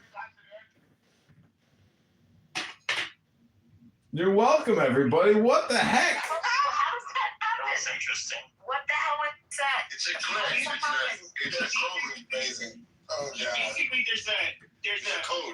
There's a code you can put like in your profile, and what it does is if you have an iPhone, it will crash your app, and so basically anybody who tries to mute him is going to. It was very annoying, but I can find some comedy in it. Yeah, it was kind of funny. I had to keep like leaving the room and coming back. So Yeah, I was the lead button. I could get rid of him. So wait, Wow. so John, how did you do it? The only person I can remove him, I think. It's Android. Yeah, I'm on Android. I'm on a cheap burner Android. So it will only freeze the app if you have an iPhone and you go on his profile. That's amazing. I know that guy. He has been on this app for a long time, and he is one wild motherfucker. But he does this thing where he packs you up and makes you into a sandwich and screams at you. He has the craziest, most toxic abuse rooms you've ever heard on this app. That guy is fucking whack. What was his name? DJ Pooh, I think he goes by. I think so. He's got a couple of names probably. Listen, gay, black, transsexual men who are entertainers. I mean, as long as they're not violent, like they're exceptional performers. They're very funny. But BB, I didn't kick you from that room earlier because I was recording something, and I know you wanted to talk, but I was right in the middle of making a recording with Bima. We were reading Ayn Rand's book on selfishness. It was crazy. No, that was me. I kicked you. Ran a bunch of shit. And that's how y'all white people been doing every other country y'all pull up through. Y'all just come over with a whole bunch of noise. Can't nobody. Yeah. That guy colonized the room, right? That was a colonization. That dude colonized the whole room. Yeah. He was enslaved to that shit. Yeah, we were all enslaved. Like we were in Egypt as slaves. David, I wanted to thank you for your comments today in Gary's room. I really appreciated them. Oh yeah, no, you're welcome. That was really nice. I don't know if they added to them. But yeah, no, I was just doing a deep thought into what, it's just my environment. So. It's funny that you came in here, David, and Meryl came back. We got rid of that guy. John figured out how to get rid of him. Don't click on his account if he comes back in. I don't know. My conspiracy theory is that was Perhaps another profile that John had. No. Howard, can you please go explore the app and watch, what real hell sounds like? Have you explored the 10th layers of hell? But that clip was part of Tropic Thunder, the Les Grossman skit. Not the movie? Yeah. I think it was a strategic, I'm afraid to block him because if I click on his profile to block it, the same thing's going to happen. No, Abby, what you do is you go to the top right, click on report recent speaker, and then select him without clicking on his picture, and it'll allow you to report him, and then you can block him. Okay, wait. I go to the top. He's from the deepest of the deep trenches here on Clubhouse. Pepe has a lot of experience with Clubhouse's finest in Black excellence. And DJ Pooh is absolutely one of the best examples of Black excellence on this app.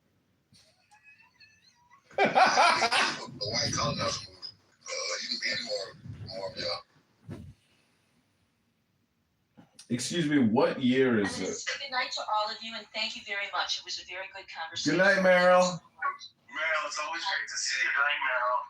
David Garcia. Let's go to David Garcia. David, where is the country going? And who would you, if you could have a dream candidate, who would it be and where would they take the country? We had this room yesterday, Scott. What's going on? I'll say it again. Because we have new people. We have new people here. Okay, that's for we need a unifier. We need somebody that Libertarian? is sort of not controversial, who's got respect in society, who can speak to both sides. Who's got a background in something that isn't questionable or legitimate, and is esteemed somehow in society. I think we need to find a candidate that can transcend a lot of that stuff. I don't know. I think we need to find a leader that, war heroes used to be good candidates for this stuff. People that fought and died. Why do you like warriors? Because they've had skin in the game for the country? Skin in the game. They fought honorably. It's about country.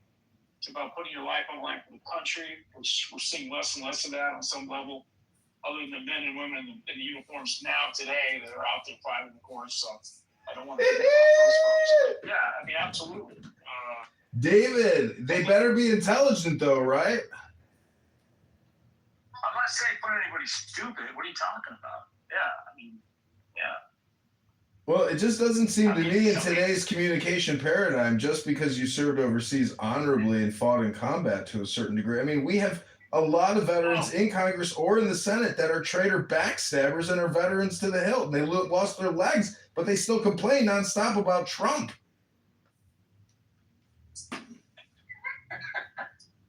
Well, there's things to complain about.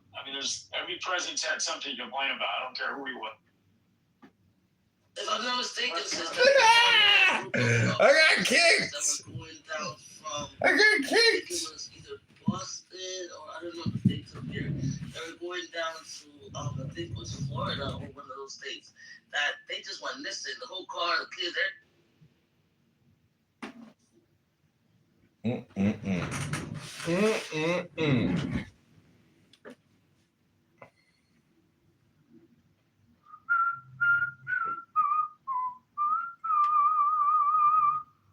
I think there's a reason King Charles came over here. I think he came over here to kick us in the ass a little bit and wake us up. I think his say what you want about the man. He's obviously silver spoon, bloodlines, what have you. But I think his message and what he said was something that a candidate in this country should be speaking about on some level and unifying us in a way that is bigger picture than party. I think the party thing is broken. I think that's clearly the case with the MAGA defense. Three values that you would that your person that would run for president, like just three values that they would lead with. Respect for everybody in this country, all cultures. I think we need to start with, elevating everybody that's contributed to this country on some, have a message that speaks to that Ellis Island legacy that built this country. I think we got to start there. I think we need to also somehow speak to the economics of the country and find a way to make everybody's have viable employment on some level. We had less than 5% unemployment at one time in this country, maybe 4%. I think we need to figure out how to make this country productive again, and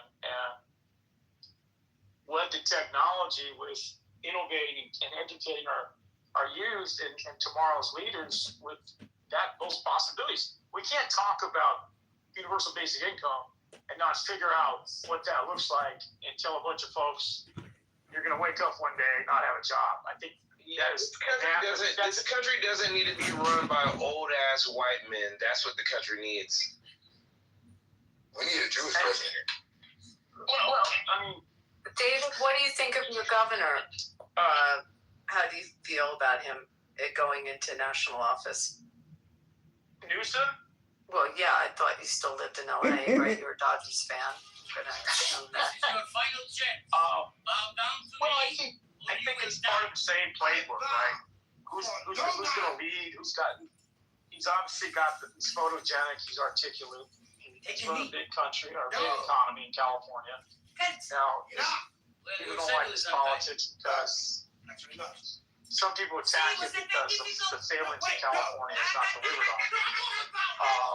And then say, well, you're going to mismanage America the way you maybe mismanage aspects of California. The rail to nowhere, the train to nowhere, the infrastructure, the fire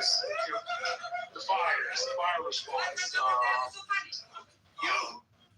You greet like the bloated tax. The bloated.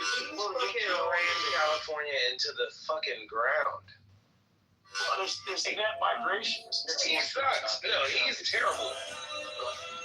But then again, who are we going to choose then? Not him, who? I mean, I think Josh Shapiro's pretty articulate. He's not going anywhere. Okay, well then that scratched him off. I mean, Merrill said Rahm Emanuel, that was her candidate. I don't think he's going anywhere either. I will say he's probably one of the most is the fact that his consciousness. But I'm with you. Yeah, I don't think wrong religion that they won't elect him.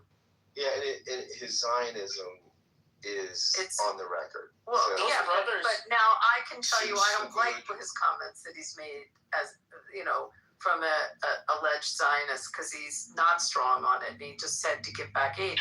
So his own community will go after those comments. But the point is, he can't.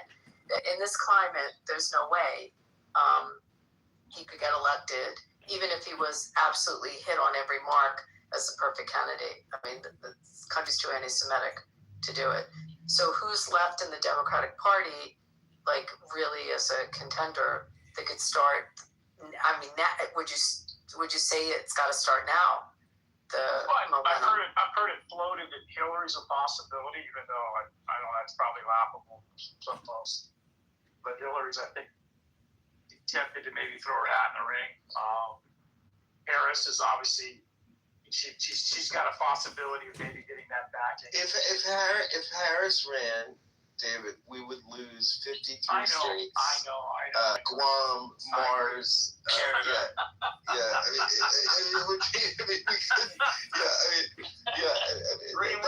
would be the worst mistake we could ever make.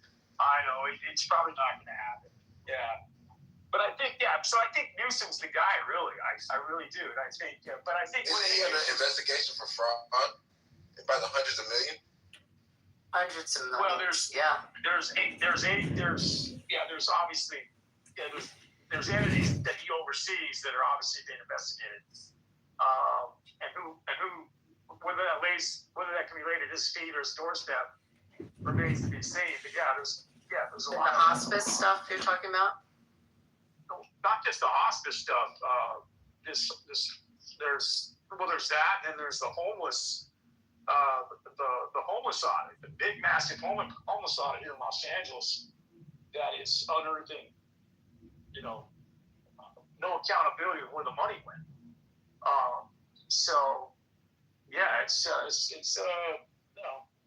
I don't know where it goes. It's not been in the press lately, but David, what would the Republican Party? I mean, you're a pretty moderate guy. I mean, with a big heart, and I think you're one of the more intelligent people on the app. What would the Republican Party have to do to get you to cross the aisle? Well, as I said, I mean, look, I think the right candidate, like I said, I heard Ben Sass speak the other day on 60 Minutes, right? Some of us might have heard that guy talk. I thought he was messed. Yeah, he's dying, obviously. So the way the guy speaks and the way he's grounded in his faith and his family and he was listing all these things that you should be about outside of your title, outside of your political position. And to me, that was a refreshing outlook on public service. And I said, if this guy was going to live and continue to go on, he'd be a guy that I could vote for, because he's not going to demonize the left. He's not going to come at the right or the Democratic side. He's going to find consensus. I think we need consensus builders. I mean, the reason they call Reagan the Reagan Democrat, right? He figured it out. Clinton figured it out. He gave Newt Gingrich. He said, "Look, Newt, what do you need? Okay, you want a crime bill? Let's go craft a crime bill."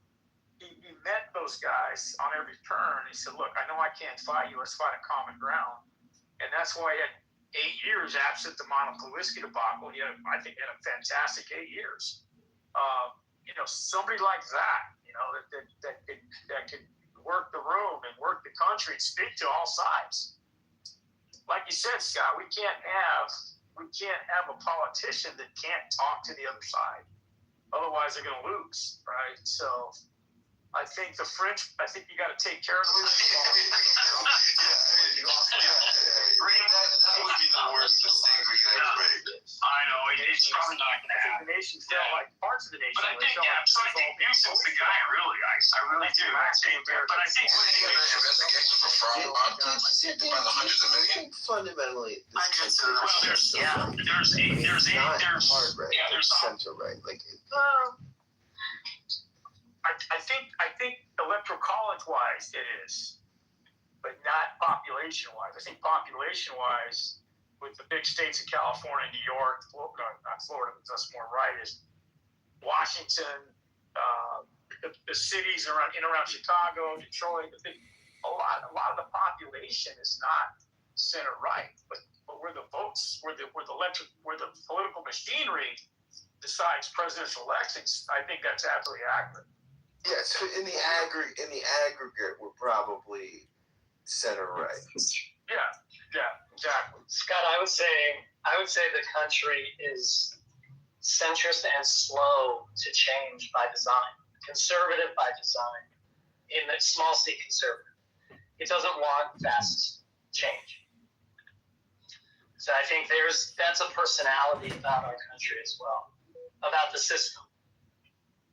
Yeah, no, I agree. I mean, there are days where I flip-flop on this. Some days, and Caleb, you know me, I like to nerd out in the 18th century. But there are other days where I think, oh my gosh, let's just basically have a parliamentary system and just, let the winners run the country. And then, I tend to think about checks and balances, and I think there's an artistry to our system that is really interesting, but also super frustrating. It hasn't been scaled correctly. But it's not the right size. It's not the right agility. It's not all of those things that couldn't have been anticipated in a world of 13 colonies, right? 50 states, all of the kind of micro regional stuff that really changes a lot from parts of the country to parts of the country. We're highly segregated still. I think, you know, we're not the scaffolding isn't right. Dude, fucking John needs to debate Tamario. They would just get along great. It's, you know.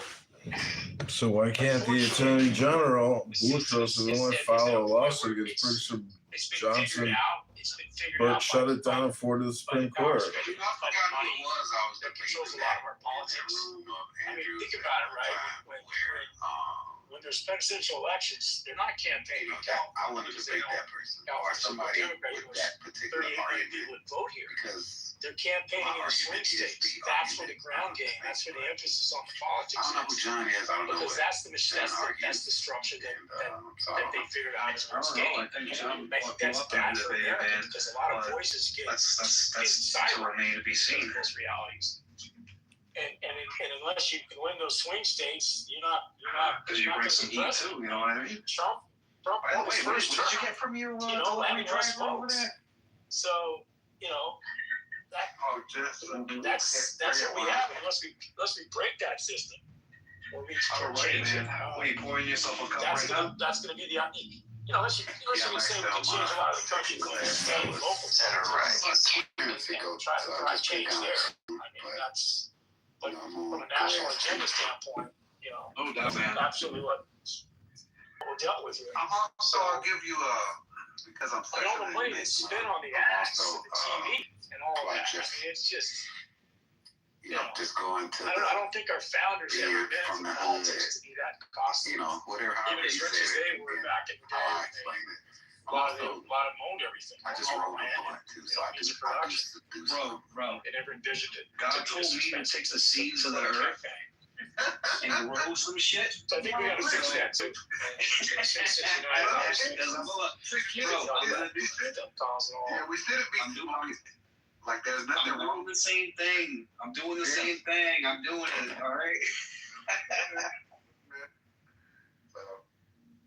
Yes, sir. Yeah, no, I don't think Citizens United helped either. I mean, I think, but I don't know where we go from here. I mean, I don't know where we move forward. I mean, I don't know. I mean, maybe there is a way forward. I just don't see it. Abby, do you see a way forward? I mean, you're somebody that's connected to political circles and things. Do you see a pragmatic way forward where we could heal the divides or no?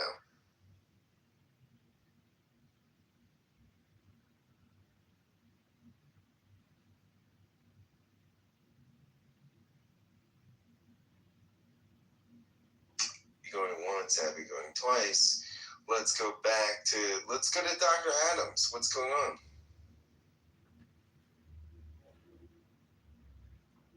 Dr. Adams going once. Let's go to Maria. Maria, do you see a way forward? Pepe, I don't even. Yeah, okay, go ahead.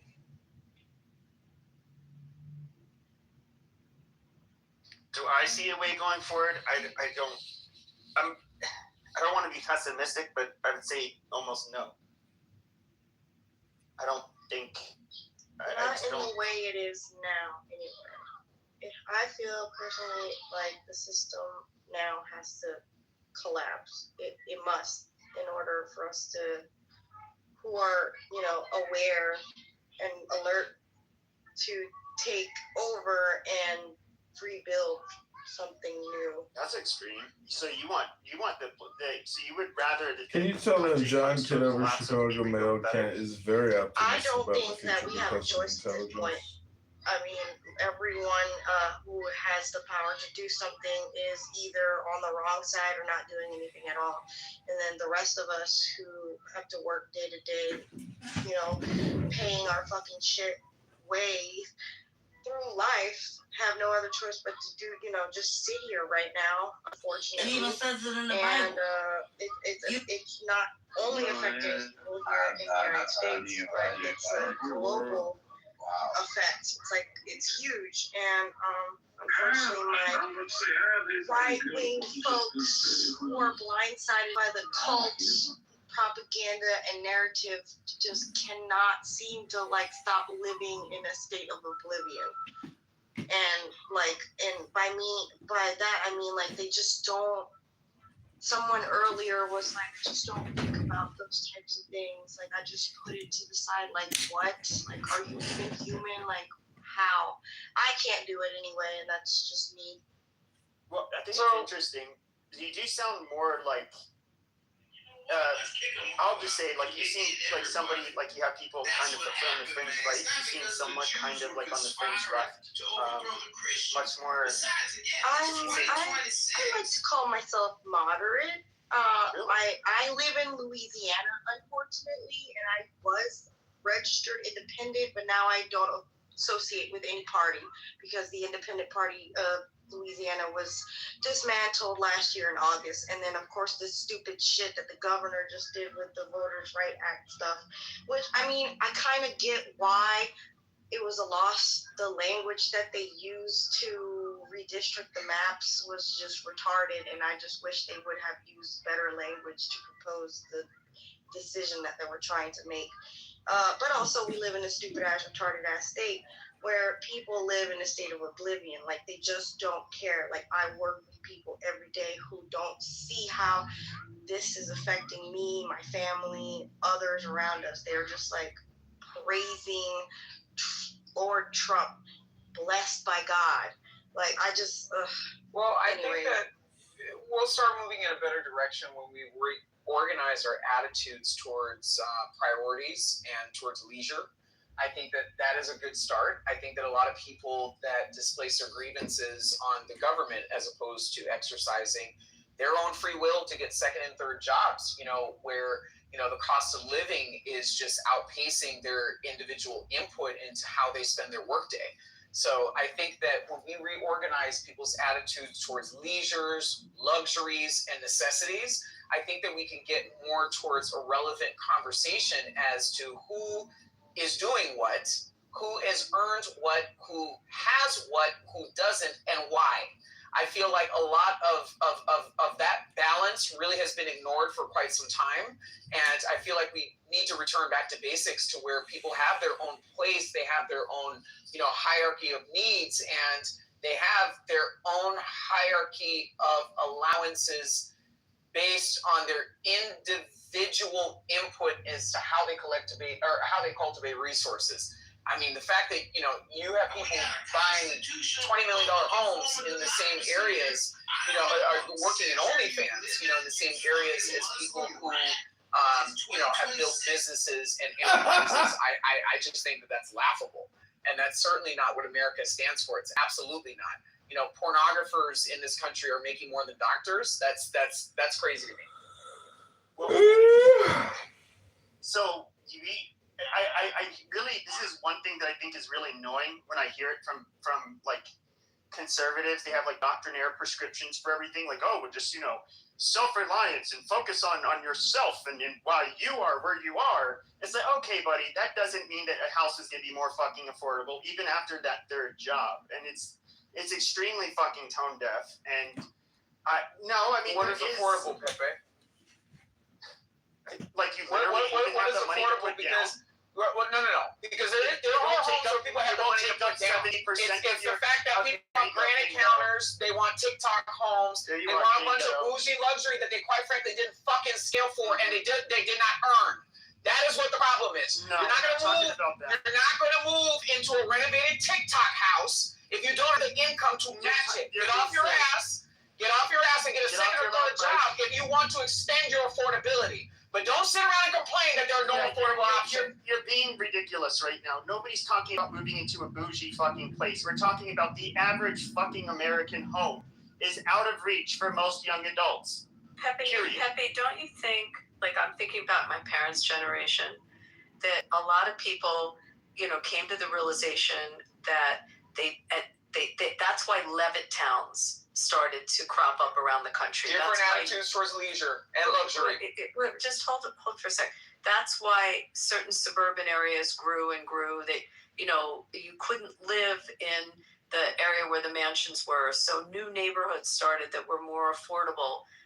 So it just seems like, no, Adams is talking about, like, no, you're not going to live in Santa Monica on the beach, but you might live somewhere in the valley, or if you want to be in the LA area. Like far less affordable and No, I understand that. So then it goes out even farther and even farther. I mean, I see it in the city I'm in, and by the way, in your city, Bay, you see it where the development went farther and farther, where it became more affordable. Like, there are parts of the desert where I can't believe people live in, but it's how development went, and it stretched out to where they could afford it. So you're not going to necessarily have the ocean view, but I think my parents' generation, it happened the same way.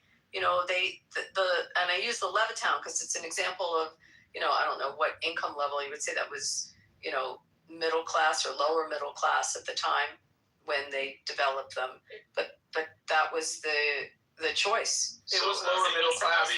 That was heavily a part of our curriculum in the state of California. We studied that, and it actually set the pace for master planning of communities. Donald Bren, who owns the Irvine Company, actually ran with that same model of equally distributing a inventory of housing that is connected with the jobs and the average income of the places of which they're being developed. The other thing too that you want to mention as far as our grandparents' generation and my parents' generation, people with a family of four, you weren't buying a 4-bedroom house. You had people that had 5 kids and they lived in a 2-bedroom house. That's just the reality. So when we go into luxuries and comfort as opposed to necessities, these are the type of attitudes that our generation simply will not get on board with to get in line with the affordability of what these economic conditions have to offer today.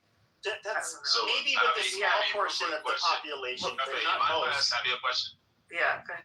Okay, so this is August 16th. You're right. The Chicago Economic School at University of Chicago did create basically all the inflation and all the woke spending and woke philosophical and woke cultural problems, particularly Saul Alinsky and many others. Even our Illinois Attorney General is a University of Chicago professor lecturer.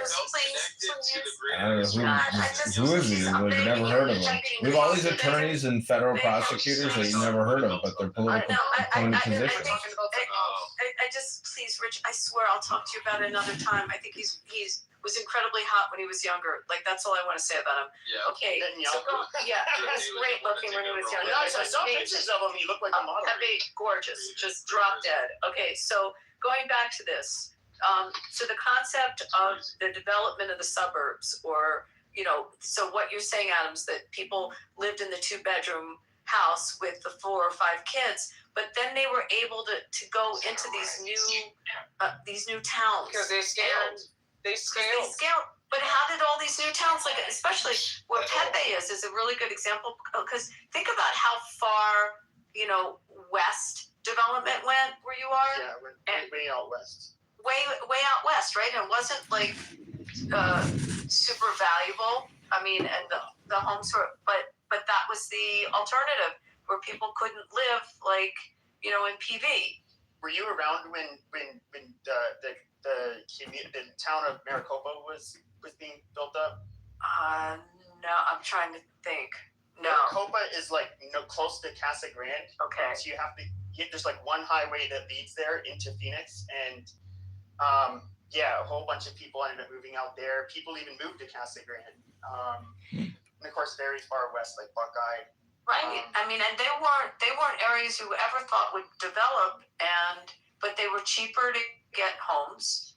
And you had companies like Richmond American and America West Homes that went out in these big developments. We had it in Vegas. I mean, it goes all the way up very to similar. Mount Charleston is. Yeah, it's very similar. And you think, who the hell would live all the way up there? And the ingress into the city is so far.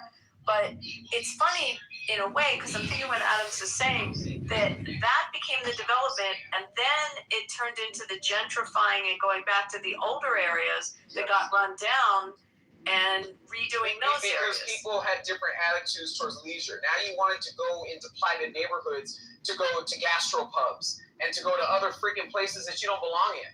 Go, keep that on the other side of town. Allow those neighborhoods to develop on their own, and stop putting a bunch of hipster establishments to drive up the cost of food and everything else around it just because you want to go out there on a Saturday night with your girlfriend. Like, I mean, this is how we got here. There were different attitudes towards different attitudes towards leisure, and the proximity of leisure towards development. When you started blending the two is where you started creating pockets. You started creating pockets of things to do and people that wanted to work in those places that became unaffordable. Well, I would say your situation that you have in Los Angeles is multi-millionaires. We're not talking about Los Angeles. Hold on. We're talking about California. Okay, I'm talking about California. Oh my God. One at a time. So when it comes to one at a time, and then I wanted to hear David's take on this, because where he has also developed. But like where we live, Abby, so Vegas and Phoenix, I think we would always go back and forth for which was the fastest growing city in the country. 3 months. And so our experience, I think, is actually a lot different from most of the country, just because we have for decades we've been amongst the fastest growing cities. And, there's only so many places you can build. Man's actions and survival. It's my understanding that the housing affordability for young people is a lot worse now than it was for previous generations, like a whole lot worse. And I get it. There's some people who think they're entitled to live. I mean, in really nice areas in a nice loft, or which can cost a fortune in Manhattan or wherever. But no, I mean, that's not most people, though. I'm trying to think. Oklahoma is like close to Casa Grande. Okay, so you have just like one highway that leads there into Phoenix, and a whole bunch of people ended up living out there. People even moved to Casa Grande. Where experience, none of very far west of the guy. Have worked over a decade in a world where you're watching an aging generation that's going from living with their parents over towards living on their own and then buying their first homes. So they're not really privy to these conversations What are you talking about? They're not privy to this conversation from a professional standpoint, where they're having conversations with their broke friends that complain about these issues on the internet. Hey, you don't even know my friends. This is ridiculous. Okay, go ahead. You work in an apartment complex selling leases. What the fuck do you know about buying a home? I mean, with all due respect. I don't work in an apartment complex selling leases. Yeah, so I mean, the biggest issue I have in your shitty ass fucking Los Angeles, Adams, is your fucking government officials selling off the fucking rezoning for property that's supposed to be multi-family apartments, and then somebody comes in and fucking pays them off because they want to build a $100 million fucking mansion. And then on top of that, you also have BlackRock, Vanguard, and State Street buying up over 49% of all single-family homes by 2030. So I mean, you can blame fucking Larry Fink, who's paying 50% of spend $100 million fucking just BlackRock alone. And one of the most abusive things they started doing is, they started buying up all of the trailer parks where you have pensioners, which is $5.2 billion a fucking year in single-family homes. But yeah, by 2030, he's going to own 49% of all homes in America. And he's going to create a renter society like they want to do with the 2030 Great Reset through the World Economics Forum. But they've even gone as far, like these to buy trailer parks, which I think is just like horrible. Basically, they immediately raise the rent. They make it so that in a very expedited fashion they can kick you out on your ass. And basically they're freezing out people that are pensioners or whatever, have some kind of fixed income, and just like completely exploiting them economically. And there is, I mean, to me, it's just so fucking disgusting. Yeah, you should look up bringing on the most weak and vulnerable people in our fucking population. Shut the fuck up. Houses like in fucking Pico Cities. The second it hits the fucking market, your fucking autism is so fucking crazy, right? Hey, hold on, David. Do you see this trend in LA? Well, What we're talking about? Well, yeah. I mean, look. So just from a 30,000-foot view of Los Angeles. There's been a shakeup in the entertainment industry. You just had an article. Guys like Jonah Hill are moving south. There's been a flight out of here. I don't know if you guys watch Netflix or the Apple movies and stuff. You get a lot of A+ listers, but the content isn't the best. Well, there's been a washout of jobs here in Los Angeles with regard to that. LA's always been a kind of a glamour town. We're blessed by great weather, and what I'm going to say is I think that the high cost of living, the social problems have driven a lot of people out of here, particularly people who want to start a family. Let's say you're an educated college grad or not a college grad. I'm not saying that to be about graduating college, but you're a young couple. You can't live in certain parts of Los Angeles and raise a family safely or even affordably. So you've got issues. This is ridiculous. Okay. Go ahead. You work in an apartment complex selling leases. It's like you know about buying a home. I mean, with all due respect. In an apartment complex on leases. Private, you gotta pay for that. Yeah, so I mean, the biggest issue you have in your shitty ass fucking Los Angeles, Adams, is your fucking government officials selling off the fucking rezoning for property that's supposed to be multi-family apartments, and then somebody comes in and fucking pays them off because they want to build a $100 million fucking mansion, and then on top of that, you also have BlackRock, Vanguard, and State Street buying up over 49% of all single-family homes by 2030. Some of you can blame fucking Larry Fink, who's paying 50% over market value. He's paying $100 million fucking just BlackRock alone. And one of the most amazing things they started doing is, they started buying up all of the trailer parks where you have pensioners. Which is $2 billion a fucking year in single-family homes. Because there's more poor people in Los Angeles than there are rich people. And they drive a lot of the politics. They drive a lot of the rental laws, the rental concessions. They're passing a law now where you have to be down 2 months before a landlord can start eviction. So imagine you're a small landlord and you're dealing with renters that want to game the system, and you got to pay your mortgage. You can't go to your bank and say, "Hey, can you give me 2 months before I get a 30-day late on my mortgage?" No, they want that payment on time. So I would say that there's a lot of things broken. And there's a lot of washout of the middle class here, and it's not as fun a place to live when you see a lot of broken people walking through stairwells and parking structures. It's just not a fun place to live when you see humanity suffering like that. It really isn't. It's not fun to walk into your yoga class and you've got to deal with some of that. You're trying to take care of your health. And you realize there's a lot of people hurting out there, and then your politicians, aren't doing anything about it. Like this guy Spencer Pratt, for example, he's a rally TV guy. His house got burned to the ground. He's been living out of a trailer. He's running for mayor of Los Angeles. He just ran an ad on his. He just got backed by Katie Buss, the owner of the Lakers, and he's running an ad saying Mayor Bass is living in a $3 million house while I'm living in a trailer because I can't get my home rebuilt. So, I think he's coming at the problem as surgically as I've ever seen a candidate expose Los Angeles the way that he has. And he might get the money to win. We'll see. And but LA has always had the same exact policies and programs that have gotten us to where we're at today. And I don't think they're working anymore. As much as I like the Democratic policies because they tend to be a lot more fair and they try to protect the little guy and whatever. My dad was an educator, so there's unions. There's things like that don't backstop this country and made everybody kind of prosperous on some level. Well, that's not happening anymore. So I'm asking myself, what can we do to fix things? And what can we do to help people live in Los Angeles get more affordably? And I don't know if there's a lot of easy answers to that. And I just, I'm still around. I'm still living here. But a lot of my friends have moved on and left. And I feel like there's an emptiness to the area now that I've never felt before. And that's saying a lot because LA is such a big place that, it's big and it isn't big, if that makes any sense. But anytime anybody's been through here, Venice Beach, some of the, Abby mentioned Santa Monica, these places are dying, and they're dying in ways that are,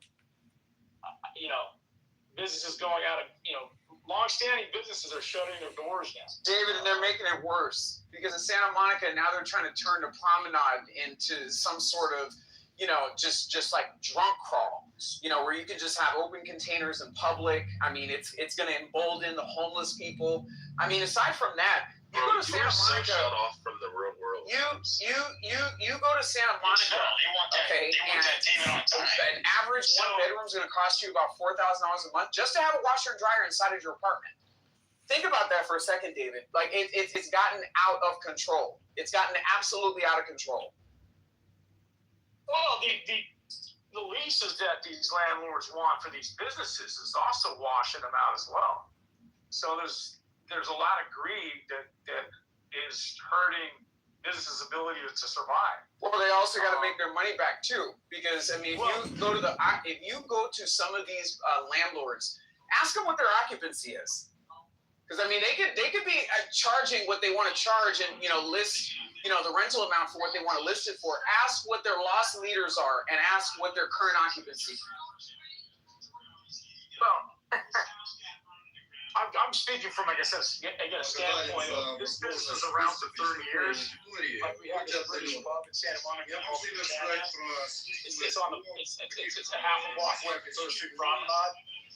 It's going out of business. Yep. And what's replacing it is a Taco Bell. Okay. We're going from an iconic restaurant to a Taco Bell. So, and I don't think wealthy Santa Monicans want to spend money at Taco Bell. I don't think they want to go in there and eat that bad food. So who's gonna patronize that Taco Bell? So anyway, long story longer. I mean, this is a very rich area, and so, nothing. Sorry. Patronizing. Anyway, am I patronizing? No. Patronizing is never. Oh yeah, I know what you're saying. Right, exactly. Yeah. So you're gonna live in your multi-million-dollar house. Yeah, everything around you is kind of falling apart. So you got to drive in and out of your nice home. And then I don't know if you've been watching the news, but there's been a lot of cases of smash and grab, foreign entities coming into LA, gangs, teams of robbers that are sacking homes, and it's just completely out of control. They're coming up in troops from Guatemala and doing home invasions and then running over the border in Tijuana. This has been going on for quite some time. But I hear you. As far as the Spencer Pratt issue, I'm not voting for him. I'm absolutely not voting for him for a multitude of reasons. One, I don't see any sort of policy plan to address any other issues other than the issues surrounding him rebuilding his house. I also don't think that he really has any sort of honest intention to listen to what his constituents have to say. And I don't believe that he's going to get very far in the election because I don't think that he's going to get very far with minorities. You're not going to win the mayor of Los Angeles race without speaking to issues of minorities. It's just not going to happen. White people have moved to Santa Clarita. They don't vote in our elections. They moved to Orange County.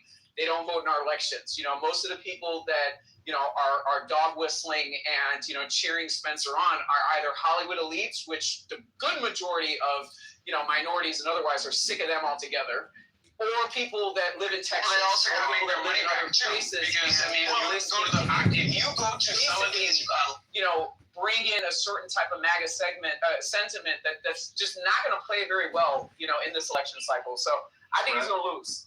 Brad, can you imagine being so sheltered that you don't understand how the real world works? And I agree. And it's funny coming from you because you don't seem to have a job now as of late. Now, do you? Because my parents taught me how to operate four wheels without crashing into shit being on Clubhouse, and you don't see me. You don't see me jobless on Clubhouse with phony business development, right? While your parents are paying their bills. So what part of this conversation about California belongs to you? Microbreweries are coming into these affluent neighborhoods and they're having bar crawls. Oh my God, it's like so bad. Like they just want people to walk around like curious though, Adam, what do you want to see happen like in California? So like I heard you speak kind of rather not very nice way amongst the, about the homeless people. And I get it, a lot of them have different issues. But what do you think should happen to them? They need to return back to states like Rich that, sit and finger point at California. We all know that these homeless people, we know that these homeless people do not belong to California. They do not belong to California. So I think that we need to send them back. I think that we need to send them back by zip code to the people on the internet that have the strongest opinion about this issue. So all of the homeless people that do not belong to California, I think we need to send them back to the states where they belong, Pepe. And I think that if the states don't comply with taking them back, I think that we need to tax the states. I think that we need to tax the states. We need to drive up the cost of anything coming out of California going to those states until they take their homeless people back. Yeah, no, it's a good point. He makes a good point. I had a guy that I did workouts with. He worked for the city of LA, and they had to sue. Fortunately, Abby, this goes to your part of the world a little bit. They had to sue the city of Las Vegas for sending homeless people here. Yeah. There was an incident of that, and now we just lock them up. We have a whole area we lock. No, I'm not. You think I'm joking? We have a whole area we close them in and keep them in an area separate from the strip, and it's constitutionally protected. So we've gone all the way to the Supreme Court, and we have ordinances that will arrest them if they're sleeping on the streets. So, everyone, Democrats, Republicans alike, think that the most important thing here is hospitality and not to fuck it up. So that was not a hard ordinance to get through. I know it sounds pretty tough the way I'm saying it, but you have to understand that's the lifeblood of the town, and people sleeping in the streets are not going to bring in tourists. I think what that does is it wakes up those folks that are trying to purposely be homeless. I used to live in Santa Monica, and I lived in front of this famous chess park. The city of Santa Monica has since eradicated it because of all the bad activity that was happening. This park was iconic. I mean, I used to play a lot of chess there. And I would go down there during the day, and I'd meet these homeless guys, always playing games and playing for money, whatever. And one guy, he was real. Just sitting on clubhouse. You don't homeless people, but I said, man, I go, hey, I see you here a lot. You're always playing and having a good time and stuff. I mean, how did you pull this off? It's like, he goes, oh, too many questions, man. I'm just here to play chess. I'm not here to talk to you about, how I get away with not working all day. I mean, because this is my first move to the area when I was in my early 30s, and I was just curious how these guys got by. And there's a level of gamemanship when it comes to homelessness if you know how to do it. And because our weather's so great here, I mean, you could literally, not ever freeze, sleep in your car, or even on the street, not die from freezing. So, yeah, I mean, look, at the end of the day, I don't think we should promote homelessness. I think we should figure out a way to get people off to the street. But we just can't manhandle people like that here in California. They don't do that. We can't do that here, Abby. I know they want to do it, but they just can't do it. And that's why Santa Monica suffered for so long, is because the homeless can just botch your business and be out in front doing whatever, and nobody's going to want to try to walk through that or try to spend money in your shop when, they see all this, depravity all around them. So, I don't know, man. I don't know how you guys get away with it, but I don't think we're there yet. It wasn't our case.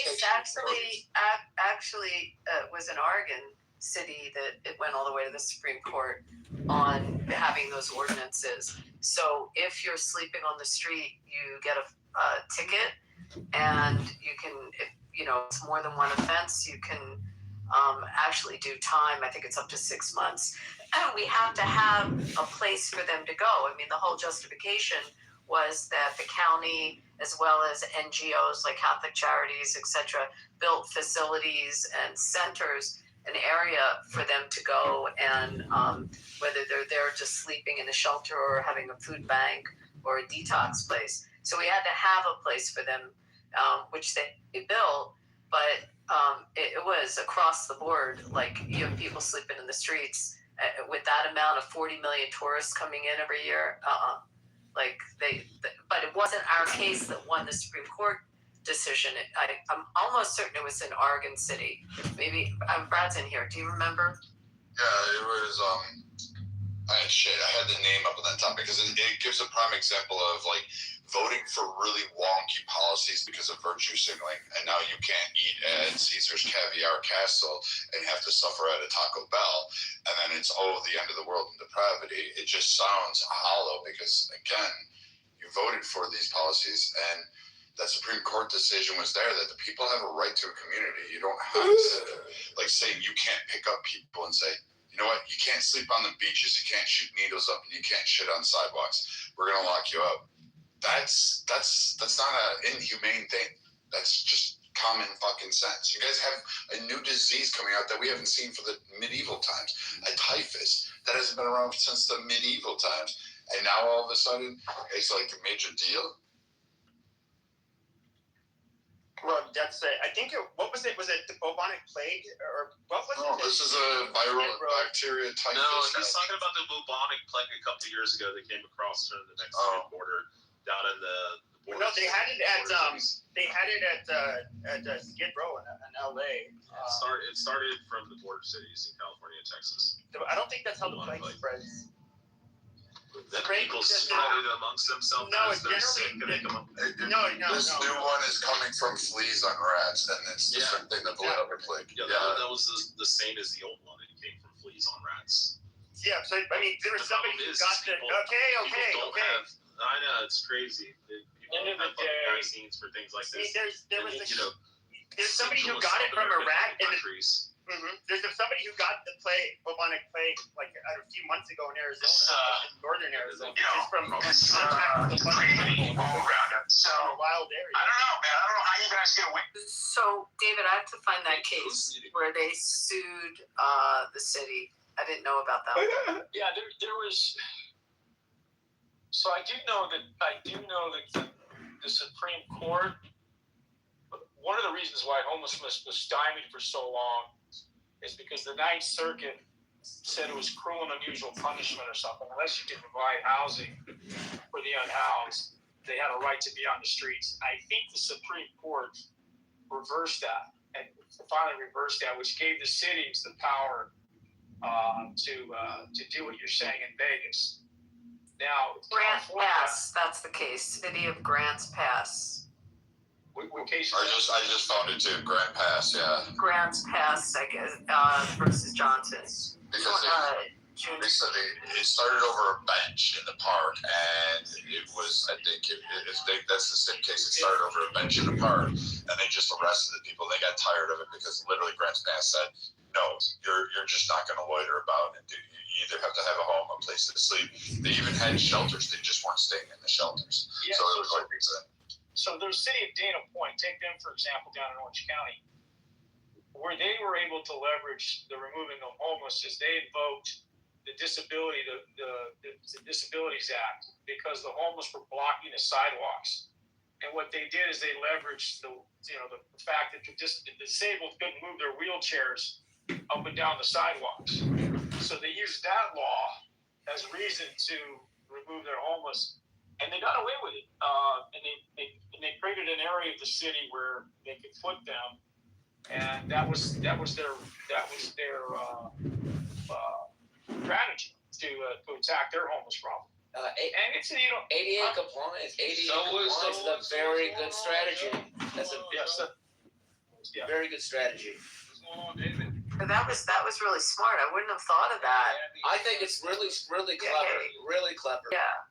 But the Grant Pass case, I think, is interesting because, again, we still have to have an alternative. I mean, in order to get those ordinances passed, you had to offer shelters and food banks, and but if they're on the street sleeping and they're cited, a couple times, they're going to jail. No, the biggest problem is the drug problems. Yeah, I was about to say, like anybody's worked with this population, like I have. They know. Yeah. So I know what I'm talking about. Yeah, so it's been for How you paying for your cell phone if you're homeless? Yeah, so like one of the biggest problems is that though. On Obama's phone. So what? Okay, amazing. when it comes to any facility, even a homeless shelter, they're not going to allow. Shut the fuck up. Dude, you're rude. No, you just want. Why are you talking about? Somebody left the door open. The hood boogers are in. Go ahead, Brittany. When it comes to any of the large homeless shelters, which I'm sure you have one there, like the big facilities. There's other places set up. They don't allow drugs and alcohol, and even if they can sense that you're intoxicated, they don't allow you to stay there. And then even if they find you a place without the nudity, like, about, bro. You never been shut the fuck up! You never been homeless before, bro. I literally worked with the population of dumbass. Chimps right now. So, and if you can't, depending on if they have disabilities, for example, if you're oh my god. Abby, you have the power. Fucking ghetto. They're enjoying it. This is probably why you're. If you are homeless, this is probably why you have no impulse control. Michigan. I'm from Detroit, Michigan, bro. I don't care. I'm the richest black man on earth. All right, he's a troll. Amazing. No, the richest African is Elon Musk. No, he's not the richest African. All right, Anyway, Pepe, when you saw those big shelters, those.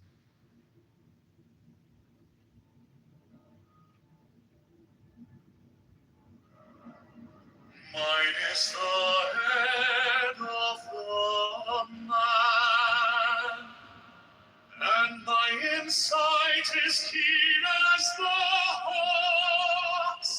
By my head I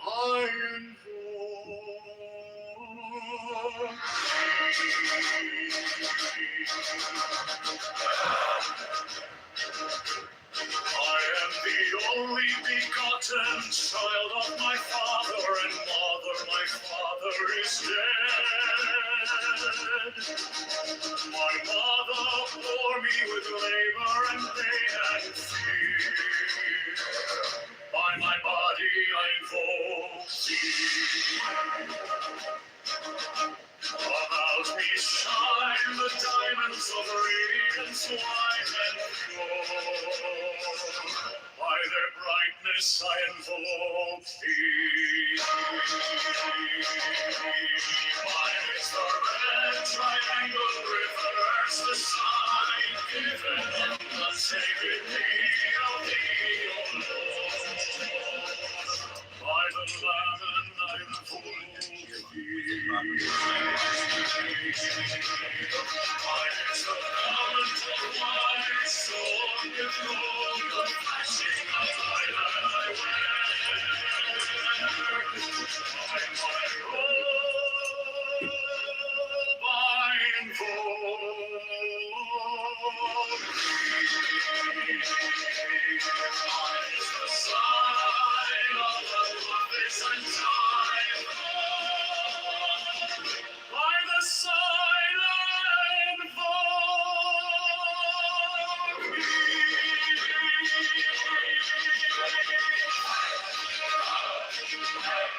Mine is the turban of white and gold, and mine the blue vigor of the intimidated. By my crown I invoke thee. My fingers travel on the beats of the world, so I after thee in thy car of glory. By my fingers I invoke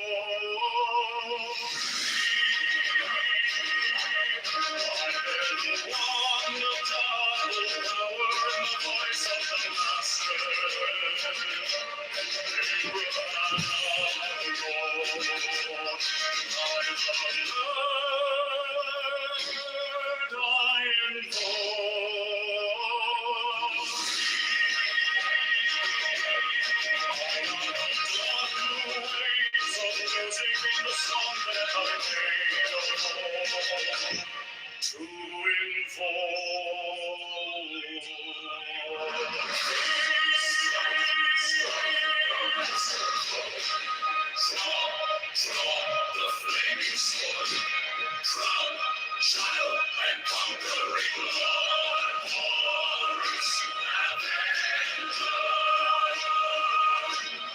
song I invoke.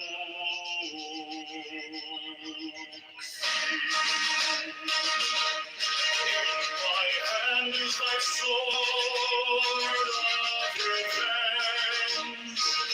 Let it strike at thy bidding. By the sword I invoke.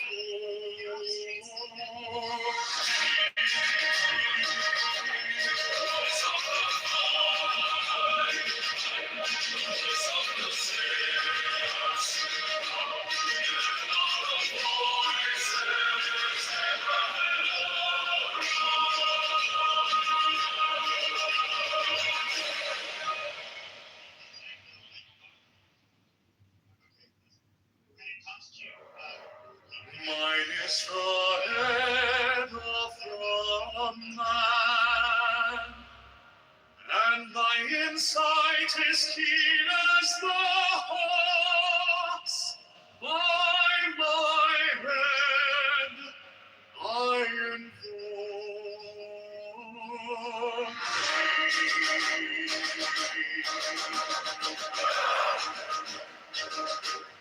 I am the only begotten child of my father and mother. My father is dead. My mother bore me with labor and pain and fear. By my body I invoke thee. About me shine the diamonds of radiance, white and pure. By their brightness I invoke thee.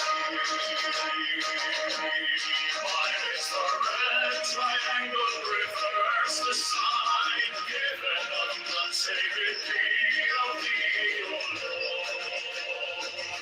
Mine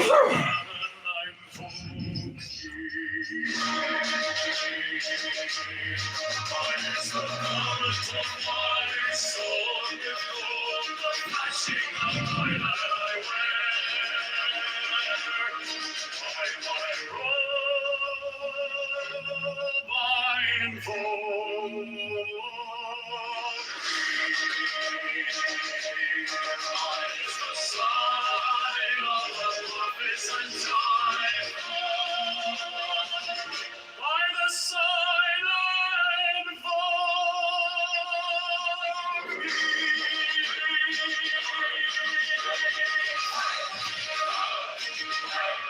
mine is the turban of white and gold, and mine the blue vigor of the intimate air.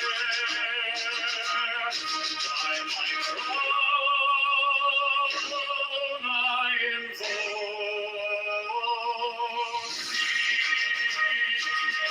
my fingers travel on the beats of the world, so I after thee in thy car of glory. By my fingers I invoke I bear the wand of double power and the voice of the Master.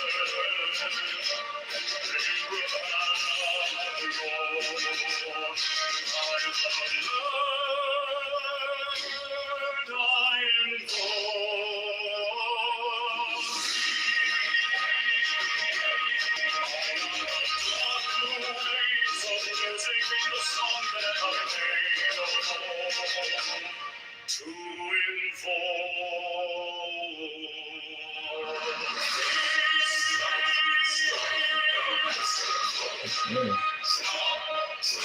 The flaming sword, drum, shadow, and conquering Lord, horse and angel.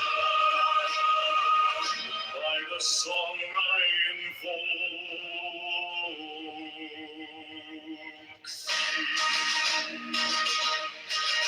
my hand is thy sword of revenge. Let it strike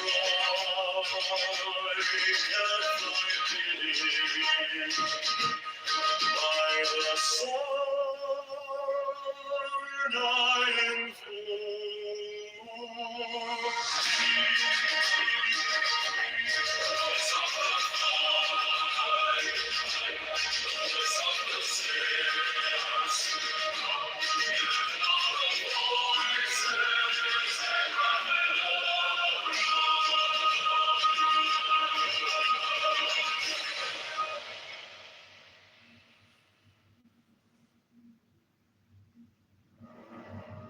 Mine is the head of the man, and my insight is keen as the hawk's. By my head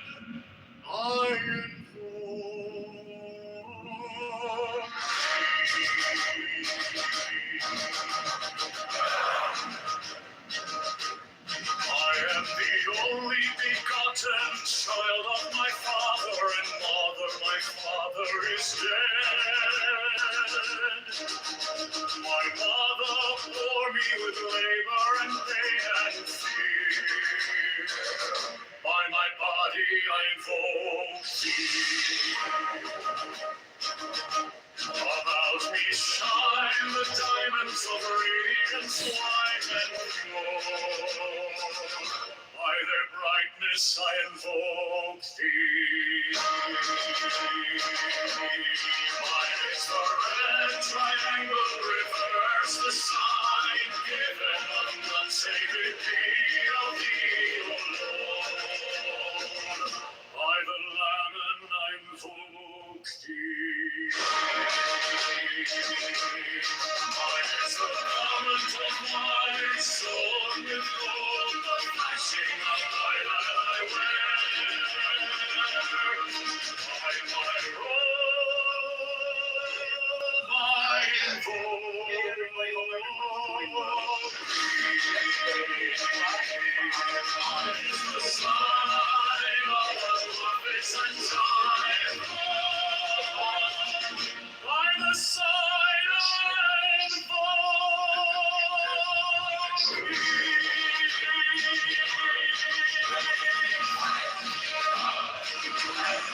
Mine is the turban of white and gold, and mine the blue figure of the intimate air. By my crown I invoke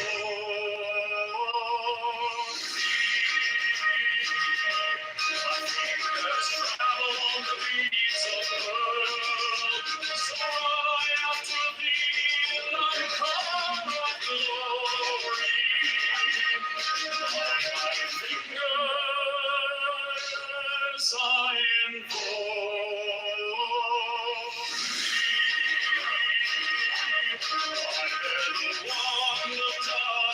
America requests the following to introduce us to sustainable support in the city and still love to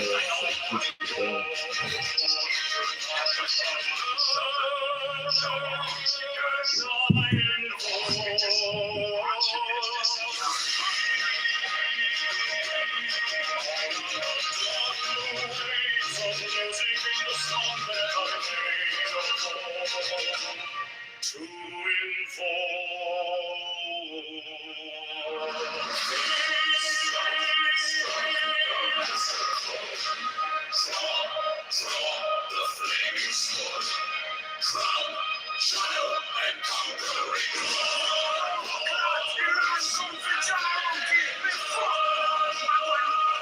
By the song I invoke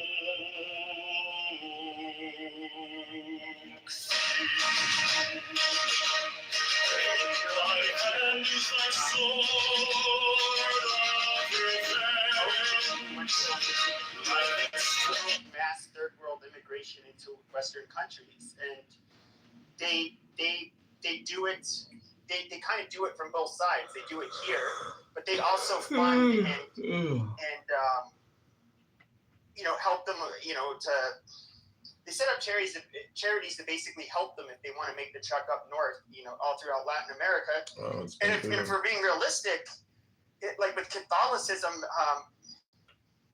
it is kind of anti-Catholic to not want immigrants because they're different. Like that, I don't know how else to say. I'm obviously.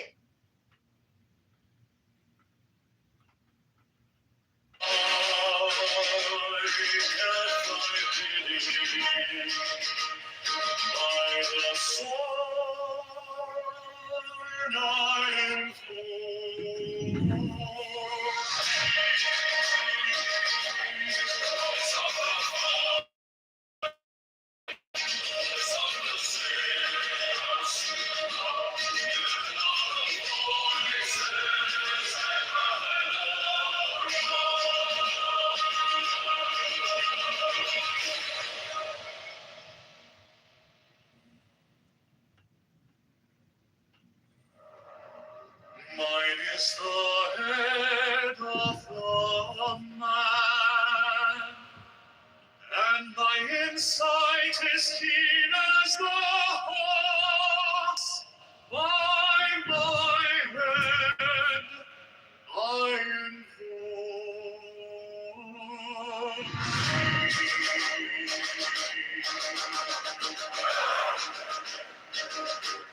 I am the only begotten child of my father and mother. My father is dead. My mother bore me.